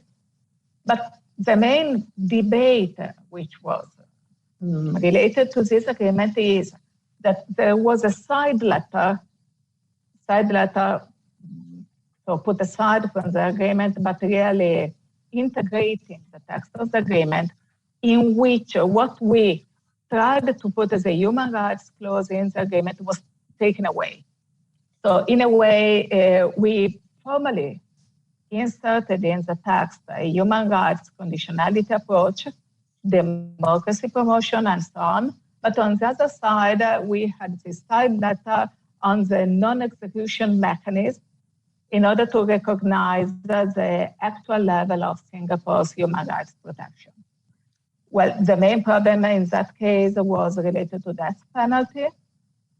So that death penalty is one of the milestones that the European Union is trying to promote in external policy, but in that case, we just declared, okay, we promote human rights, but we accept death penalty. And this was considered to be as something like betraying our values from our European Union point of view. But I'm really interested also in knowing your point of view, because I don't really like this idea of the European Union going abroad and just presenting them with what are our values, our idea of human rights, our idea of, for example, protection of children's rights.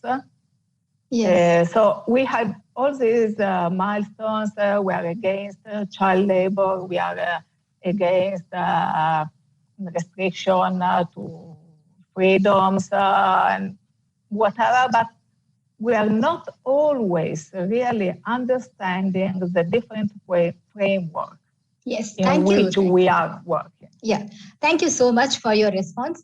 May I request Dr. Salma Bawa to respond to the second question, please?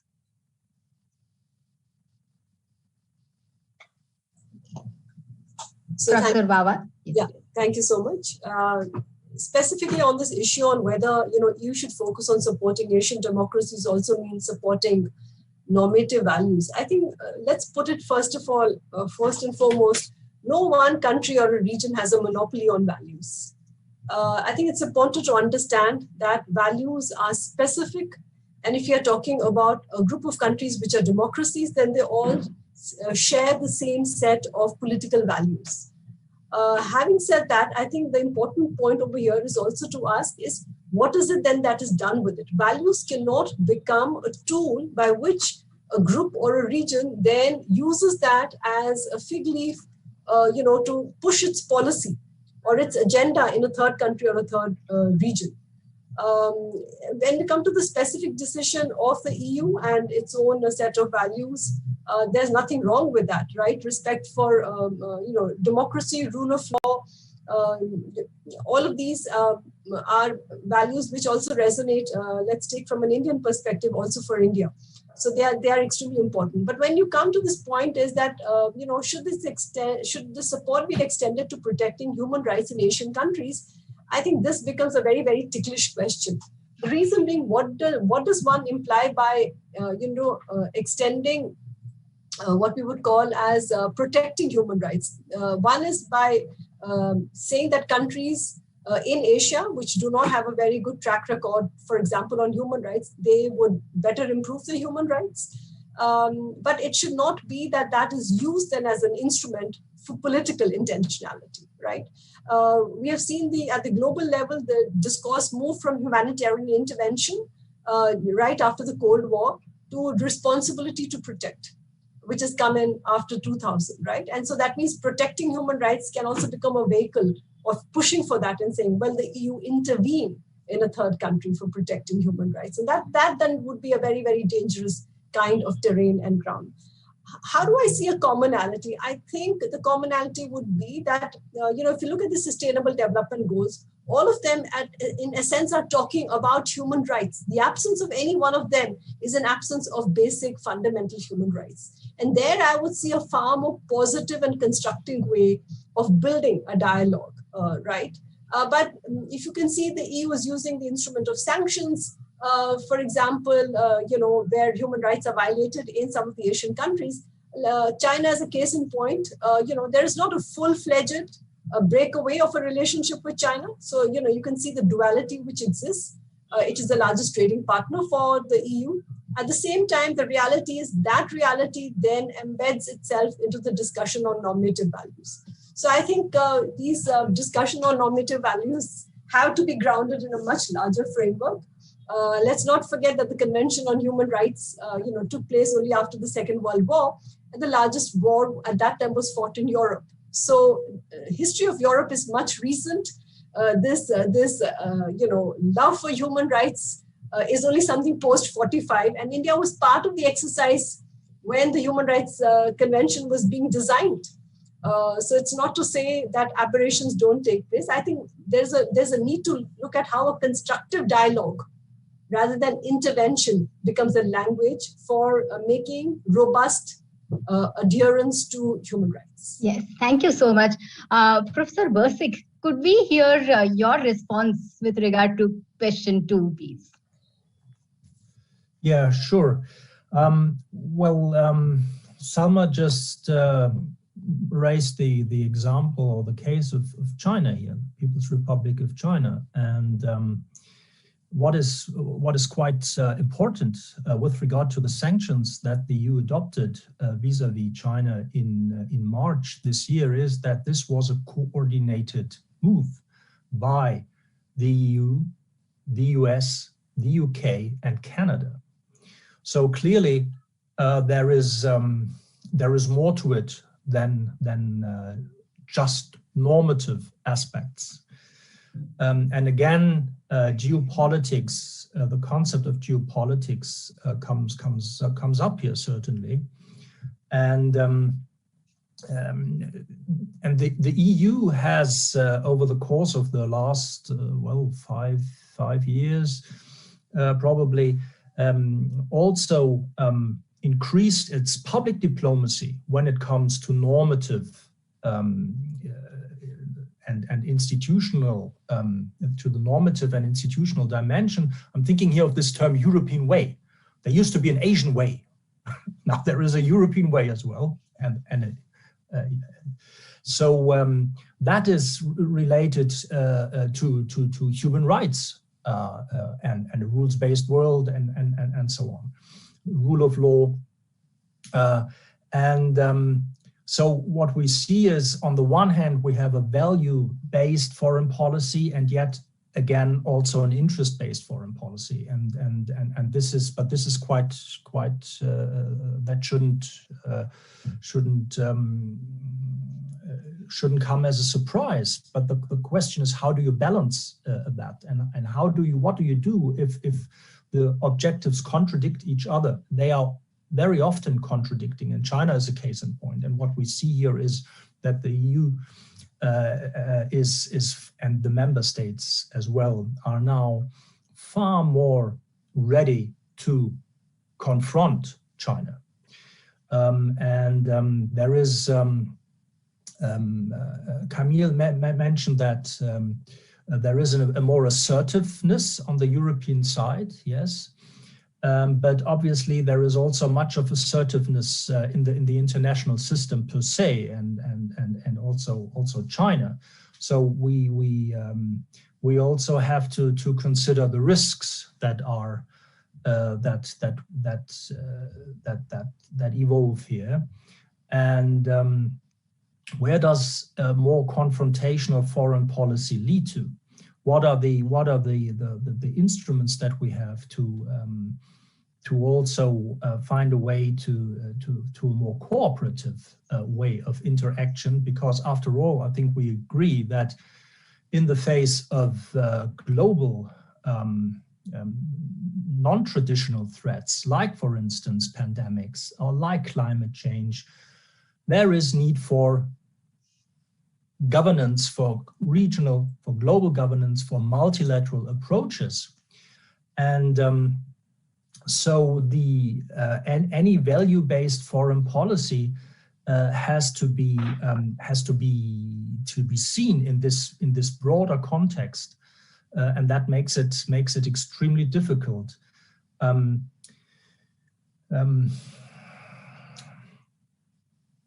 The Europeans, though, have started to develop more differentiated approaches, if not to say strategies, vis-a-vis Asian actors here. The Indo-Pacific is now a concept that is used when it comes to Asia and the Asia Pacific, right? We have now, there are the connectivity strategy that the European Union in late 2018 came up with is the connectivity between the EU and Asia is to be elevated to a global connectivity strategy. At the same time, member states' Indo-Pacific strategies, for instance, France, Netherlands, Germany, that has now been developed into a European Indo-Pacific strategy. So we see a strategization processes here, but at the same time, this tension between norms and interests will not go away and will become even more pertinent. Think, for instance, of Myanmar, and think of the ASEM summit, right? And how will the EU deal with this question? That is, so will they sit together with a regime, right? And pretend, well, will they do or not? This all cannot be merely discussed amongst policymakers and politicians. This must and should bring in civil society as well.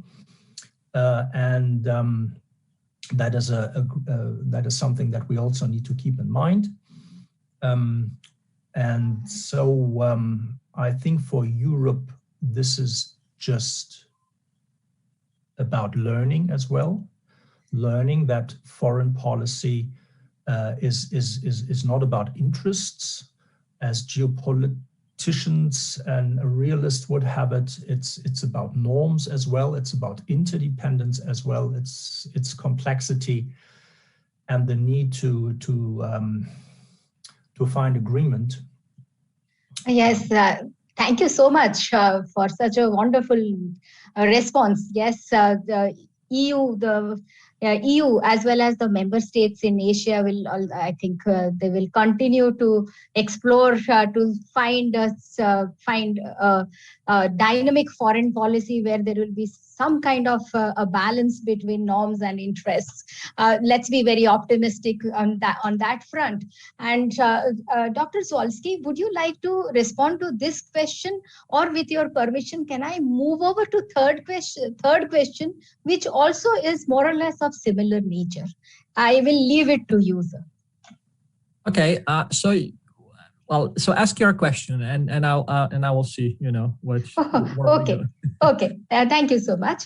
The third question goes like this: speaking of human rights in the EU-Asia relations, human rights policy operates as an institutionalized system through consensual adherence to democratic rules. The role of human rights can act as catalysts and inhibitors to EU-Asia relations that aim to establish stronger links between political agency, security, and development. The question comes down to values and ideas on human rights in consideration of the East-West discursive practices on norms. Would it be better for the EU to refocus or defocus its human rights policies in Asia? How has history of colonization impacted on the need to refocus human rights issues in Asia?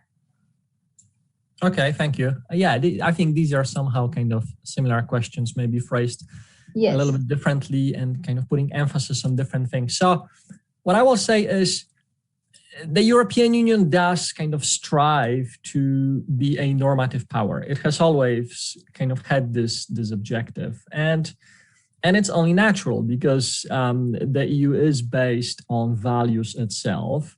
Its very foundation is about establishing a set of values, liberal democratic values, including close economic cooperation, peace, democracy, freedom, and the protection of human rights. Also, the principle of international law. So the EU was not kind of created to conquer the world, but to reconcile France and Germany in the first place, and based on that, create a lasting peace in Europe. Over time, this ambition also evolved into promoting a set of similar values abroad in its dealings with the rest of the world. So the EU strives to promote its liberal democratic values abroad. The question is whether the EU will promote human rights. So if the question is whether the EU will promote human rights in Asia, the answer is yes. And one reason for this is the growing role of the European Parliament, which is, well, somehow obsessed, perhaps rightly so, with the question of human rights and the promotion and protection of human rights. and this institution holds accountable the European Commission and the Council of Ministers, and whenever they try to perhaps pursue a more pragmatic policy agenda, the European Parliament rings kind of alarm bells and calls on those institutions to really be truthful to EU values. So one challenge is going to be kind of those competing values that are at stake here, right? So boosting economic cooperation and enhancing economic welfare in Europe is one kind of value, right? So boosting economic cooperation with China, for example, could be a value in itself to the EU, but it can, of course, be in conflict with other values related to the protection of human rights. So the fundamental challenge for the EU is to move towards becoming more pragmatic or remain highly principled. The 2016 strategy that was already mentioned here seems to suggest that kind of pragmatism is on the rise in the European Union. So the EU still wants to protect human rights internally and abroad, but it does not want to find itself on the losing end in the global distribution of economic welfare. There are, of course, so there are different actors there that are that have different perspectives. Again, the Council may have a slightly different take, the Commission may have a different take, and the final point that I will make in my response is that I think Sebastian made this point about learning. The EU needs to learn what kind of policy it wants to develop, but I would say that being overly ambitious with the human rights agenda will not work. Partially because there are significant differences within states. You know, look at the United States, how different states approach the question of human rights. So it would be a bit naive for the EU to believe that it can successfully promote its own vision of liberal democratic values that are very peculiar and kind of unique to the EU if it can do it abroad. So some kind of combination of pragmatism and principle stance will be in order. Yes. The question is, I think the solution lies in striking a balance between pragmatism and highly principled way of operation. With this, I come to the fourth, and probably that would be the last question, and I would request the panel to give very quick response to this. The question with reference to the fourth question goes like this. The question with reference to the EU's 2016 global strategy, which mentions climate change as the aggravating potential conflict due to food and water security, and also with reference to climate peace and security, that 2018 high-level event, which took place under the leadership of Ms. Federica Mogherini. Although the EU's response to tackling climate change outside its borders is far from reaching a final stage, and the response will be likely through a diplomatic channel, the obvious question rises here is that, would it be better for EU to include climate-related security risks in multilateral approach, which is in line with EU's general conception of international security?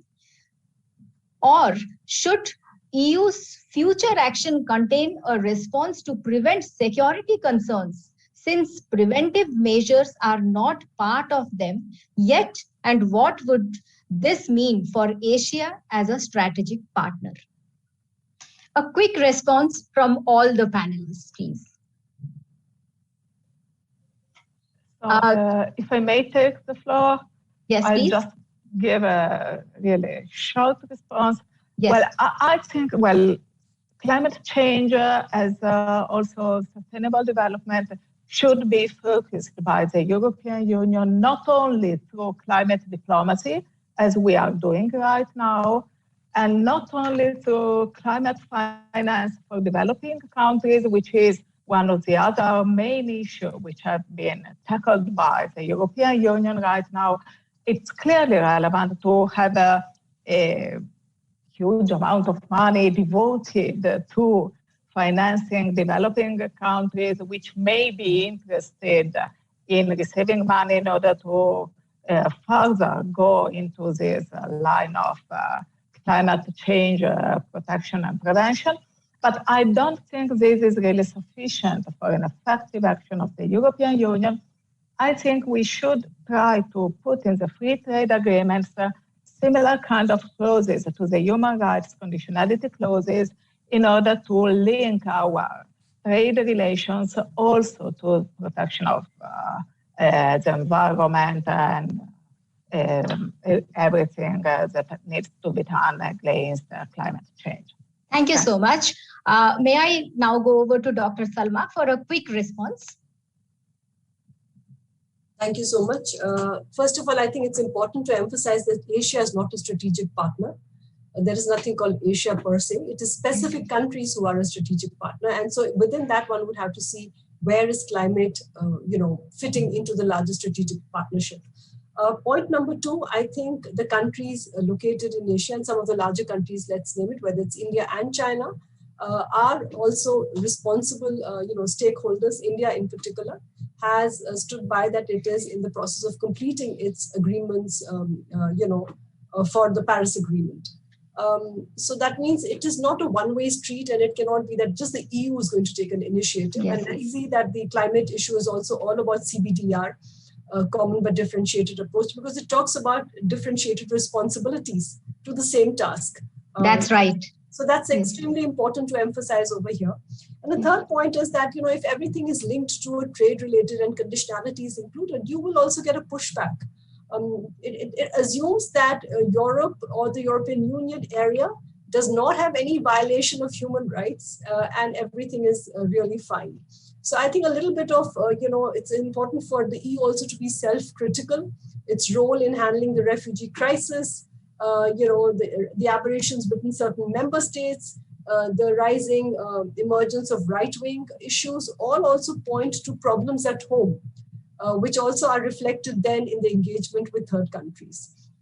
So I think it's important to strike, and to the point which Sebastian had also made, the balance between values and interest, and what Camille was also pointing about, that today we may see a very geopolitical commission, but ultimately, the question to ask then is, how is the EU seeking to build viable global partnerships in which India would play a very critical role with the European Union? Can I please go over to Professor Sebastian, please? Yeah, thank you. Well, following up on this and re-emphasizing it, the viable global partnerships, they need to include what the EU calls sustainable connectivity dimensions as well. So your question, what about climate-related security risks? Shall they be included in the multilateral frameworks and settings? Yes, they should.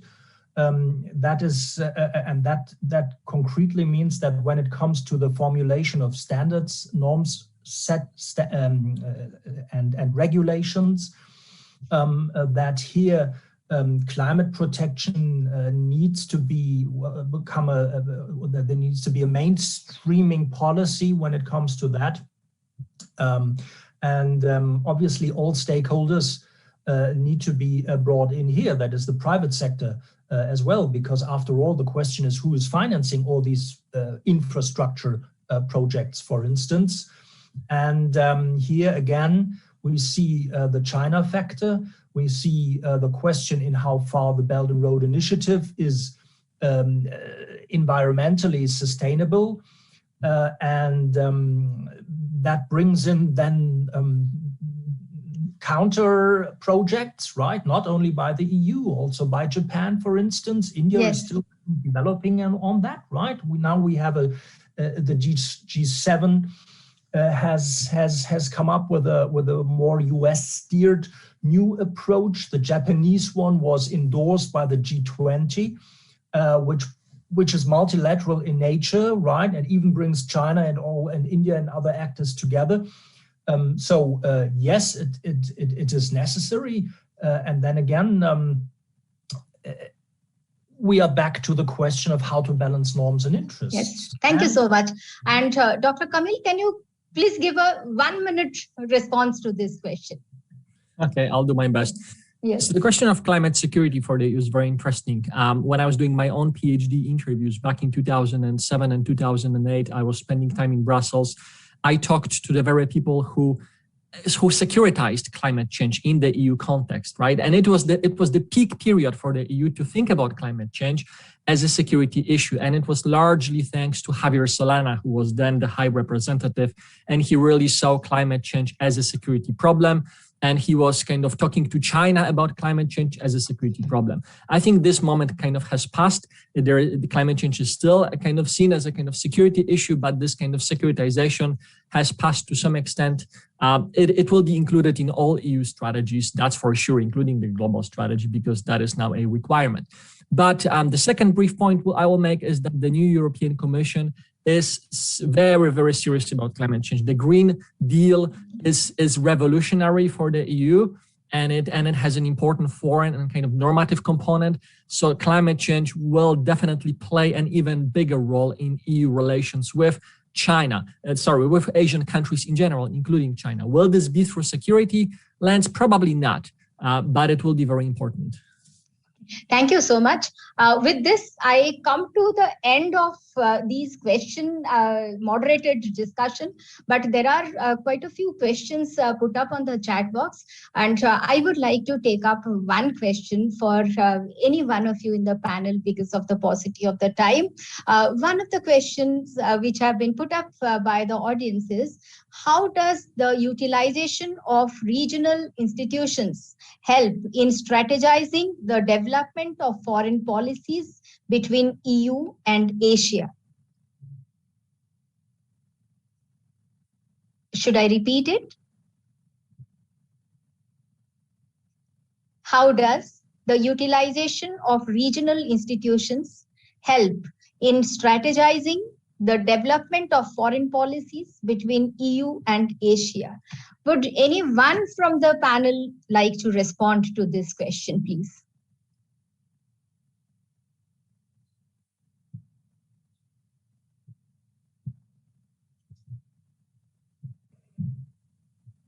Well, it's a mixed picture. On the one hand, as I mentioned in the beginning, the expectations of the Europeans, that is that we see broad community building processing in Asia, right? Like in the Asia-Europe meeting, that has not materialized. It's ASEAN this ASEAN centrality narrative is the most successful reference point here. In the context, for instance, of the Indo-Pacific, the EU and agrees that ASEAN has a very similar approach. With regard to Southeast Asia, so far there was more bilateral trade FTA formations, for instance, than region to region FTAs. The utilization of regional institutions has yet not, from a European perspective, led to a process that strengthened a change in the international system with regard to sovereignty, right?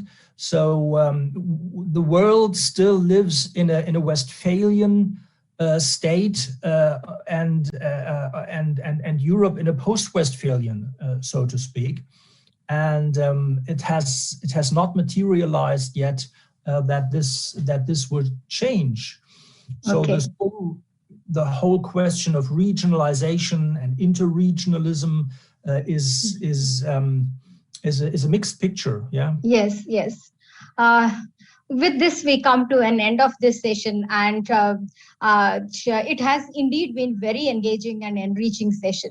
And keeping in tandem with the relevance of the theme, the panelists have come up with brilliant responses, which I'm sure will act as path-breaking guidelines, inputs for the policymakers, both at the level of EU and Asian states. And with this, I hand over to our host, Manveen Singh, please.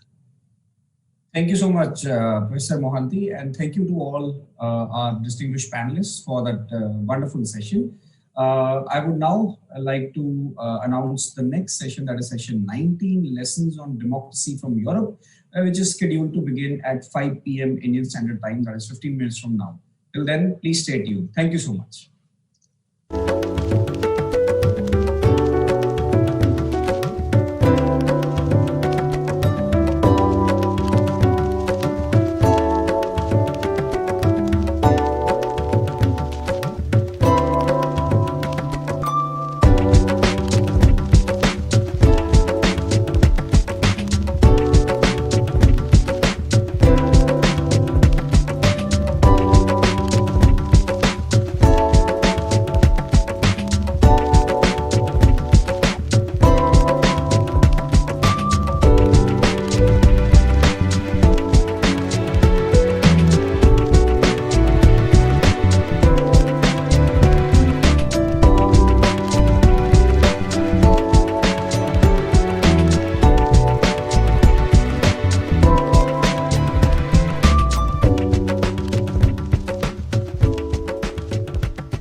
Welcome to our viewers.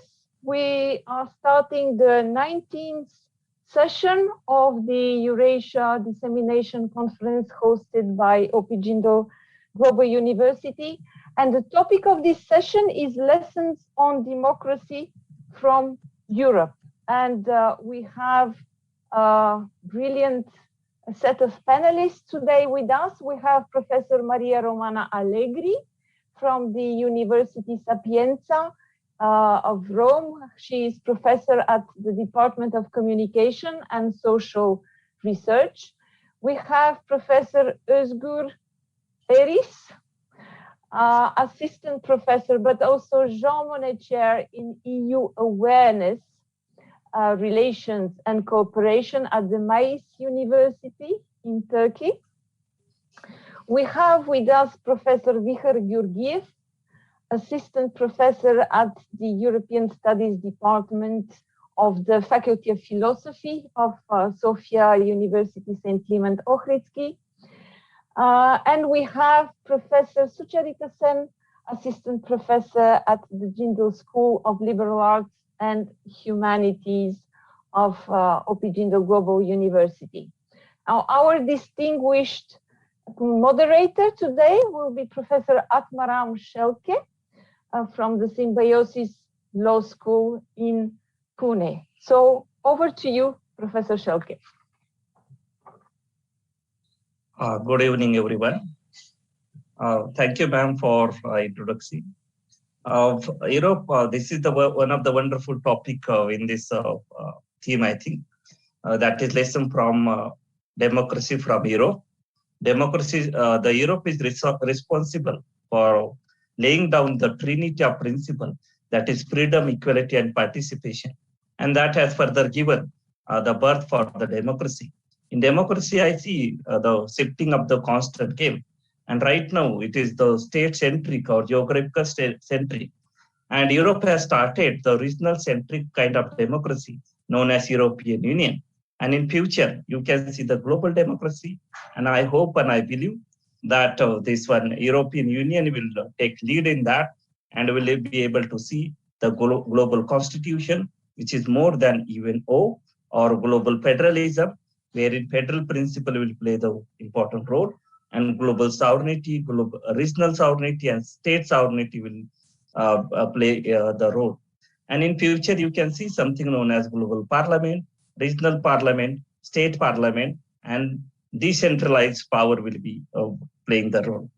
In this backdrop, I request today's panel member to introduce theme for 2 minutes.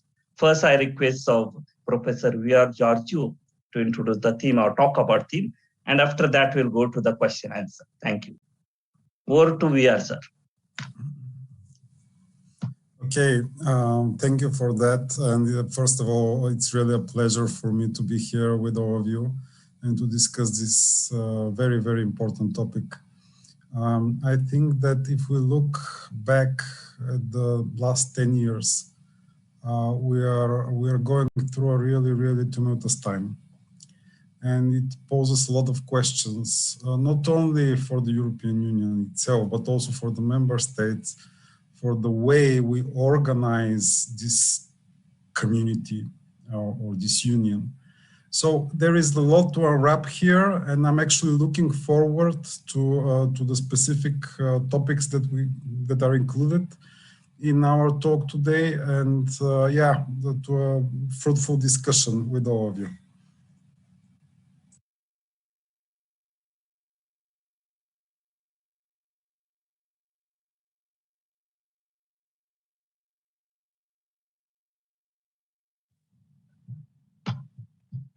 Thank you, sir, for introductory remark. Now I'll request Dr. Iris to talk about the themes in 2 minutes. Hello, thank you very much first for inviting me. I'm joining you from Turkey. Officially, I'm actually located in Istanbul, and that's where I work. But today I'm joining you from Bodrum, which is a nice small town at the Aegean coast of Turkey. So I'm bringing you some summer vibes, I hope. And in this beautiful atmosphere today, I think it's really good to talk about democracy and how the European Union is trying to be a normative power at the global level. This is something that is very much discussed in academic circles in Turkey as well, because as you all know, Turkey is actually has been negotiating to become an EU member for the last 16 years. So it's actually a country where we talk a lot about how democracy promotion is working, what the European Union is doing. Is it really successful in a non-EU member state in furthering democratic goals and other democratic means? So I think that's why I find it useful to contribute to this panel as a Turkish academician who has been experiencing this role a great deal for the last 15 years. Okay, thank you, ma'am, for sharing that experience. Now I request Professor Maria to introduce the themes in 2 minutes, and then followed by Suchitra, madam, and we'll go to the question answer after that. I request Maria, madam, to introduce the Yeah, thank you very much. I'm very happy to be here with you this morning. As you probably know, I work in Rome in the University La Sapienza, where I teach at the moment I teach public law and information and communication law, but I also have taught European law for several years. And, you know, I'm Italian, and Italy is one of the founding countries of the European Union. So being part of the European Union is no question. And for many years, until the end of the 90s, Italians were very, very fond of the European Union. Everyone used to think it was a wonderful thing. We are all together in this union, and this would improve our quality of life and also the quality of our government. But in the last, let's say, 20 years, something had gone worse, and people is less and less affectionate to the European Union. And in these last years, I think that the level of approval by people of the European Union is very low, and there are a lot of political and ideological movements rising up who are more or less strongly against the European Union or against this kind of European Union. So things are getting different from the past. So I think it's quite interesting to talk about this today. Thank you. Thank you, ma'am. Now I request Suchitra, ma'am, to talk about the theme in 2 minutes. Thank you very much. It's a great pleasure to be joining all of you, and I'm very much looking forward to a fruitful discussion. So I'm now in Delhi, and I don't think I can send you summer vibes because it's just too hot. It's very, very hot in Delhi here. So I teach political theory in the liberal arts school within the political science major to undergraduate students. And my own research has been in theories of nationalism, particularly in South Asia.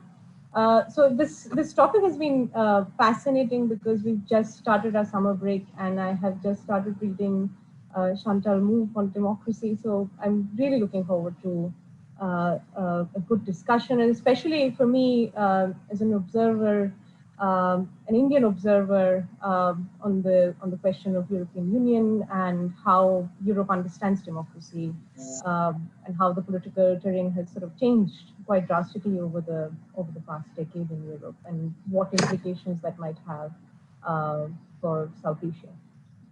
Thank you. Thank you, ma'am. Now we'll go to the question answer, and I request Professor V.R. Georgiou to answer the first question.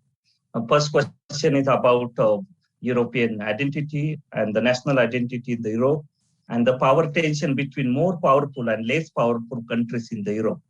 And there is a opinion raised time and again that more powerful countries in the Europe are designing the terms and conditions, or they are laying down the laws, or they are laying down the policies.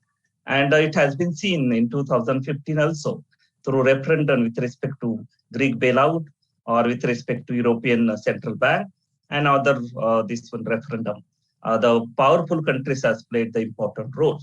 In this backdrop, Professor Vihar, do you think there is a need to restructure the European policies with respect to making it more democratic? Do you think powerful countries are playing the role? And in order to make it more democratic, do you think there is need to restructure the European policies or European rules and regulations? Okay, first of all, we need to consider again what I said in the beginning, that we're dealing now in the European Union with something we call the polycrisis. So this is an ongoing crisis, or a number of crises that include, as you mentioned, the Eurozone governance crisis, which by the way hasn't ended still. We also have the migration crisis, which came a bit later, but still is going on even in the moment. We have these problems with on many fronts with irregular migration in Europe.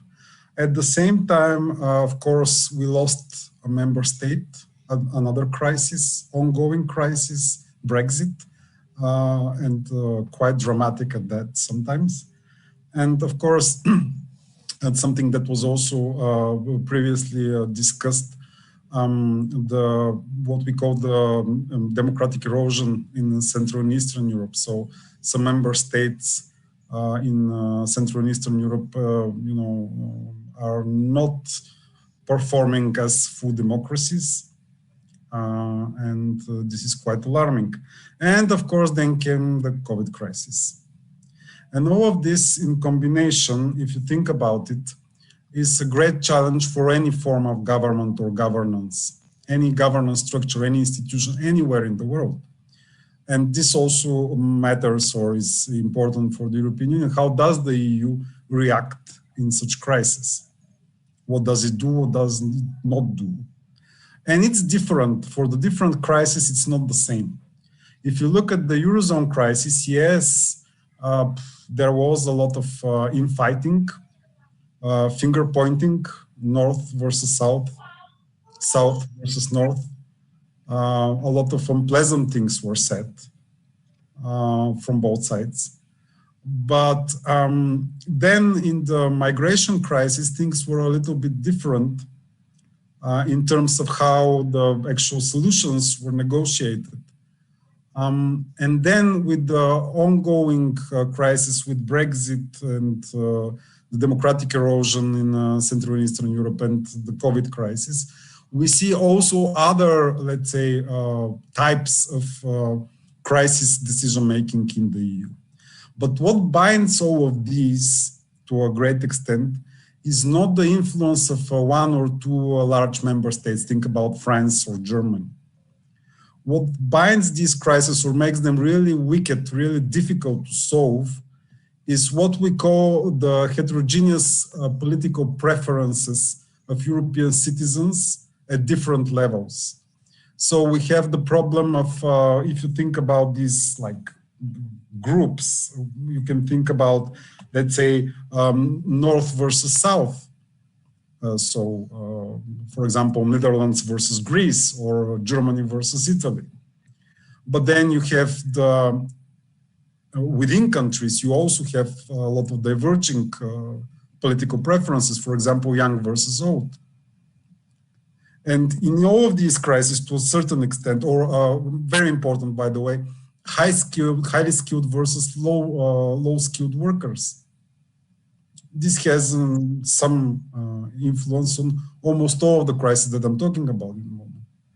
So what is really troubling in this context of the polycrisis is the divergence of political preferences, and then the lack of capabilities, both at the member state level and also on EU level, to negotiate around those diverging political preferences. So the problem is bigger than, let's say, the protection of national interests at the Council of Ministers or the European Council, or let's say the democratic input coming from the European Parliament, although this is very important. But the real problem here is that we are faced with issues, with conflicts that are very difficult to solve in the first place. And to some extent, the EU response to those crises, particularly the Eurozone and the migration crisis, actually worsened some of these, let's say, some of this divergence of political preferences at different levels.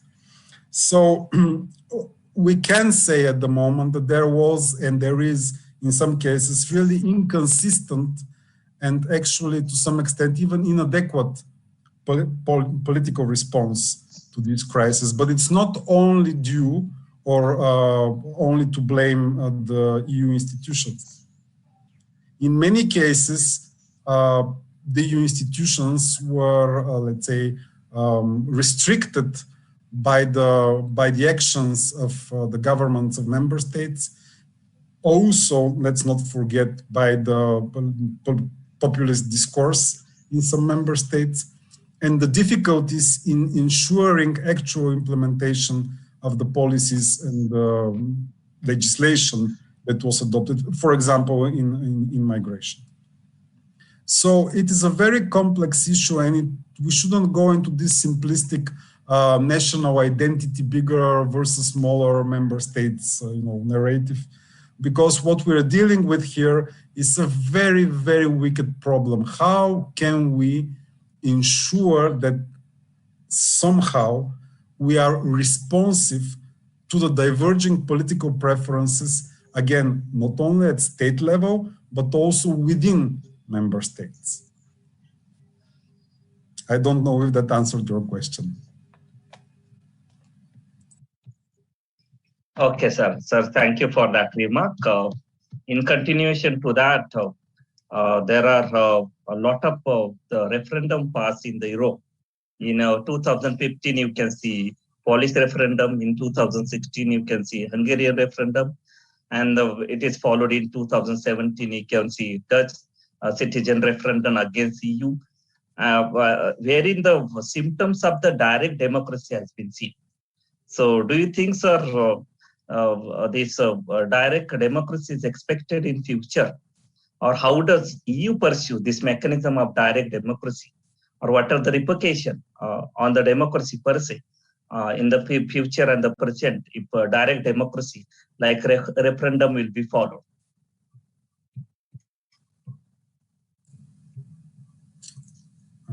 Is this again a question for me? Yes, yes. You okay. And Maria ma'am in combined can answer this question. I'll just say 2 words and then I'll pass the floor to Professor Allegri. But the question is not about direct democracy. Again, what we need is deliberation, and deliberation at the low level, so coming from below, and a lot of information and input from citizens. Direct democracy at this scale is not very feasible.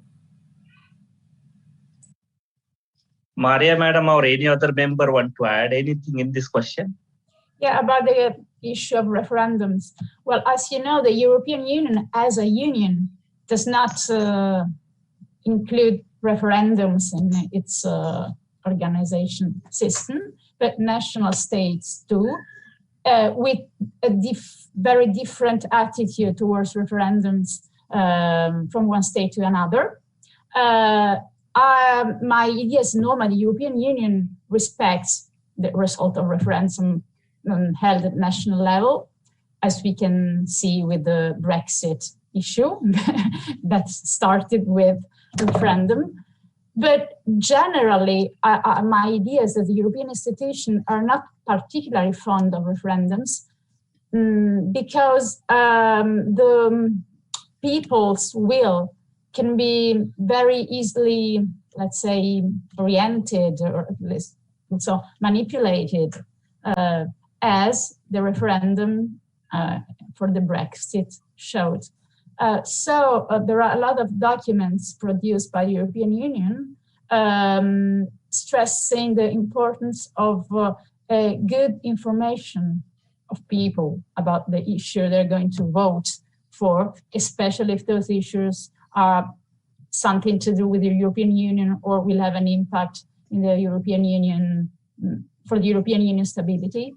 And the issue of trustworthy information and reliable information is very, very important for the European Union, who did a great effort to contrast disinformation and fake news, especially after the Brexit referendum, which showed that many people in the United Kingdom voted for going out from the European Union because they probably had a false, a deviated idea of what being in the European Union means and what consequences could going out from the European Union have. So that's the situation. Thank you. Okay, thank you, ma'am. Next question is about the Asia, or lesson to be learned in the Asia. In Asia, we have SAARC, we have ASEAN, but we don't share the same understanding as it is shared by European countries. Or same democratic principles are not seen in Europe. So, or there are some opposition like countries like China, etc. They are not in favor of adopting the same process in the region. In this backdrop, I request Suchitra Madam to answer this question. How are lessons on democracy from Europe are relevant in Asia? Thank you very much for that question. I think sort of following from what Dr. Bihar was saying earlier about, I mean, the fact that there is a real problem, a wicked problem, he called it, in Europe, and how do you sort of resolve it? I think how I wanted to approach this question was to look at democracy itself. And I think that, I mean, some kind of reorientation of, democracy in these nation states might be a possible solution to some of the problems, because the traditional democracy has given us, I mean, important elements like equality and popular sovereignty and so on. And it appears to me that, and a lot of people have commented on the changing political climate in Europe, for instance, and that, you know, populist movements have seemed to grip most parts of Europe, both Western and Eastern, of course, with different subtle differences between them. But and it seems to have spread to India too, where you know, there's some understanding of the current government in India being populist in nature or extreme right or whatever. But I think that partly the problem is that whatever the traditional center-right and this traditional center-left represented seems to have diffused. And I'm borrowing from Chantal Mouffe because I was sort of, you know, just reading her and sort of helped shape these concepts for me, is to think of the center-right being traditionally in favor of liberalism, liberal values, and center-left being in favor of more equality. And partly why they seem to have merged together, or the lines have been blurred between the two, is because of, you know, of global capital and what kind of rallying force global capital is. And that's happened in Europe, many countries in Europe too. And India is no different, where the center-left and the center-right seem to have ended up with similar positions on a lot of things, mainly because of this the alluring factor of global capital and how attractive it is. And of course, Chantal Mouffe makes this pretty important claim, is that this opens up, you know, a kind of terrain for populist governments, or, you know, other kinds of political governments to emerge, political parties to emerge that make alternative claims and that might be harmful to the general health of democracy. So I think from the South Asian perspective or the Indian perspective, in my case, I think there are lots of lessons to be drawn from the way democracy has reoriented itself in Europe, and it's very important for us to draw from that and use it in India, and also sort of, I'll include this here, but we can sort of discuss it as we proceed with this discussion, is that democracy always requires a kind of, dual factor in the sense that you have to have conflicting views and have some kind of structure where you can accommodate these conflicting views or contradictory views. In India, for instance, this seems to be increase at an alarming rate, a kind of restriction in the way we can, the tools we can use to accommodate different kinds of views. And it's sort of, the political climate is moving towards a certain direction where it's very consciously excluding other kinds of voices, other kinds of ethnicities, and so on.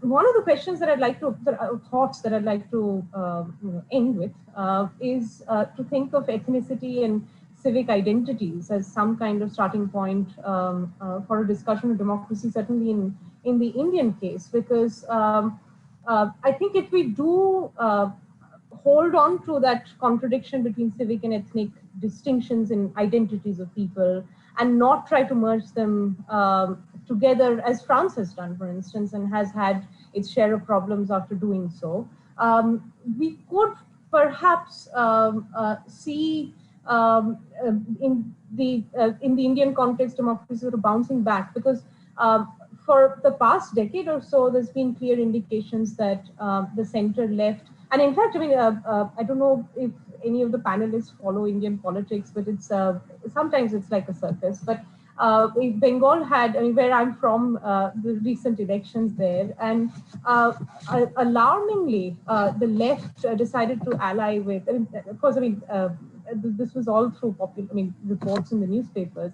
And I don't have first-hand information, but the left was sort of aligning with the BJP government, which is a right-wing government. So it's come to that in India today. So I think that if we're able to retain our ideological distinctions, particularly in a country which is ideologically so diverse, like India, we might be able to hold on to everything that we've inherited from the tradition of democracy, especially borrowing from the kinds of things that democracy is given to Europe. Thank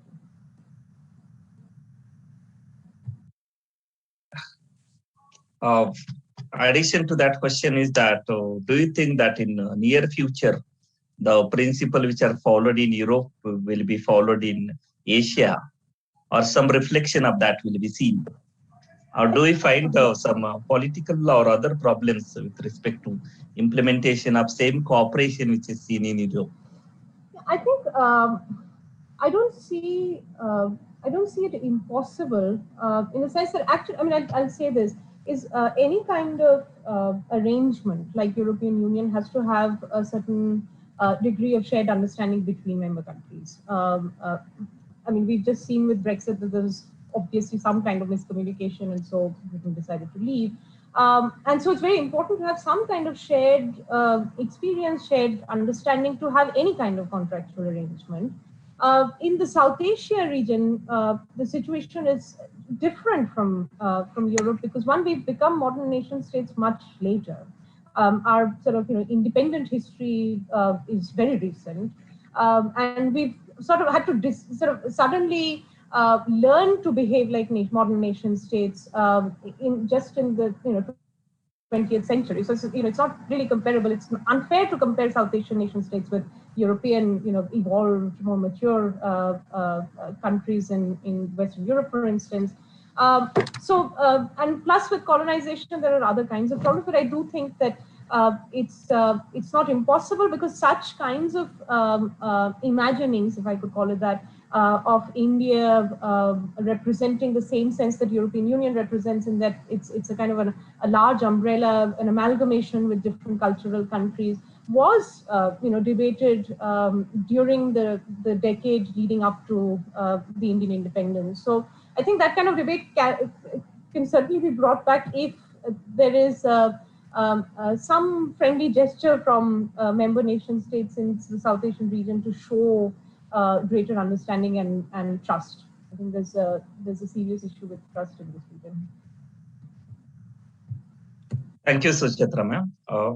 Professor VR, Giorgio, do you want to add anything in this question based on your experience of working up European Union? There is a very good guidance actually by Jean Monnet.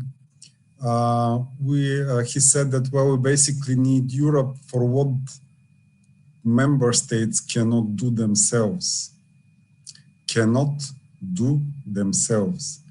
So integration, regional integration, is not one size fits all, obviously. And this is also, this matters for Asia because you have, as you know, very different contexts in the different subregions in Asia.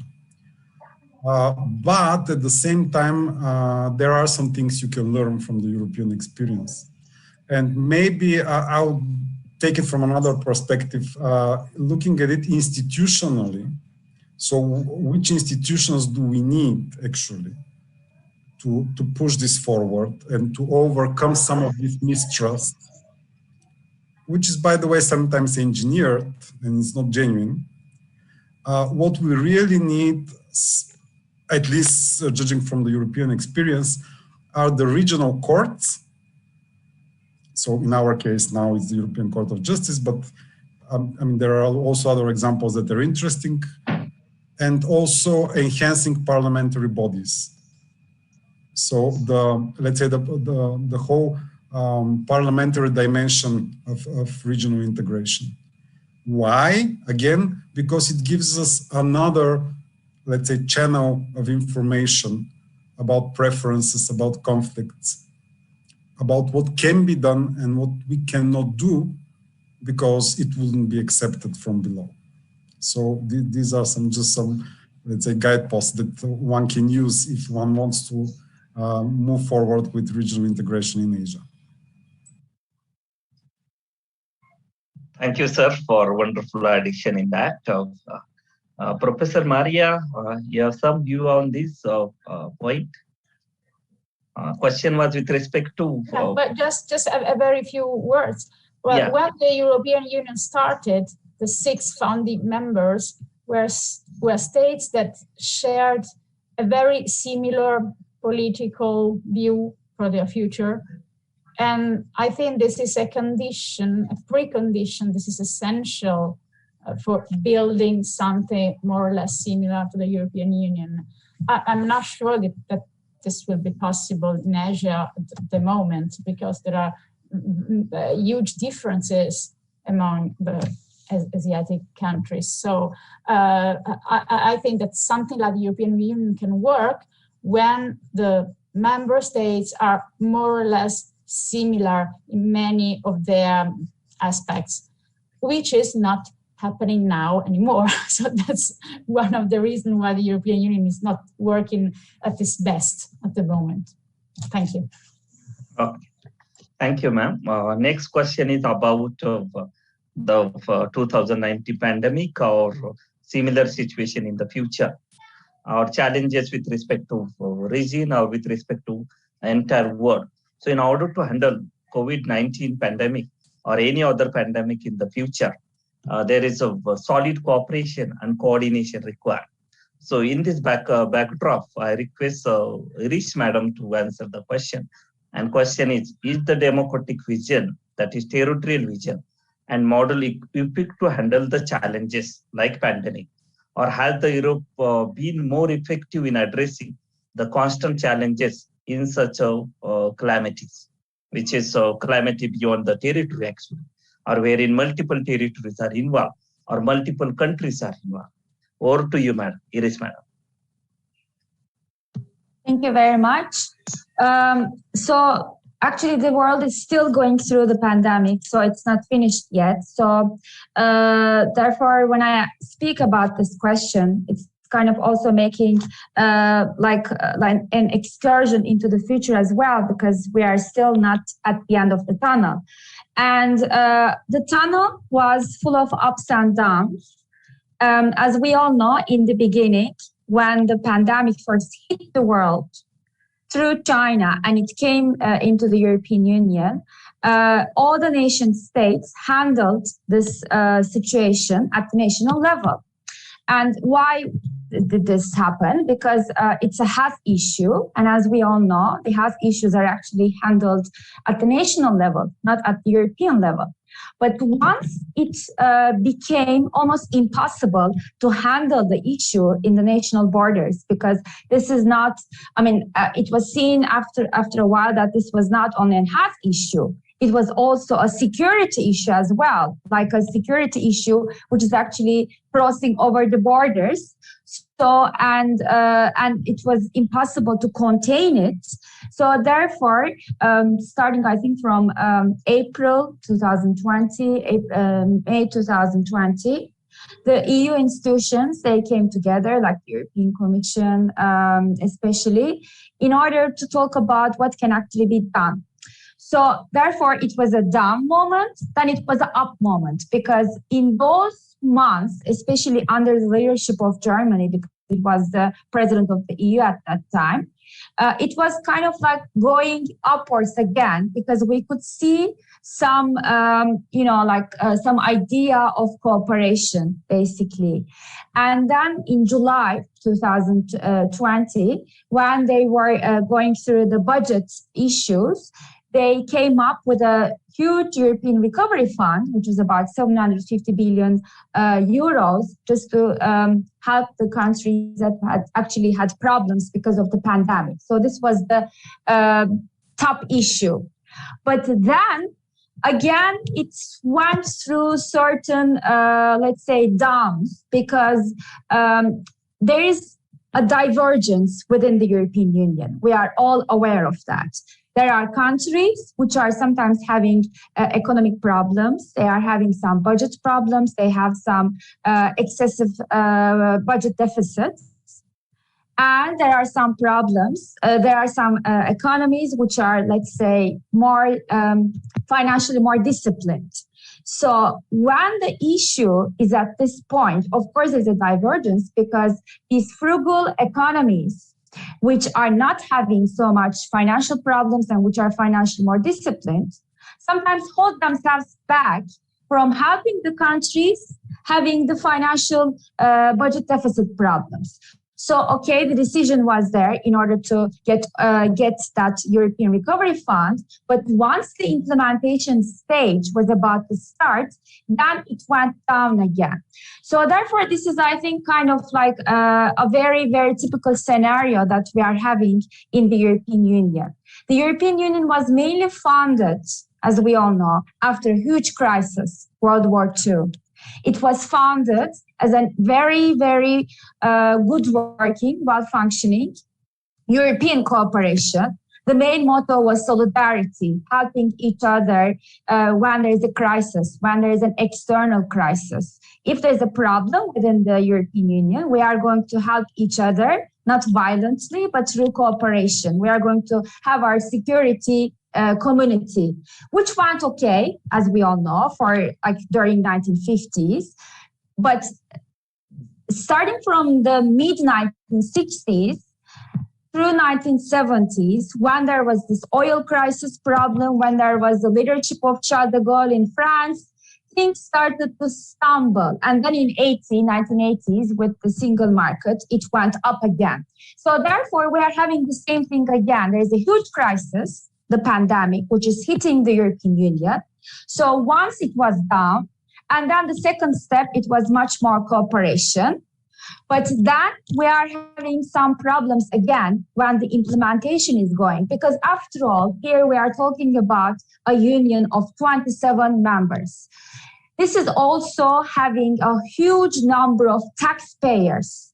Not all the taxpayers would want to help maybe help other countries recover economically. So therefore, this is kind of like an up and down situation. But the surveys that are being done at the EU level, and when asked to the EU citizens, most of them, of course, I'm not going to go into the details here, but most of them actually show that although the implementation stage is going through some problems, the EU citizens are still aware of some things. Like one, this is a very, very important problem which cannot actually be fought at the national level. So therefore, the European cooperation is needed. It's a must and it's an obligation. So you have to go over the hurdles and you have to basically just get there. And two, maybe this is just the beginning. Then there are going to be more global issues. There are going to be more problems, you know, like driving from climate change, for example. And the European Union is very much vulnerable. When there is a huge crisis, it cannot just stand there and act as if nothing is happening. It has to get together. The financial crisis was an important crisis. The 2015 refugee crisis was an important crisis. The pandemic is another important crisis. So crises are basically coming one after another. And the EU citizens they are, of course, not all the time willing basically to pay for what is needed. But the idea is basically there to go forward with the cooperation at the EU level, because this is a security issue which is actually crossing borders. And so I actually assume that there should be much more cooperation between the elites and the public, and maybe the conference, the Future of EU conference is actually a good platform in order to accomplish that. Thank you. Thank you, ma'am. I request VR sir and Maria ma'am to add their views with respect to cooperation required to handle the natural or any other calamity, which is calamity which connects more than one territory or country. Professor Allegri, please. Maria ma'am, you want to start off? Yeah, can you repeat this, because I was thinking about the question was else. about 2019 calamity, that is pandemic. Mm-hmm. So in order to handle this type of pandemic, a lot of cooperation from multiple countries are required. Yeah. So do you think the mechanism like EU will able to handle this type of calamities effectively?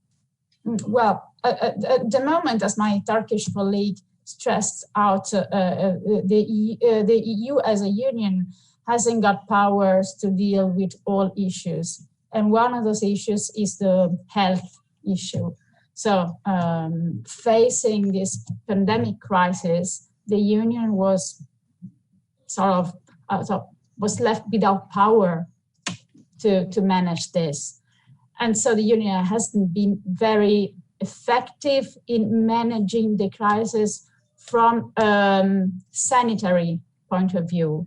But the union used the other weapons, let's say so, that it has, like the economic issues. So building this huge recovery fund that's going to be disseminated among member states. And also stressing the fact that the pandemic is not only a health issue or an economic issue, but is very much a question of human rights. Because of the pandemic, people face a restriction of their rights and liberties, which have always been let's say, the core business of the European Union since its very beginning. And the reason why normally the European Union is considered a wide area of democracy. It's considered like that because it's a wide area made of different countries where human rights and liberties are guaranteed and respected at quite a high level compared with other countries in the world. And so this particular feature, this is, I think, the most characteristic feature of the European Union, has been seriously, I would say, damaged because of the pandemic. And so I think that nowadays these issues as in the past years, the fact that in the European Union rights and liberties were respected were sort of given for granted, but at the moment it's not given for granted anymore. And so it became a new issue, that the European Union has to face. And I think that from this point of view, the European Union has the power to deal with this kind of problems.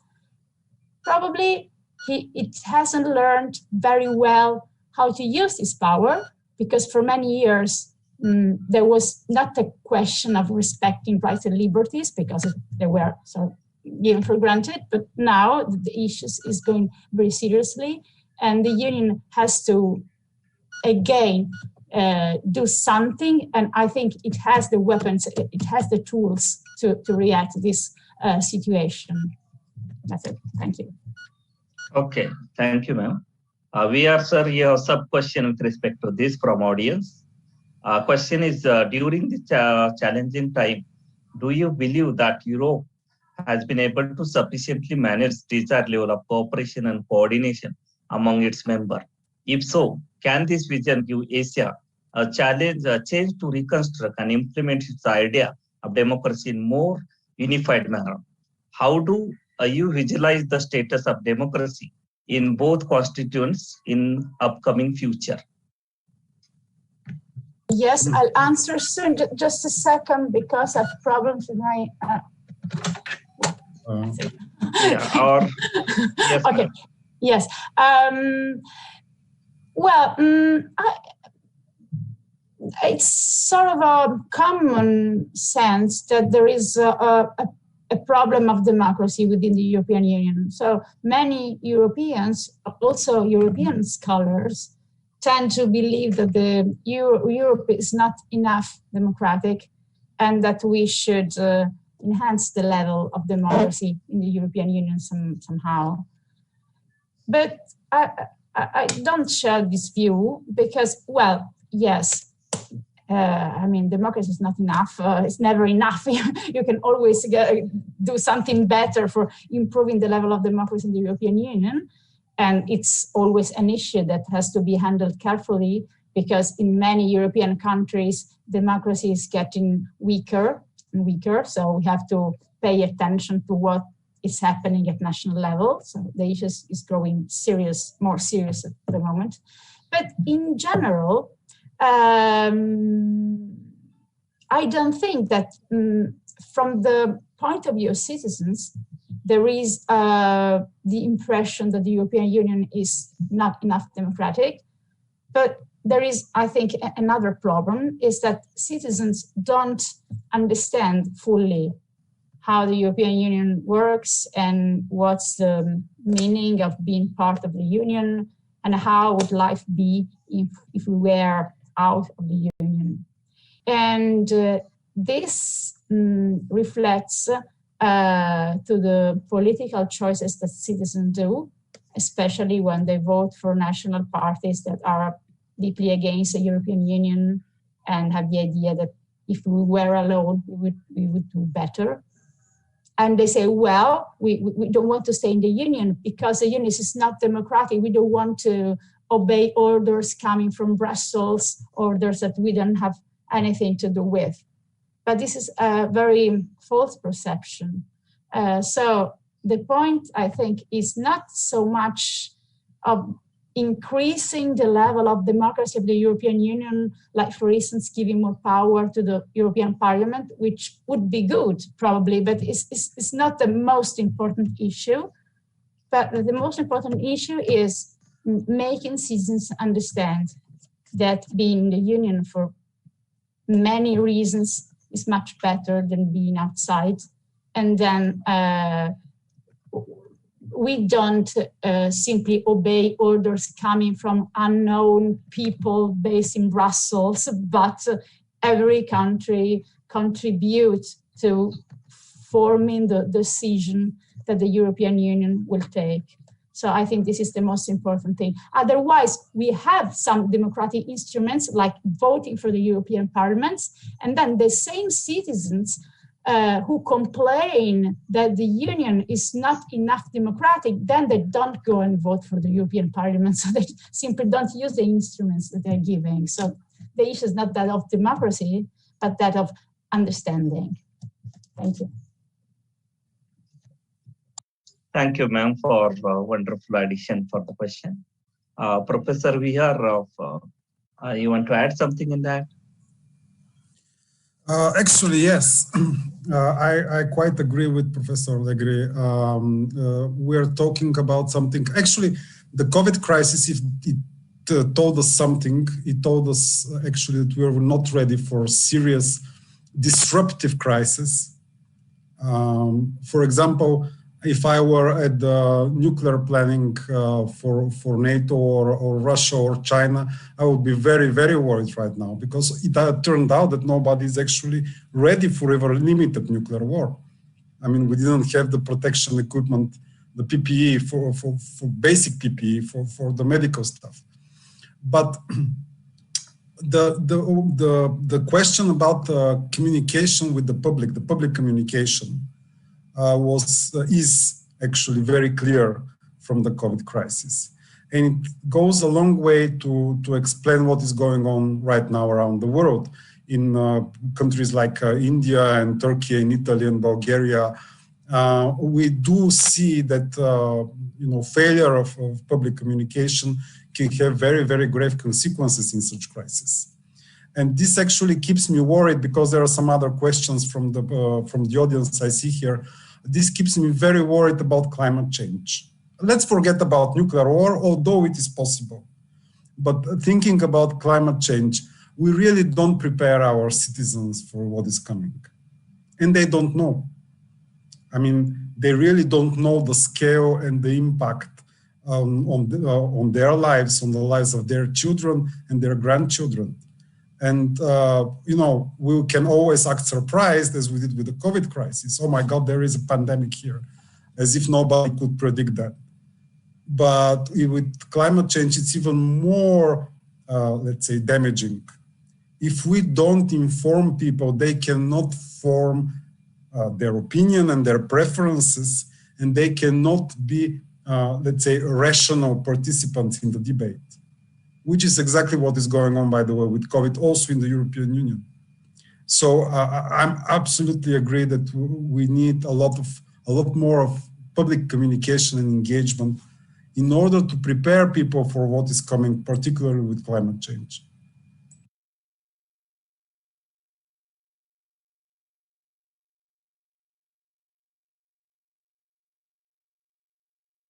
Okay, thank you, sir. Thank you, ma'am.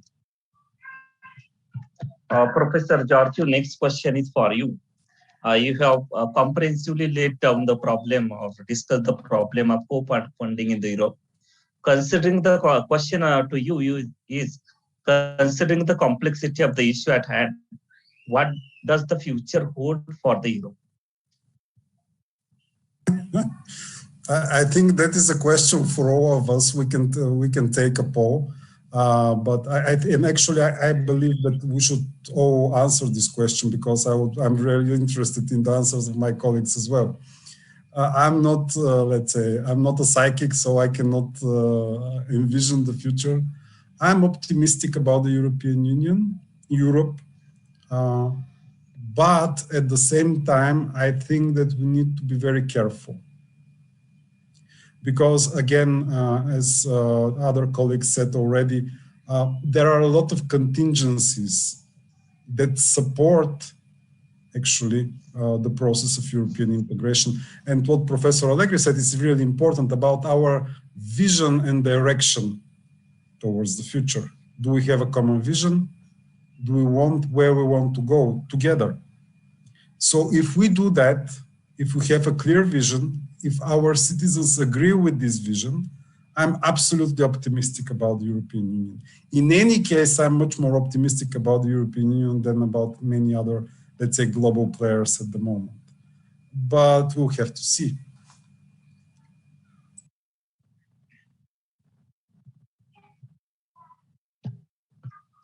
Okay, I think we can take one or two questions. Sir, there was one question maybe, because of lack of time. Next question is to Iris Madam about the challenges which is raised because of authoritarian regime or attack on the constitutional democracy. So, ma'am, how do you think that this type of problem will be tackled by the European Union in the future? Or how the experience of the working of the European Union can be utilized to tackle the problem of authoritarian regime? Thank you very much. I just actually want to answer like in a broader level, basically, also tackle my opinion on on how the European Union is answering the problem of pandemic and what are the consequences which is driving from that. Well, first of all, as I just said also in the beginning, that the pandemic is actually seen as a security threat. And there are various ways that we can actually answer a security threat. Either like we can do how the EU has acted after World War II, like cooperation, solidarity, trusting each other, forming a very important security community. Or you can tackle the security threat by, turning more authoritarian, becoming more nationalistic, xenophobic at the radical level, and focusing much more on the in-group solidarity rather than European solidarity. So unfortunately, there are some tendencies within the European Union in some EU member states which are actually, answering the security threats in the second way. They are becoming more authoritarian, and they are doing it actually through democracy. So they are being elected, and once they are in power, elected popularly, they are kind of like curbing some rights which are actually usually designed to check their powers, such as judiciary and the media. So I see this trend within the European Union as, of course, a little bit alarming, basically, because the European Union was created as a normative power based on group solidarity, and the norms are democracy, human rights, independence of the judiciary, and freedom of rights. So then how are you posing yourself as an example when some of your members are having some problems with these values? So this is an important thing that we in Turkey are also discussing as well, as we get all the criticisms coming from the EU. So therefore, there are certain elements that can be done in this way. There are actually certain mechanisms that can actually be triggered in order to focus much more on this normative value of the European Union, and also focus on the European Commission's motto that it actually wants to become a global actor and geopolitical actor. And I don't want to go into the details, as I know we are having a lack of time, but I just want basically the European Union leaders, some of the European Union leaders, find much more, let's say, suitable and solid ways to come up with a solution in order to make the EU as an example once more. And some mechanisms, like really solid mechanisms, should be triggered in order to make fundamental values, let's say, a precondition, such as you cannot get this fund because you're having some problems with these fundamental values. So I think these should be triggered, because these are all the ways to tackle a very important security problem, such as the pandemic as well, because this is an existential problem. And if it's actually answered in a much more authoritarian way, then the EU is not going to stand as the example and as the global actor potential that it actually wants to see itself. Yeah, so this is my contribution. Okay, thank you, ma'am. I think time is over. We'll end up the discussion. I thank panel member participants for a wonderful discussion. In this discussion, we have discussed about EU crisis, how lessons from EU can be learned by Asia, problem faced by EU region, and cooperation and coordination required to handle natural calamities like COVID-19, etc. I thank Professor VR, Professor Iris, Professor Maria, Professor Suchitra for participating in this discussion. I further thank OP Jindal Global University for the opportunity. Thank you. Over to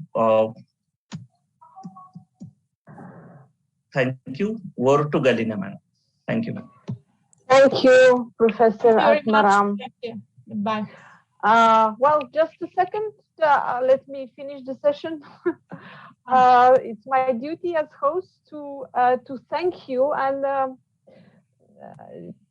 for your reflections. And actually, while I was listening to you as someone who is absolutely not competent in that sphere, I was thinking that perhaps we should have named this session not lessons on democracy from Europe, but cautionary tales for democracy from Europe, on democracy from Europe, because you have articulated very well how problematic that concept of democracy is as it functions in real life.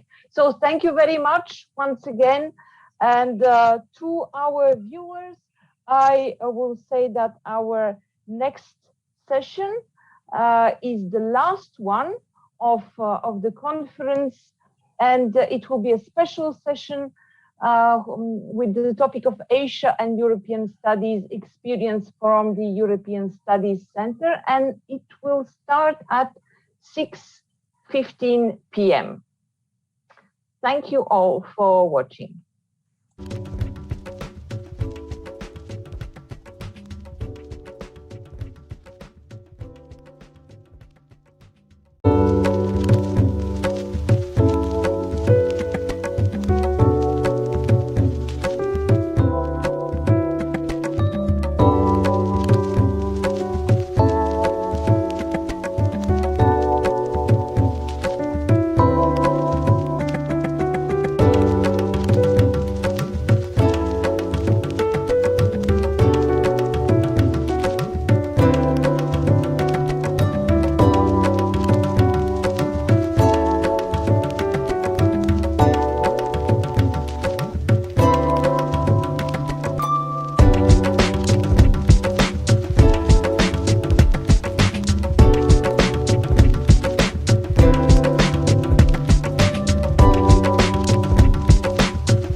A very good evening to everyone who's joined us for this last technical session of the Dissemination Conference on Future of European Studies for Asia.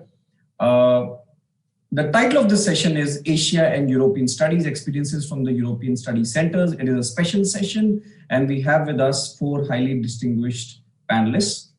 Professor Dr. Neeta Inamdar, Professor and John Monnet Chair, as well as the head of Manipal Center of European Studies, John Monnet Center of Excellence, Manipal University, India. Professor Dr. Rao Lee, Professor and John Monnet Chair in Study on EU Environmental Policy and Economics, School of Economics, Sichuan University, China. Professor Dr. Muhammad Riaz Shah, Associate Professor and John Monnet Chair in the EU as an actor in South Asia. National University of Modern Languages, Pakistan. And of course, my very dear colleague, Professor Dr. Indranath Gupta, who's going to be the moderator for this session. He's a professor and dean of research, as well as a John Monnet Chair in multidimensional approaches to the understanding of the EU Data Protection Framework, OP Jindal Global University, India. Over to you, Professor Indranath. Thank you very much, Professor Singh. And what a wonderful panel to have to discuss all these issues. I really thank all the organizers, and the team members in OPJGU and others who have provided great support and invited us and invited me as a moderator for this session. I must thank all the panelists, because this is a Sunday evening, but yet they have joined from different parts of the world. I really thank them. The title of the session that we are part of, is Asia and European Studies, Experiences from the European Studies Center. I have been following some of the proceedings of our conference, and I believe some of the sessions really would culminate into this session. I would imagine the role and utility of European Studies Center possibly would answer many of the questions that previous panelists and speakers have answered in different sessions. So when we think of European Studies Center, the question that comes to our mind would be, is it like any other center that we come across in a university? As a center, we know that there are various research centers, there are various chair professorships and different parts of the world, and they're just not limited to Asia, but different parts of the world. So is it just like any center to start with? What does it take to create a center which is European Studies Center? What does it mean to have a center that delve into European studies, and so on and so forth? So this session, I'm really looking forward to hear from all the distinguished speakers about their experiences in relation to European studies, in particularly in the context of a European Studies Center, the challenges that they have faced, the problems that they anticipate, and the glimmer of hope that we all should have while progressing in the future. So with that, I would sort of pose sort of a general question, and I would leave it up to the speakers, who would like to take it. What would be your opening thoughts about, say, an existing European Studies Center that you already have, or you are part of, or you are planning to open one in the near future? And if you can talk about and discuss about the experiences in general that you had as a part of these centers, or probably what you can anticipate that would happen in the future. If I may request Professor Inamdar to start, and then maybe Professor Shah, if that order is fine. Yeah. Fine by me. So thank you, Professor Gupta, for asking this question. So for us, it has been a journey of around 11 and a half years. So we started in 2009. So it all depends on the rationale. So why you want to have a Center for European Studies, what exactly you would like to do with it, and articulating how you would like to go ahead doing that. So when we started off with nothing on the board in 2009, we just had some idea that we needed one. We needed a Center for European Studies, basically because we believed understanding Europe at that point in time was very important. And when we said European studies, we also had to make some decisions about whether you would like to do it European studies or European Union studies. So this was a very important question to ask.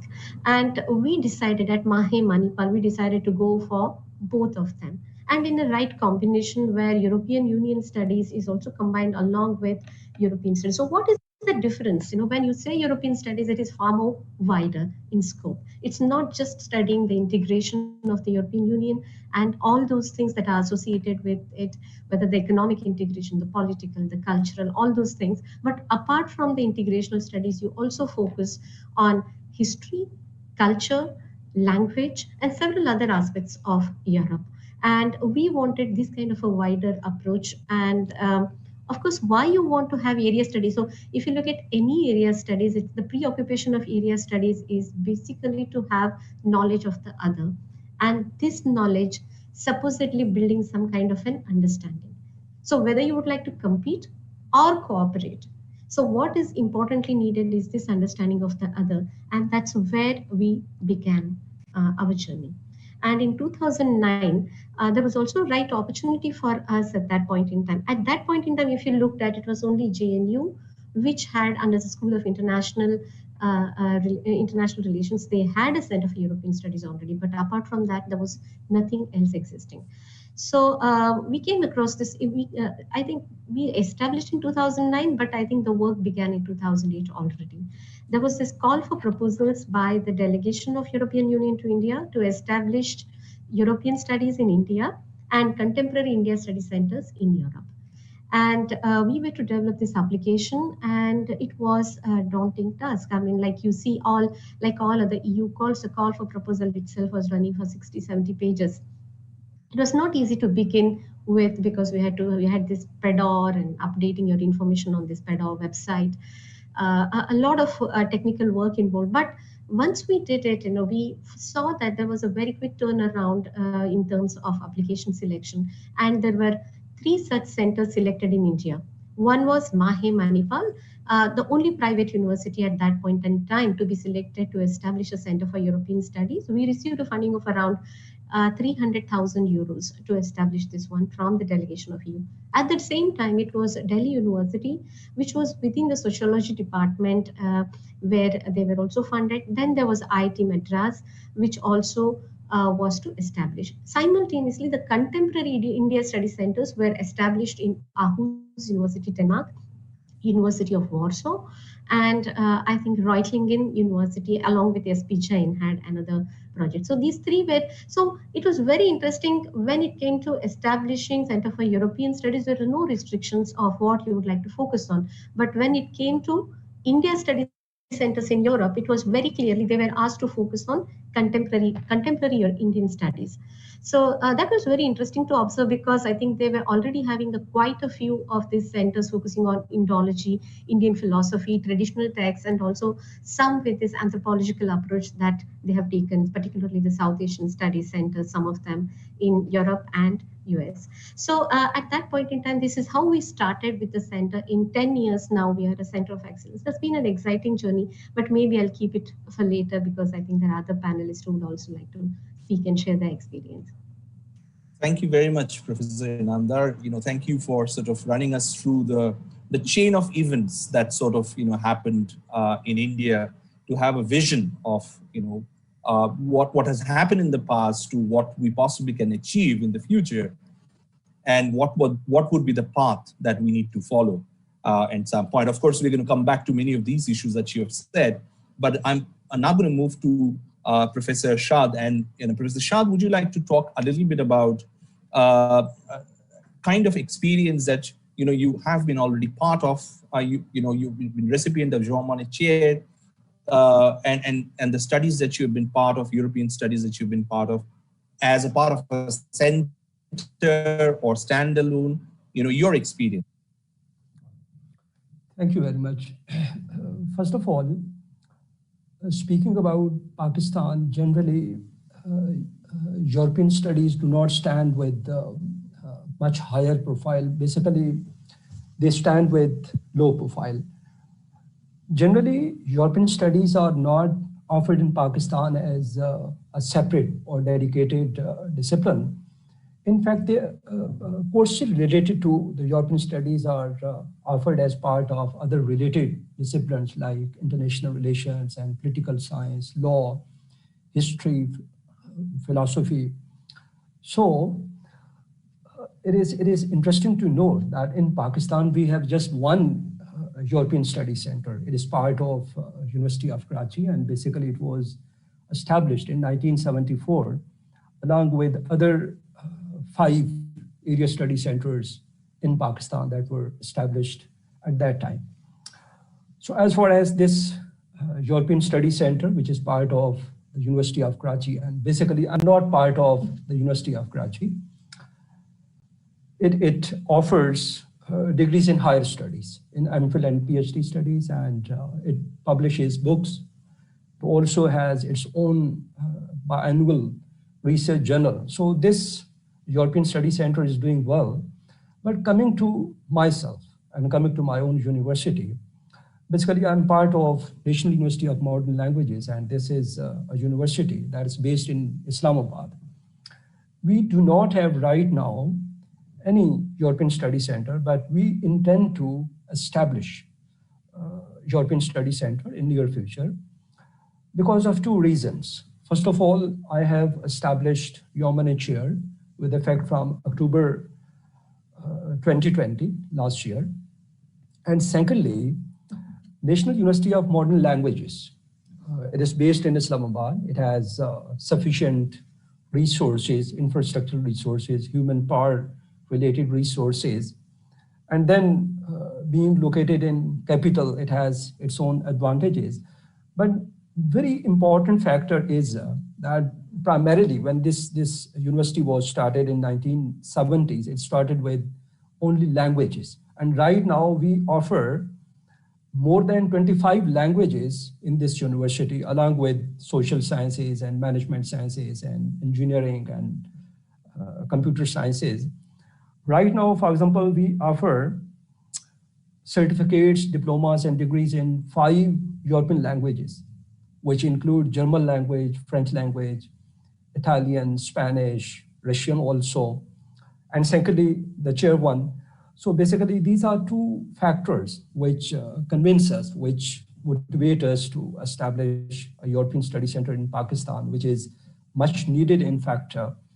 But at the same time, I would like to highlight 2 challenges when I plan to establish a European Study Center in Pakistan, in my university. In fact, I face 2 challenges. First, and I hope all Asian countries face these 2 challenges. In fact, these are 2 common challenges of the Asian countries which intend to offer European studies, degrees in European studies, or which are planning. First one is to have specialized faculty specialized in European studies or faculty specialized in European Union studies. And second one is to develop the interest of the students to adopt this field of study. So these are 2 major challenges. What are the reasons? What are basically the root causes for these challenges? We can discuss it later. But right now, these are the 2 challenges which I have to surpass, which I have to plan to address with. Thank you, Professor Shah. Thank you very much for sort of giving us a idea about the challenges that one may anticipate at a time when you are about to start one of these centers.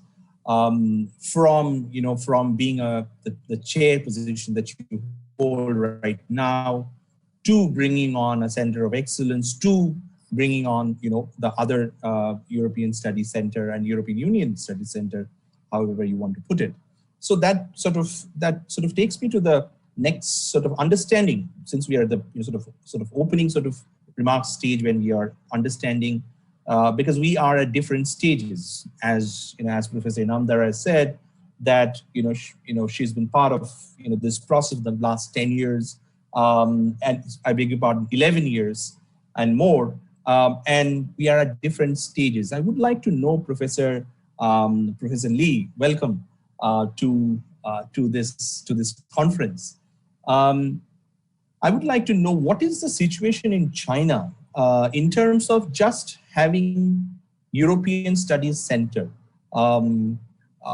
in terms of the numbers, and what is the general situation, without going into much details of whether you want to create more centers or you want to have more access, but generally, what is the state of the art? What is the situation right now? Would you like to reflect a few words on that bit? Thank you. Thank you. I hope you can hear me. Okay. About European Study Centers, we have several, quite a lot in different universities. However, we have about 3 Jean Monnet Center of Excellence, as in Renmin University in Beijing, and Fudan University in Shanghai, and also in my university, Sichuan University, we have the Jean Monnet Center of Excellence. Normally, in the universities, we have European Study Center, not just focus on European Union. However, for me, I just focus on European Union studies. Okay, so it's a bit different. As we talk about European studies, in fact, it started from 1984 in my department, okay? So that's quite a long time ago. In 1984, I remember, European Community at that time located 5 documentary centers in China. So at that time, my department at that time has one of the documentary center established by European Community. So in my department, we had a long history for the work, EU studies. And I think it's quite important for us to have such center nowadays. For example, in my university, since we have such a center, this center gathered together a group of professors, okay? And these professors may come from different departments, different schools, and we major in, also have specialize in different majors. However, for our center in my university, the center has a special focus on culture, EU culture study. And in other centers, for example, in Fudan University, they specialize more on, or we say they focus more on economy, EU economy study, and in Renmin University, more specialized in politics or something like that. That would be good. So in China, whenever we talk about a center, EU study center, we know, what's the special characteristics about that center, okay? For my university, that's cultural study. However, since my university has about 32 schools and more than 100 different majors, some students may be not just interested in the cultural study, but may also interested in other studies. So there will be some other professors, maybe just not, they are not specialized in culture. For example, for me, I work in School of Economics. So my interest in EU study, that would be environmental policies, especially climate policies. So for my chair, you say, that's in environment policy with economics. And the recent chair I got, that's about climate change. So it would be quite a bit different from the mainstream study of my center. You could say the center in our university mostly focus on cultural study. So there will be different ones. So I'm thinking about that. Maybe in some of the centers, for example, in China, we may have some sub-centers or different groups. In this way, we can have more diverse studies in European Union study. That's what I think about this. And also, in my university, I still find that there is a problem is that for most of the professors, especially for the Jean-Monnet chair professor in my university, maybe I should tell you that we have 4 Jean-Monnet chair professor in my university, but all of us are a bit elderly. We are all over 50s. So maybe it's a time for us to have more young professors. That's another question I want to talk about. We are thinking about have more young professors, especially in my team. Recently, in this chair team, we have 2 younger professors, and my task for the next step that will be to help them, maybe to to apply for their own Jean-Monnet chair. So that would be the things in my university. And we also have some other Jean-Monnet Center of Excellence in Fudan and in Renmin University. I have some academic relation with them, however, not too much. Sometimes we have conference together, sometimes we have seminars together, but what they are doing, I just know they mainly focus on, for example, politics or economics. And we sometimes also have some relations about how to do for the students. That would be the case, right? And I also know that in some other cities, as in Guangzhou, there are universities, and they want to have their European EU study centers. They are going to do that. Yes, and maybe I think to have a bit more centers would be helpful for the EU studies in China, because China is such a big country. We have quite different places, and students in different places, they also want to know more about that. So that's it. Thank you. Thank you so very much, Professor Lee, for sort of letting us know the landscape, of European studies in China, and European Union studies in China as well.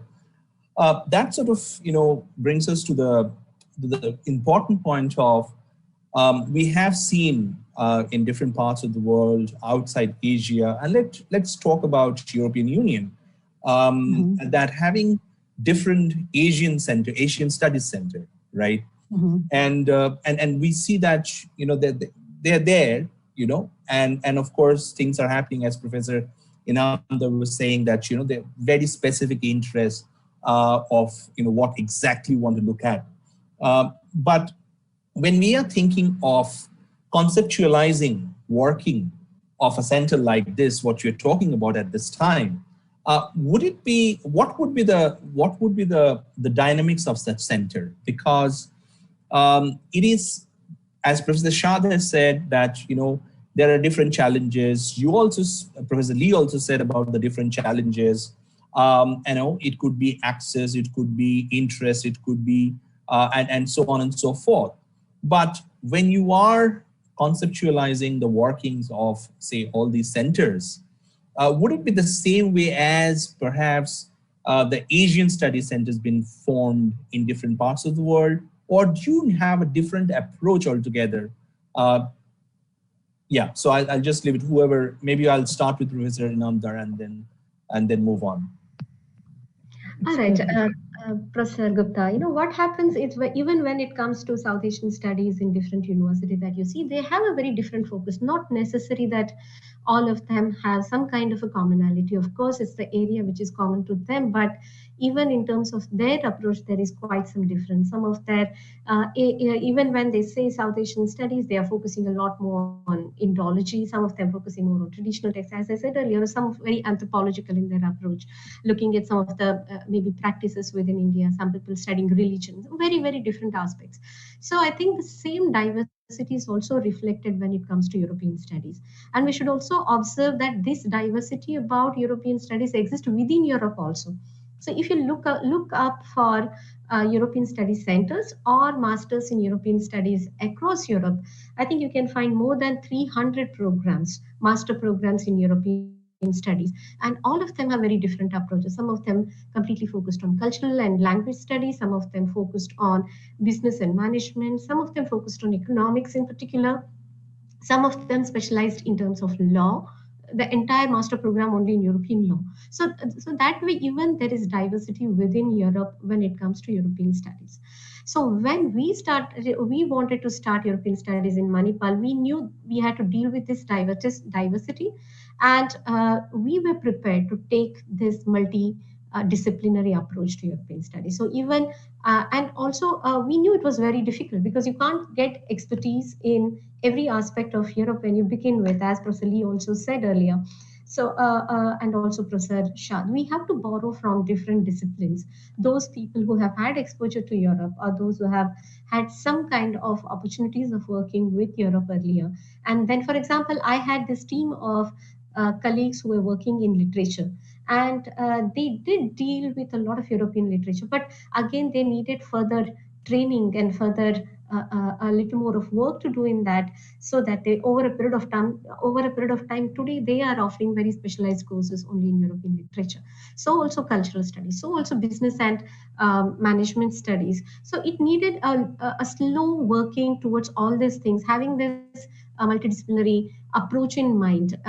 Even when we started with something in management and business, so our master program, we are the only ones in the entire country to offer an MA program in European studies, and that is focused in, so that has 4 specialization tracks. We were undecided initially how many tracks can we offer, and it's a small bunch of students, but it's students do come with very different interests, and so we offer specialization in politics and international relations, which is sometimes considered the core of an area studies, which we do not necessarily agree. But then also there is the specialization in cultural and literary studies. There is a specialization in European business and management studies, and a specialization, interestingly, in European education systems, because European education and management. So these are 4 specialization tracks with which we are working presently. And this multidisciplinary approach had to be taken in the beginning itself, considering that even in Europe, European studies does not mean only this or that, but there is a diversity. And dealing with that diversity has been fun. It's been a major challenge as well as something very interesting that we have taken on ourselves. Initially, to address this, what we did, particularly for the core integration studies, we had some of the young Europeans coming to Manipal, staying with us for 2 years, 3 years, and training some youngsters here. And they in turn became our teachers over a period of time. So in last 10, 11 years, I think we have developed quite some experts among youngsters. As Professor Lee said, we need younger people trained in European studies. And I'm very happy that a couple of them are now working with your university in JGU.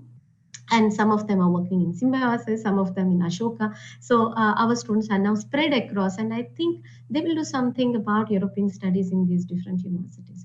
So investing in youngsters and focusing simultaneously on research and teaching and several other things, I think is probably the answer in my experience of developing the Center for European Studies. Thank you. Thank you so very much, Professor Inamdar. Now, the question that remains is that when we are thinking of coming up with the European Studies Center, and we have talked about the possible challenges we have already discussed.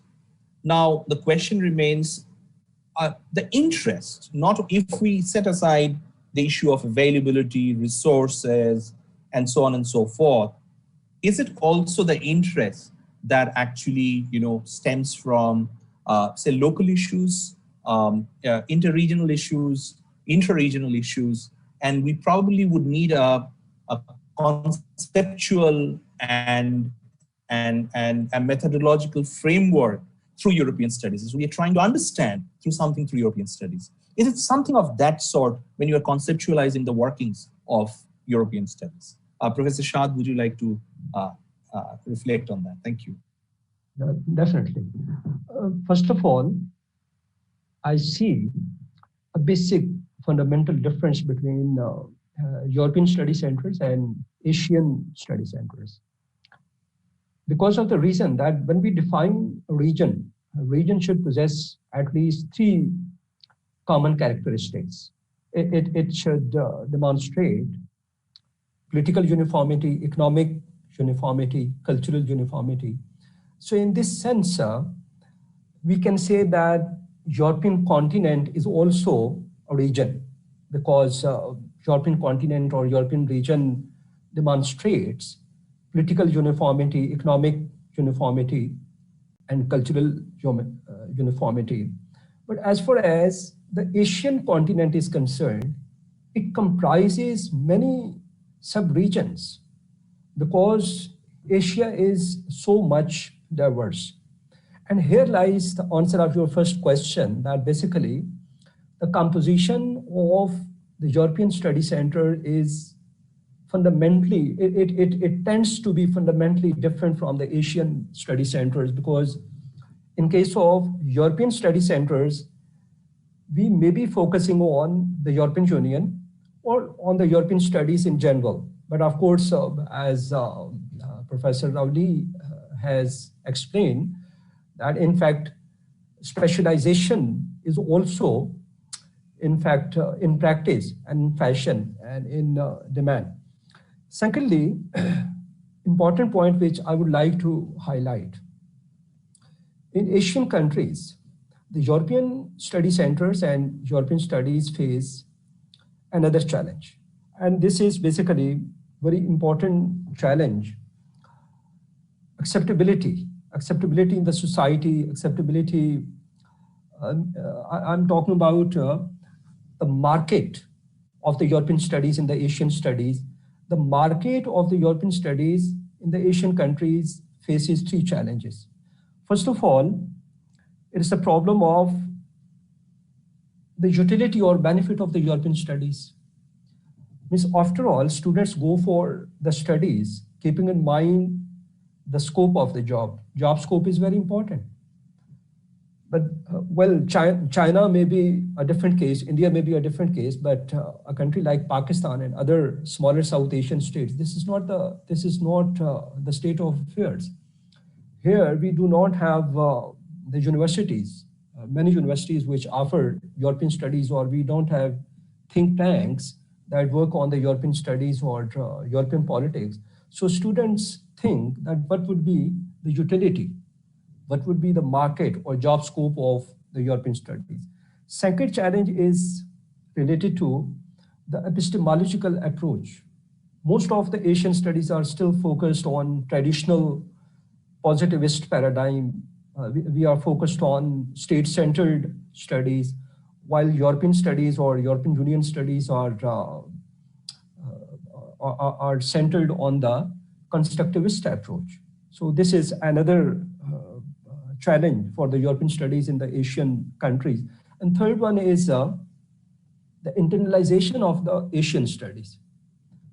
This point is very important, that Asian region is becoming more and more assertive, and therefore it is becoming more and more internal, not only in terms of socio-economic development and in terms of politics, but also in terms of academic focus.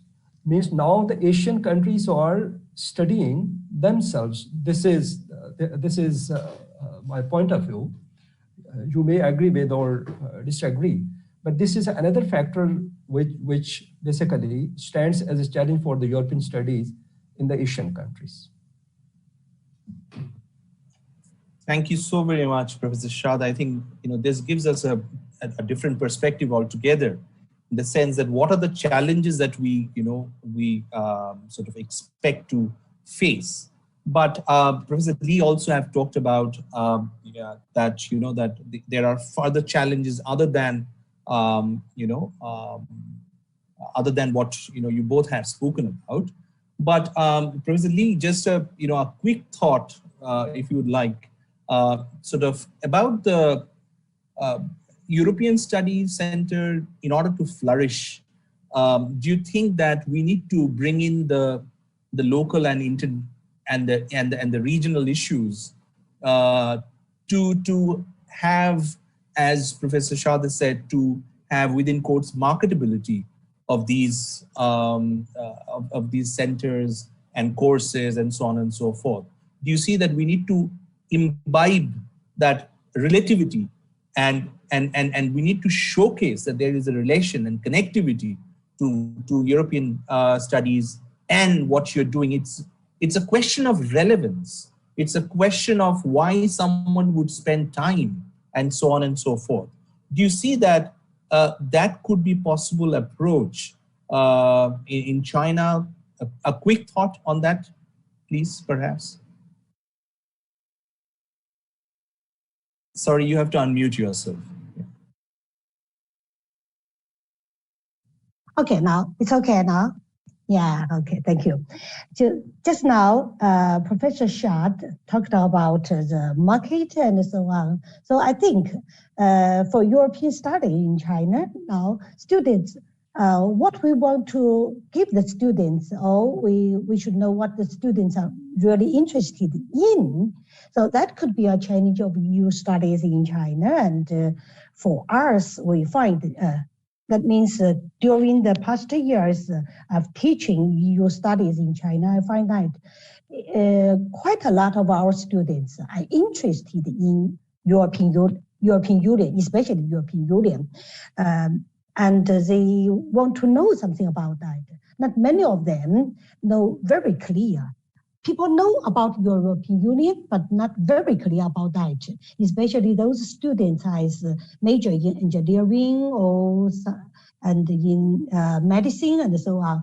So they are not automatically come into the EU studies. So we are just thinking about have some special courses for them to give some basic information for them. As for the Chinese students, I think most of them more interested in what the European Union do in the field of economics, right? Especially about that. That means about the European community, this part. And as we introduce them about the regional economic integration in Europe, how European Union deal with their for example, from the customs union and the single market, and then the economic union, they could be quite interested in that. And they could be interested in for example, their Schengen visa, how they can travel, and in the Schengen countries with just one single visa, and so on. So, according to me, I think give the students more information about European Union. That's a task for the EU Studies Center, okay? And for the center, there's another thing to do, that is to gather together a group of scholars.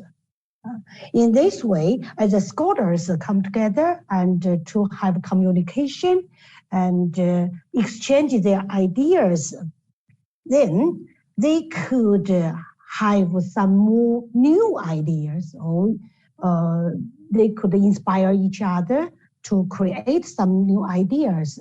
In this way, as they promote their research work, some of their research outcomes could be incorporated into teaching materials for the students. So that could be very good. And also, as we tell our students about how the European Union, how the economic integration in Europe, what they do there, And some students may also ask about the questions in our Asia, you say, is it possible, for example, I remember a student asked me a question in class. He said, the European Union, they have a euro, you say, this single currency for the Eurozone. Is it possible for the Asian countries to have an Asian currency? Is it possible for us to have economic integration? And in this way, it would be easier for us to have free trade, something like that. We are talking about and we think about. I think the young students, they are quite imaginative. They will think a lot of ideas about what the other people do and what we should do, what will help us, and what's their experience, and so on. So I think for the European Study Center, if we can let the young people to think more, to have more ideas, to understand more about the others, to think more about ourselves, I think that's a good way for us to in the teaching. Thank you. Thank you, Professor Lee. Wonderfully explained. I think that shows that it has to be a match of many aspects in order to ensure that these centers flourish. And when we talk about the role of these centers, we have talked about the issue of whether they would be acceptable. That's one. What are the ways and means we possibly can follow to ensure that the workings are conceptualized in a dynamic manner? But there is also a bigger issue of having the message of Europe being passed and the idea of Europe being passed through the workings of these centers. Do you see that when we are trying to match local issues, expectations, and so on and so forth, the idea of Europe and the workings of the European Union, is there any conflict or do they match? Is there sort of a synchronization that happens throughout, or are there challenges for that as well? Because we have to sort of look at the workings of this center. We need to ensure that these centers are being set up. We want to ensure that students have interest. We also want to ensure that the students have a vision, greater vision of why these centers and so on and so forth. Given all this, my question to you would be whether the idea of Europe, the message of the European Union is somehow sort of, synchronized with the expectations that you have in a local way. Anyone would like to take that? Maybe Dr. Shad this time. Thank you. Dr. Shad, you have to unmute yourself, please. Thank you. Thank you for raising this question, very pertinent question, of course. Well, I think that basically European study centers, when they offer European studies is not it's not just one discipline. It is a combination of different disciplines. It is basically multidisciplinary or interdisciplinarity. This approach is followed. So when European studies are offered in the Asian studies, as I have pointed out in my reply to the previous question, the problem that surfaces is the job scope, market. Then very important point raised by you is the relevance of the European studies, both in terms of market and also in terms of knowledge. Because in social sciences, when we talk about a discipline, its relevance of the knowledge of a discipline to your society, to your state, to your region is very important. So in case of European studies, if we are just focusing on the historical evolution of the European Union, institutional development of the European Union, and institutional structure of the European Union, and EU's internal policies and external policies and all that would not be sufficient. That would not develop an interest among the Asian students. Basically, there is a dire need to create relevance in the European studies, relevance of the European studies to the Asian societies and states. So in this case, I think if we focus, for example, on European socio-economic development, this would be a very important course, and of course, Asian students would take interest in that one. Then another major development which distinguishes Europe and European Union from the rest of the world, it is institutionalism in Europe. This is very important, and this is needed in the Asian countries. So definitely, Asian students would take interest for the sake of learning. European integration is very important. For example, learning from the experience of European economic integration, this is very, very important for the South Asian region. South Asian region, our region, it remains least integrated in the world. And European region remains most integrated in the world. So there is need to see, and definitely there are certain initiatives related to regional economic integration in South Asia as well. At least a fresh dialogue is taking place here, although SAARC already exists here in South Asia. But there are many lessons which the South Asian students can learn from the successful European integration experience. Then business studies is very important because once again, as far as the European Union is concerned, so business studies would be very relevant subject for the South Asian students. And environmental politics, European environmental politics, because it is basically very important success of the European integration that they have, along with European economic integration, they have also achieved European environmental integration. And in fact, European Union leads global environmental politics. So I think if European study, the curriculum of the European study centers existing in Asia or which are being planned to be set up here in the Asian countries, if it is developed and it is created in a related way, of course, it would create more interest among the Asian students. Thank you so very much, Professor Shah. Thank you for bringing this perspective as well on the table. And now it's time for us to take one maybe question from the audience. And if I may direct the question to Professor Inamdar.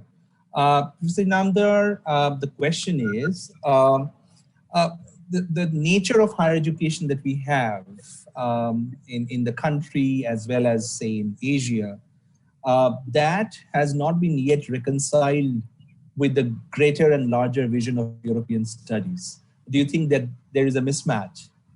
Thank you.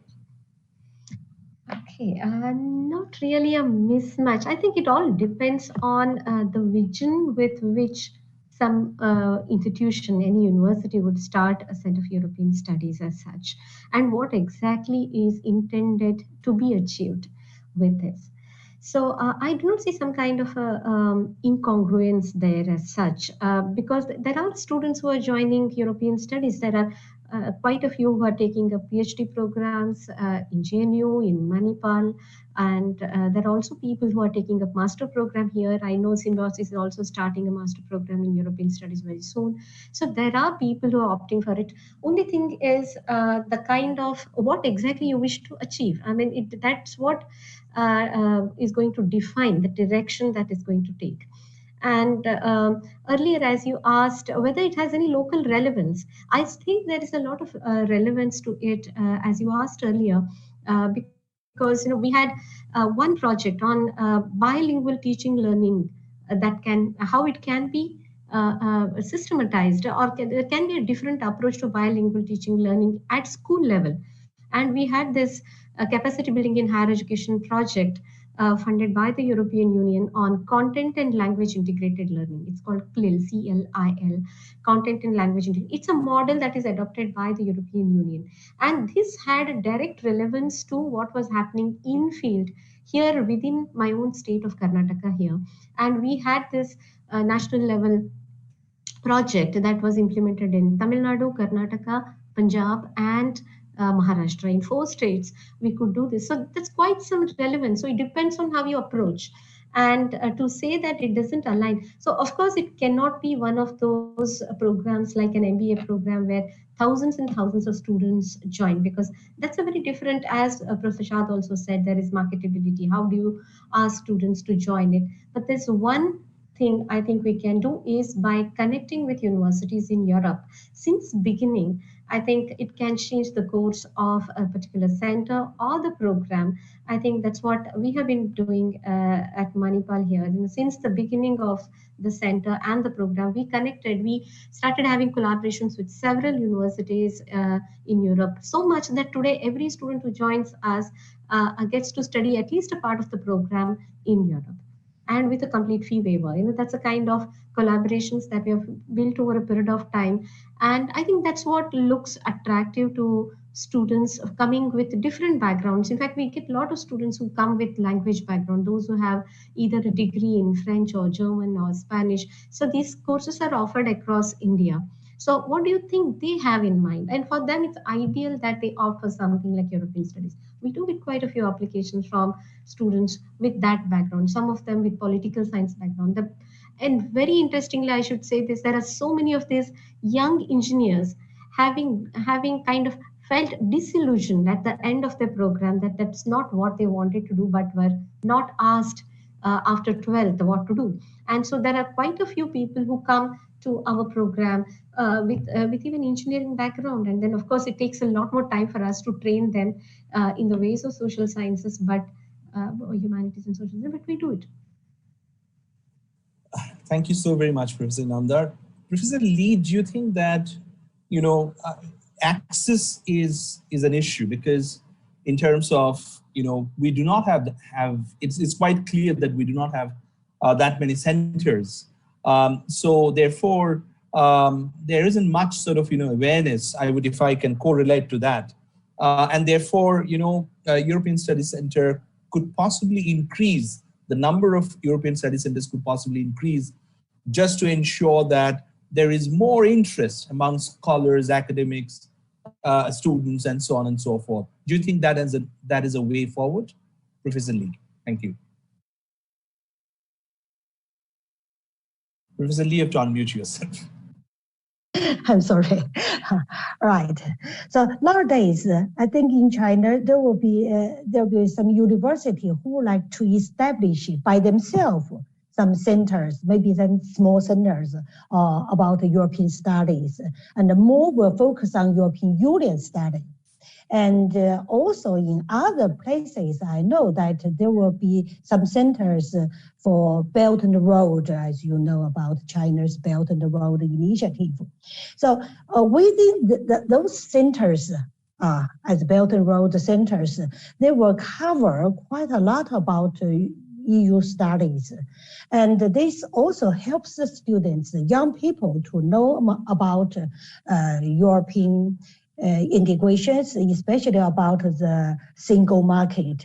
That could be important for the economic and also the international trade between China and the European Union and other European countries also.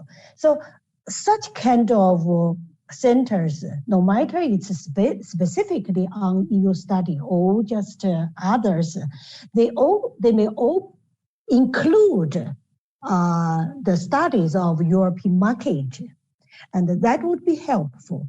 And also nowadays we find in some, not just the universities, in some cities, for example, in Ningbo, one of the city in the east part of China around the coast, cost because they have more international trade with other countries. So those cities, they would like to establish some institutions to study about the economic policy and some other things about the European countries.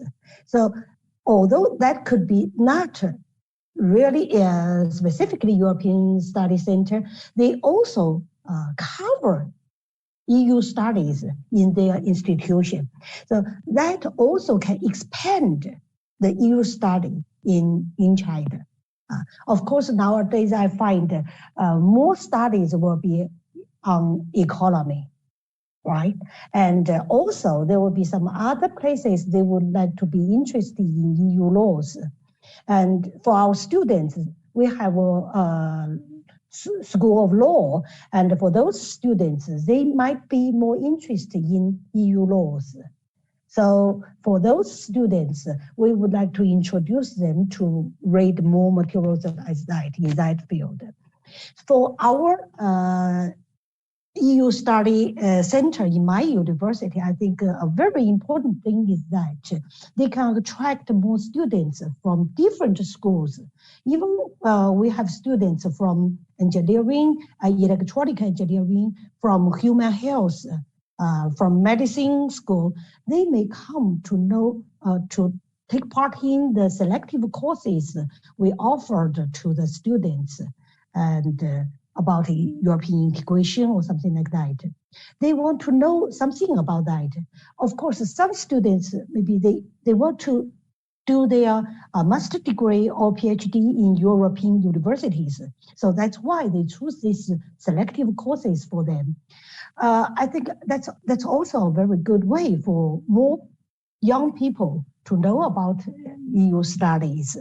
And we also think about how to have more different courses on different subjects for our students. And sometimes we also have a connection, or we say we get in touch with the local government agencies and to have lectures for them and let them know something about the information about the European Union. Of course, maybe on some specific matters. For example, recently, the banks, so local government agencies, they would invite us to have lectures or have workshop for their staff to explain about the climate policy because of the, you say, we in our country we are talking about carbon emission neutral, carbon neutral. So we have this target to do the work, and they want to know about what the European Union do, because the European Union have done that. For example, they have the EU ETS before. That's in, I think that's since 2005, they start to have the EU ETS. So those people, not in university, they still are interested in these things. So they may invite us to tell them about this. That's also a way for our center, for our EU study centers to expand the EU studies among the society. Okay? Thank you so very much. Unfortunately, we have just run out of time, but I'm so grateful to all the speakers for spending this evening with us, and I would thank Professor Inamdar, Professor Arshad, Professor Lee, and to the organizers to sort of plan this session and sharing and allowing us to share few of our views. Thank you very much. And over to Professor Manmin. Thank you. Thank you so much, Professor Indranath, and thank you so much to all the distinguished panelists who joined us for this last special session. I think we saved the best for the last. So thank you so much for joining us on a late Sunday evening. And I look forward to your continuous participation in such events in the future as well. We're going to begin in about 12 minutes from now. That's 7:30 p.m. IST. So I would request everybody to stay tuned, those of the viewers who are watching us on YouTube. Till then, thank you so much. We'll see you shortly. Thank you. Thank you.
Good evening, everyone. On behalf of OP Jindal Global University, I would like to warmly welcome everyone to the closing ceremony of the EURASIA Virtual Dissemination Conference on Future of European Studies in Asia, jointly organized by OP Jindal Global University and Project EURASIA, co-funded by the Erasmus Plus program of the European Union. Across the 3 days of the conference, we have had 95 speakers join us from over 20 countries, irrespective of their time zones, contributing to compelling discussions on European studies across diverse themes. It has been a pleasure and an absolute delight to host them all. Without further ado, I would like to invite our founding Vice Chancellor and founding Dean of Jindal Global Law School, Professor Dr. C. Rajkumar, to deliver the welcome address. Thank you, Akriti. First of all, I would like to extend a warm welcome to our partners in this endeavor, particularly Professor Dr. Maria Stoicheva, and of course, a great pleasure in welcoming all of you to the concluding ceremony of this fascinating conference that has just happened on the future of European studies, which is organized both in collaboration with OP Jindal Global University, EURASIA, co-founded by the Erasmus Plus program of the European Union. I am particularly delighted that at this difficult time when the world is addressing the global pandemic, the very vision of the European Union, but also European studies, is to understand the complexity of individual and collective identity and to what extent global identities of the kind that European Union has fostered for a very long time will have meaningful relevance for the future. It's important that academic institutions need to play a leadership role in promoting and developing this identity. Let me briefly reflect about the importance of this conference itself. I strongly believe that European studies as a domain of intellectual pursuit is so critical for understanding the world at large. It cannot be an aspect of intellectual discourse that is limited to any particular geographical region, let alone people of certain geographical or national identities. It has a global context. The very fact that European studies has been understood from different perspectives lends its both its intellectual foundations, but also its approach towards interdisciplinarity. There are numerous ways by which European studies has been pursued as a discipline. Our own university is a multidisciplinary university, and the conference itself has seen faculty members across various schools of Jindal Global University and other universities across India and beyond who have contributed to the conference, reflecting the rich intellectual tradition and the strong foundations that the European studies have promoted. I also feel that this aspect of studies does suffer from a kind of an identity crisis, but more importantly, it also suffers from a risk of people not taking adequate interest in the future. This conference could not have been organized at a more important time when we need to recognize the role of the future of European studies, not only from the standpoint of the geographical context of Europe, but the kind of inspiring understanding that it can promote for understanding the world at large. There are numerous regional identities and approaches that can be carved out of this intellectual tradition, and that is exactly what European studies need to be promoted. So in this regard, we need to recognize the need for democratization of the European studies discourse. It needs to travel beyond the contours of the geographical framework of Europe and the nationalities of people engaged in the studies. And that is exactly why this conference at EURASIA becomes important. I also feel that at the time when the very global identity, including globalization as a phenomenon, has been challenged, questioned, even critiqued in different parts of the world, including in Europe, at a time when democratically elected governments are increasingly demonstrating aspects of xenophobia, even discrimination in their mindset and approach around the world, European studies as an intellectual pursuit provides a lot of hope and opportunity for us to lay a foundation for promoting values of globalism. This aspect of promoting values of globalism is not only part of the intellectual tradition of universities, but also it becomes a responsibility for universities as universities are engaged with not only new ideas, but also inculcating a sense of global engagement among young people. Now, of course, India becomes important in this entire discourse, not only because of the fact that India has 1.35 billion people, but it also has, among the 1.35 billion people, 850 million people who are less than 35 years of age. When the entire all European countries will become older, when most of Asia, including China and Japan, will become older, India will be younger and will be younger for a longer time. India's life expectancy is hovering around 75. And this means that young Indians will not only be shaping the future of India, but also will be shaping the future of the world. And that is exactly why it's important for them to understand the huge discourse and the intellectual tradition that has been developed through the study of Europe, but also to what extent European studies can influence and impact and inform and even develop their own thinking and research work in this field.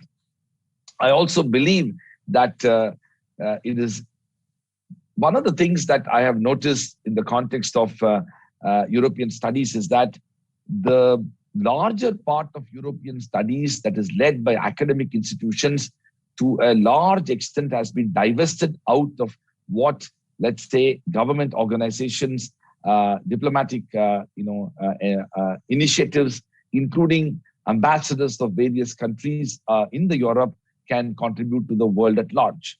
And this dichotomy that is prevailing, where the academic and intellectual exercise is somewhat running independent and in parallel from what government organizations and governments themselves are interested in, needs to be addressed and addressed quite strongly. Academic institutions need to be working together with government agencies and government organizations to recognize the important role of European studies, and universities need to play a leadership role in this. I sincerely hope that EURASIA and the kind of initiatives that we have promoted today as a part of the conference on the future of European studies will enable a stronger and a deeper and a more pervasive dialogue that has to take into account the broader interests among countries when it comes to they coming together. Issues relating to trade and investment and strategic relationship unfortunately dominate the policy priorities that countries have when it comes to determining what kind of relationship they need to have. But in that context, it's important for academic institutions and the project EURASIA to not only appreciate this challenge that we are confronting, but also provide alternative imaginations for promoting the future of European studies discourse. This requires dialogue and a lot more discussions at all levels of thinking, which should include the government agencies, think tanks, non-governmental organizations, intergovernmental organizations, research institutions, corporations, companies, business enterprises, and of course, universities and civil society organizations, so that we take the European studies discourse and transcend the existing boundaries that have been imposed in understanding the broader context of European studies. I sincerely hope that the conference paves way for such a broader dialogue in the future as we hope to strengthen this discourse. I would like to congratulate my distinguished colleagues who are present here, in particular, Professor Indranath Gupta, Professor Srijit, Professor Manveen, and many others who spoke in the conference, and of course, our dear colleague, Professor Galina, all of whom have made significant efforts to make this conference, what I believe, an astounding success. I was just going through the program and I was deeply impressed with the variety and the versatility of the speakers and the themes and the sessions that have been brought to the discussion front. And I also believe that the proceedings of this conference should be made available to a wider audience, given the fact that we have undertaken the conference in a virtual mode. I was very pleased to hear that a book is going to be one of the outcomes of this conference. But I do believe that books and journal articles and book chapters are only one facet of the larger outcomes of this conference. We as academics and academic institutions need to have a much larger vision when it comes to impacting the future of European studies discourse that need to transcend the boundaries of academic imagination. And I sincerely hope it will happen. I also want to thank my colleague Akriti Tripathi and many others who have contributed to the organization of the conference. It's wonderful to see Maria and other distinguished friends from Eurasia and other universities who have contributed to this conference. Thank you very much for all of your participation. Thank you so much, Professor, for the enlightening as well as encouraging remarks as always. I would now like to call upon Professor Dr. Maria Stosheva, who's a professor and vice rector of Sofia University, St. Clement Odritsky, to speak on the reflections on the conference and project outcomes. Thank you very much. Dear Professor Siraj Kumar, dear Professor Indranath Gupta, dear Professor Sujit, dear Professor Garina, as a bridge between our two universities, I would like to thank you very much for this extremely interesting and rewarding intellectual experience that we had throughout these 3 days on a topic that 4 years ago we devised and thought that it could be an interesting thing to start working on.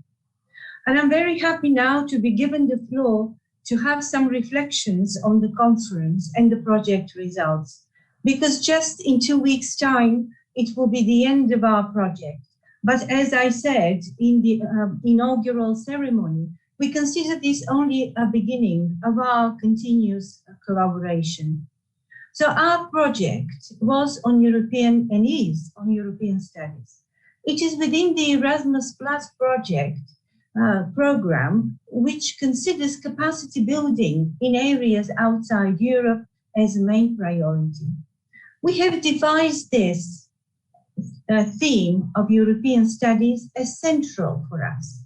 And at the same time, we consider, and we have seen even during the conference, that Europe is a very complex thing.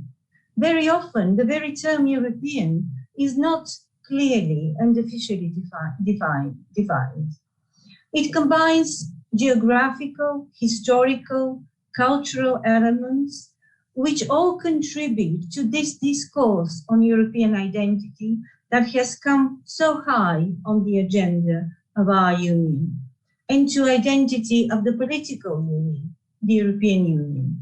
Various interpretations exist, and they have been uncovered in the 19 sessions of our virtual dissemination conference, a conference that has been planned by the innovative team of OP Jindal Global University, and we were very happy as a Eurasia team to contribute to that. Of course, leading in some sense was the geographical interpretation in relation to Asia, and we have seen that many times during the debates. Asia as a continent, Europe as a continent, and a region of particular economic and political dynamics. And we can say that this geographical dimensions and this interpretation has been very widely represented during the conference, with the participation not only of institutions of our main partners under the Eurasia project, from the east of Europe, Bulgaria and Poland, from other founding members of the European Union like Italy and France, but also widely represented by the country of which we have a partner in our project, the United Kingdom. And I would like here to say that we understand these close links between India and the United Kingdom. And we also have noticed what high intellectual capacity and expertise there is instilled in British universities, which have so strongly and in-depth considered and researched into the area of European studies. But wider Europe, apart from the partnership of our project, has been represented. There were scholars from Spain, Romania, Finland, the Netherlands, Sweden, Germany, Cyprus, extending from the neighborhood, Turkey, Ukraine. So in all these representations, that was not only the geographical difference or the geographical aspect that was represented, but we have observed also the various aspects of cultural, historical, and political interpretations of Europe. And they have gained a significant attention during the 3 days discussions.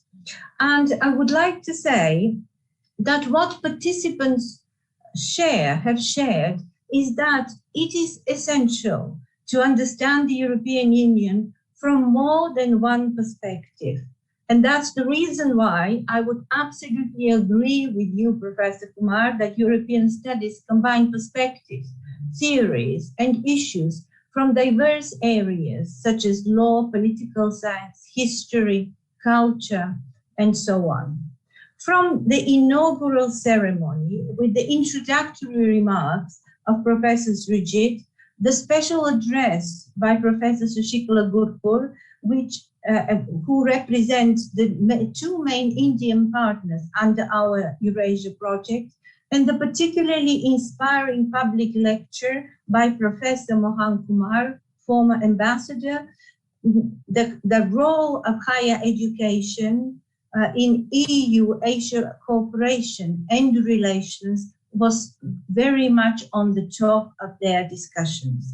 And from this inaugural ceremony, all the themes unfolded in several directions, among which we have 3 special sessions, very rewarding and central to our conference. The Diplomats panel, which demonstrated the outreach of the project to stakeholders at that level, and also who also very much approved and highlighted the role of higher education in intergovernmental relations and in the relations of the European Union and Asia.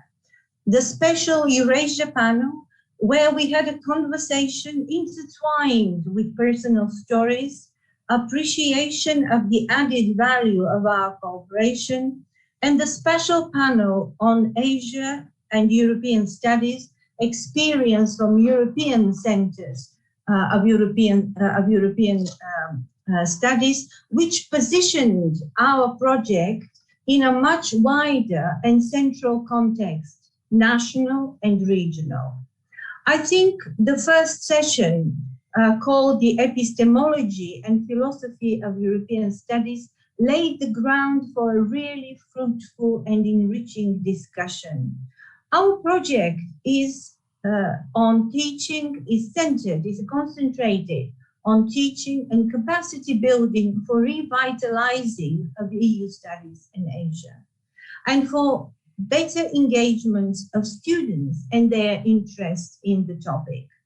That is why at this conference, we were happy to hear the debates and the discussion between so many colleagues of ours, of our institutions, who developed curriculum, who introduced new methods of teaching, who developed new lines of development of studies at their universities. And they all of them sent a major message to us, a message that we all shared, that in European studies, we need an interdisciplinary approach. It helps to gain knowledge and awareness of issues related so importantly nowadays to society and culture on a large scale. So the multidisciplinarity of youth studies is another source of development for us in the future. There was a special session on that, and very well combined with the debate on the necessity of interdisciplinary research methods in European studies. It became clear that we cannot consider European studies as an single academic discipline. It is an interdisciplinary field of research and education in which scholars, teachers, professors, researchers from all areas can find a good field for further work.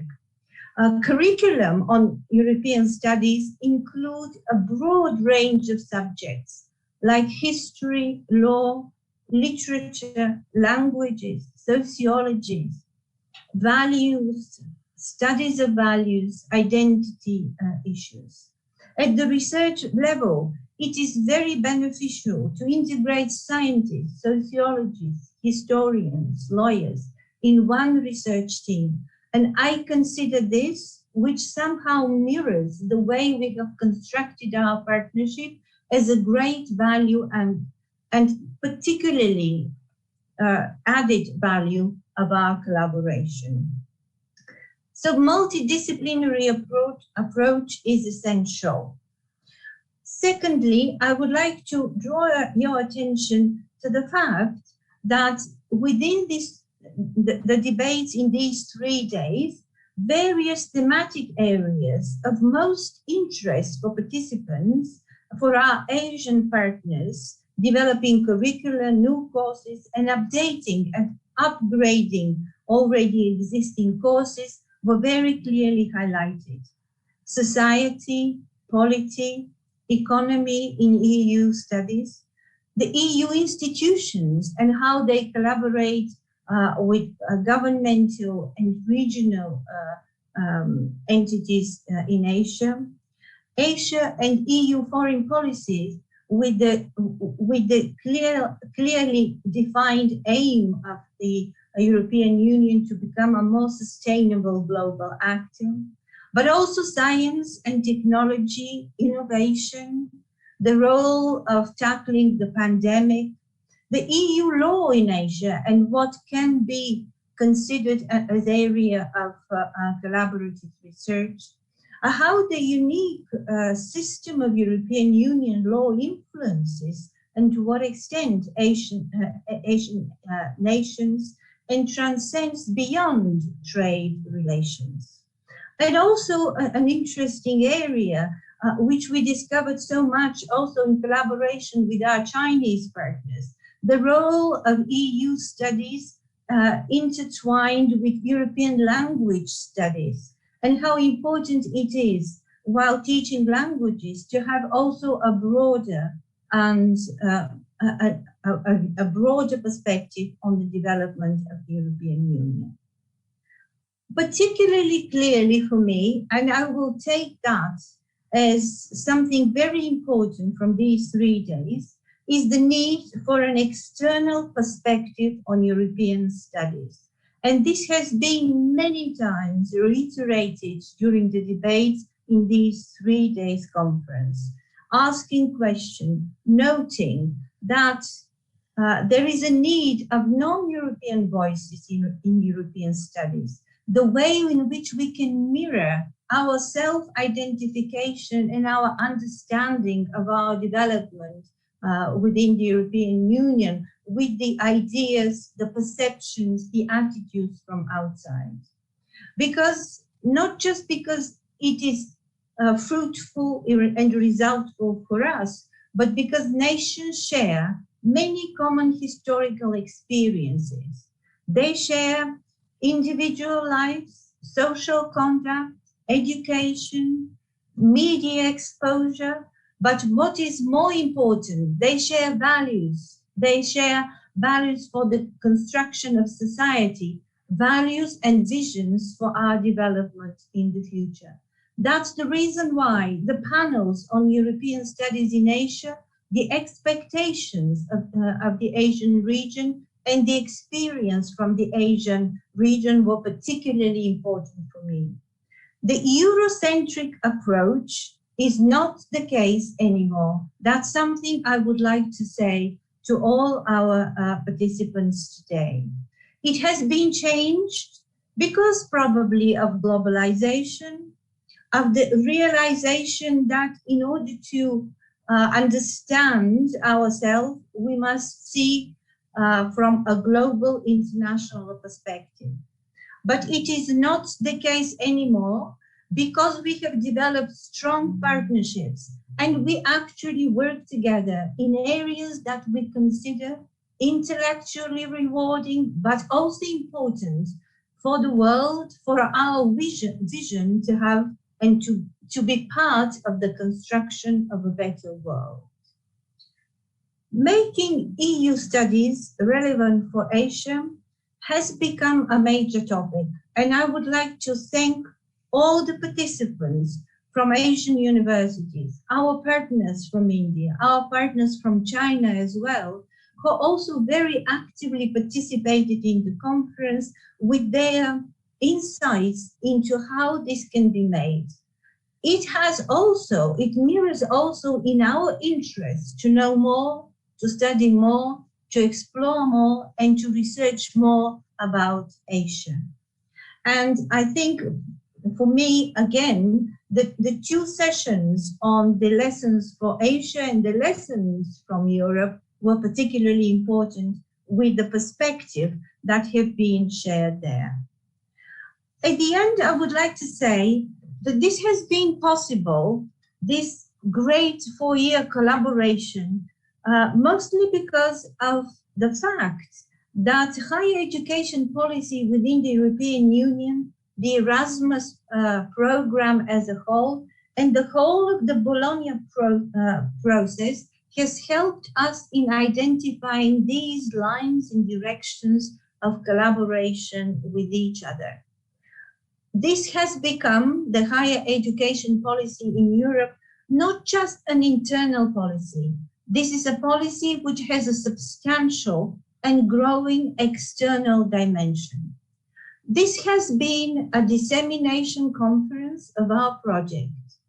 It is important, however, and I've seen that in the organization of the conference, that we can achieve this dissemination effect in European studies only by sharing the journeys, our own journeys, the paths that we have been through together, all of us in the Eurasia team.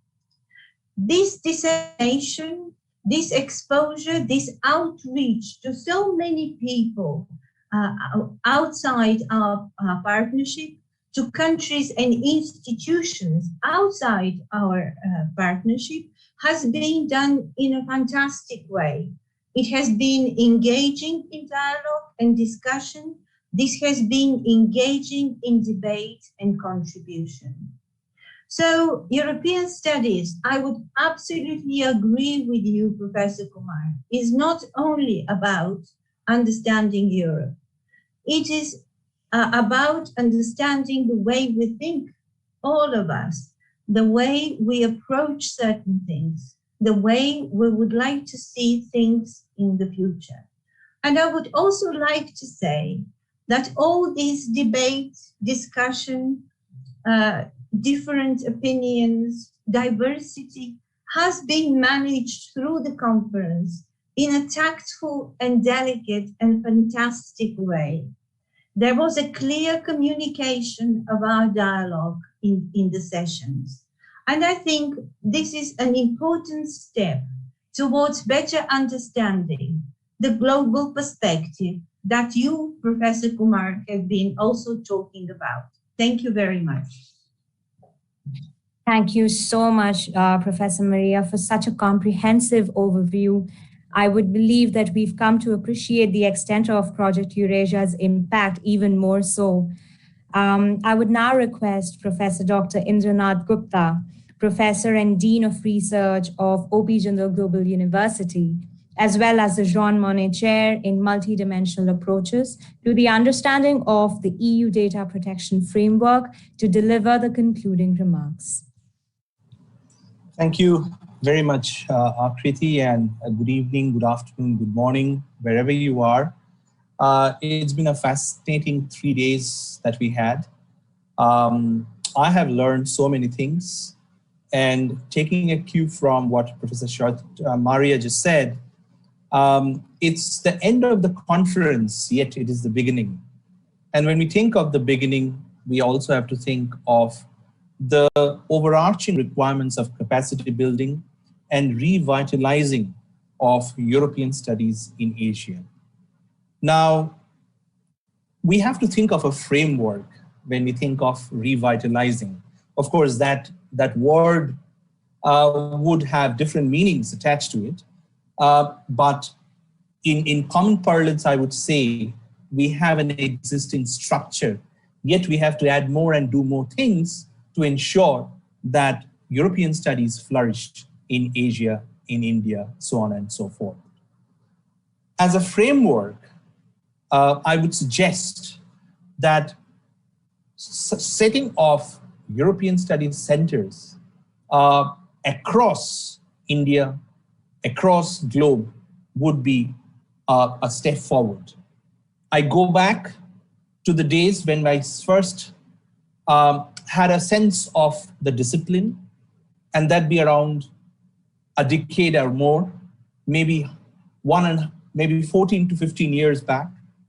And I feel that the objective, the vision, the mission of European studies still sort of remains confined within certain jurisdictions.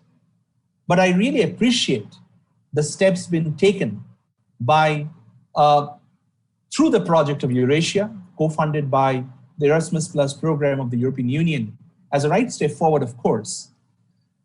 But the framework that I'm referring to would need us to have more centers. We need to make European studies more relevant for scholars, for students, and also ensure that it has a place of its own within different disciplines. And what we see in India, at least, it's still very limited. The followers, the scholars who are still sort of, a part of these endeavors, they are still working within limited framework in terms of the interest of other scholars and so on and so forth. So we need to increase, we need to do more. We also need to ensure that, and this is something that has come out of numerous panels in the conference, we need to do more in terms of research collaboration between universities in Asia and in India and universities in European Union.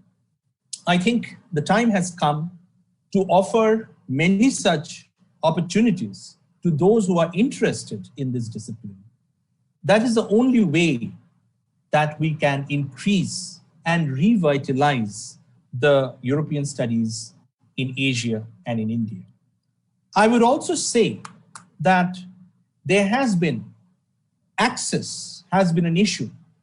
Access, because when I think of European Union studies, we think of our students, the future of those scholars who probably would take this endeavor forward. We need to do more on that front as well. We need to create those collaborative arrangements between our institutions, between universities, to ensure that students, research scholars, young scholars, they have a lot of opportunity to spread the word. I think that is very important. I believe we need to have more scholarships, more opportunities, more freedoms given to scholars and students to ensure that they have enough scope to create a space for this European studies in Asia and any country that they come from. It's very important because what we see, and something that also has come out of the conference, that many are struggling to find resource persons who would be teaching these the aspects of European studies. I think if we do not have enough resource persons to teach, then it'd be a great challenge for us to spread the message. How can we possibly revitalize if we do not have enough professors? How can we possibly revitalize if we do not have enough students? How can we revitalize if we do not have scholars who are interested in this field? So therefore, as my final comment, I would say that access becomes very important for any discipline to flourish. We do not want to create European Union studies and leave it at the corner of our country, somewhere in the corner, somewhere in the universities in the country and in Asia, and let that, and we expect that to flourish automatically. That wouldn't happen. We have to do a lot more to ensure the relevance of European studies. It's fully understood by all, and therefore it becomes critical part of our discourse. Thank you to all, and thank you very much, and have a great evening ahead. Thank you so much, Professor Indranath, for those insightful remarks. I would now like to call upon Professor Galina, who is a professor at the Jindal School of Liberal Arts and Humanities and also affiliated with Sofia University, St. Clement Odritsky, to deliver the vote of thanks.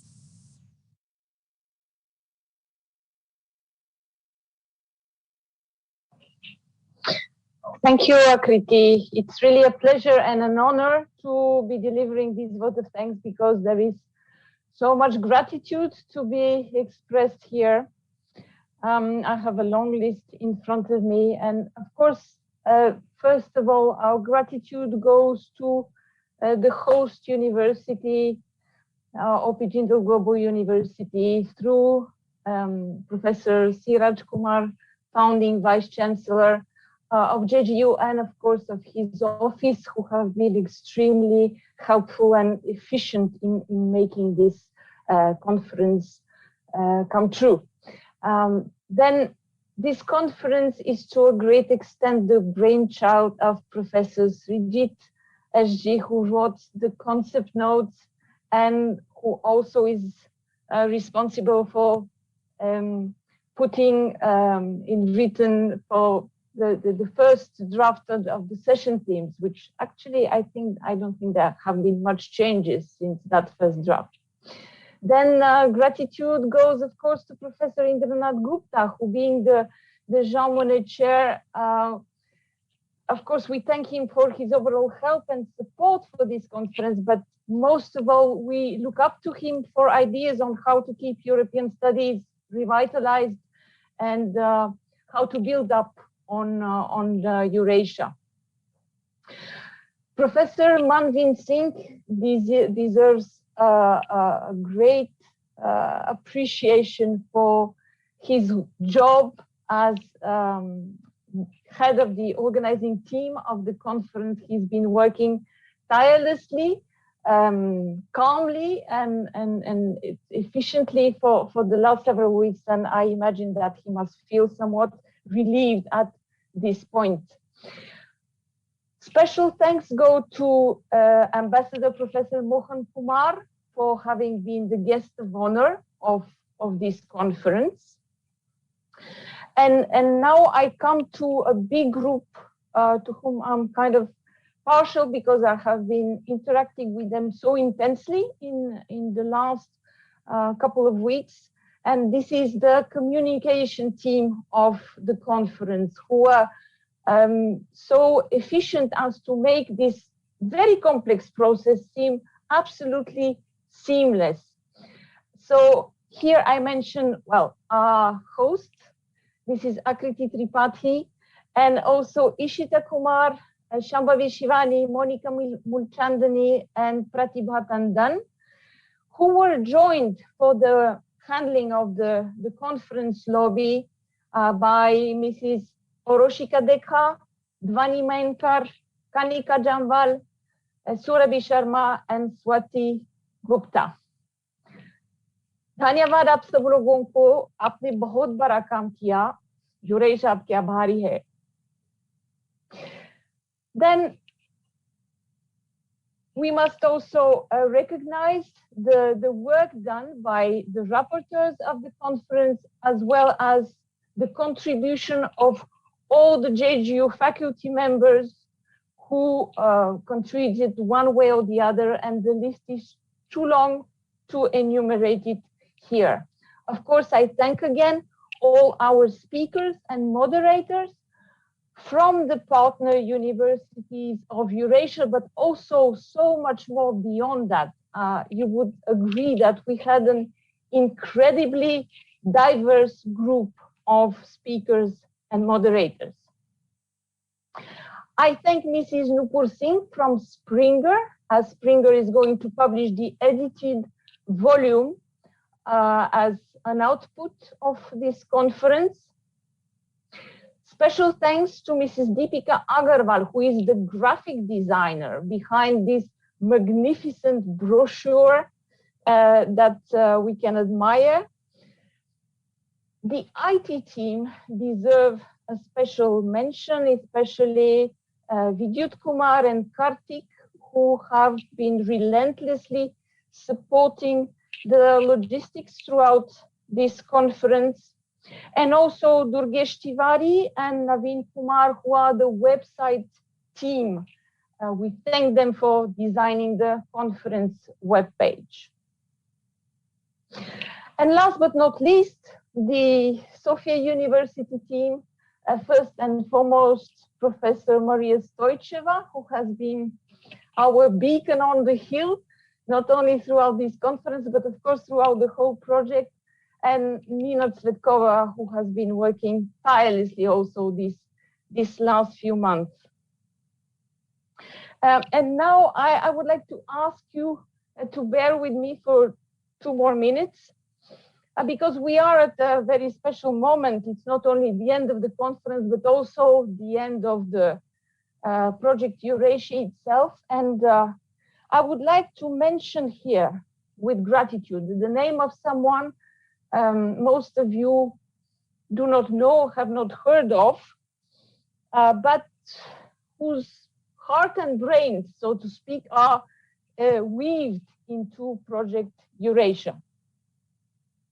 Professor Kostadin Gorozev was was actually one of the main driving force for the project at the stage of the application, which was far back in 2017. He literally worked day and night on it.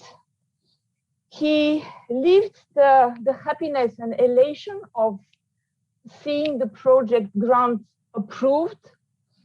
And he passed away tragically just at the point where the fruit of his labor was coming to its unfolding. So I feel somehow his spirit is with us, and I wanted to say out loud his name. So thank you for allowing me to do that. And I think that's it from me at this point. I want to say goodbye to everyone and express the hope that the next time we meet, it will be not on the displays of our diverse devices. Thank you. Thank you so much, Professor Galina. We really cannot say how big a support you have been for us as well. We feel the warmth all the way here. With that, we now mark the end of the Eurasia Virtual Dissemination Conference 2021.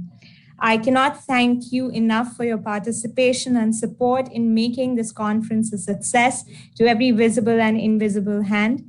And on behalf of OP Jindal Global University, I wish everyone a good night. Thank you so much.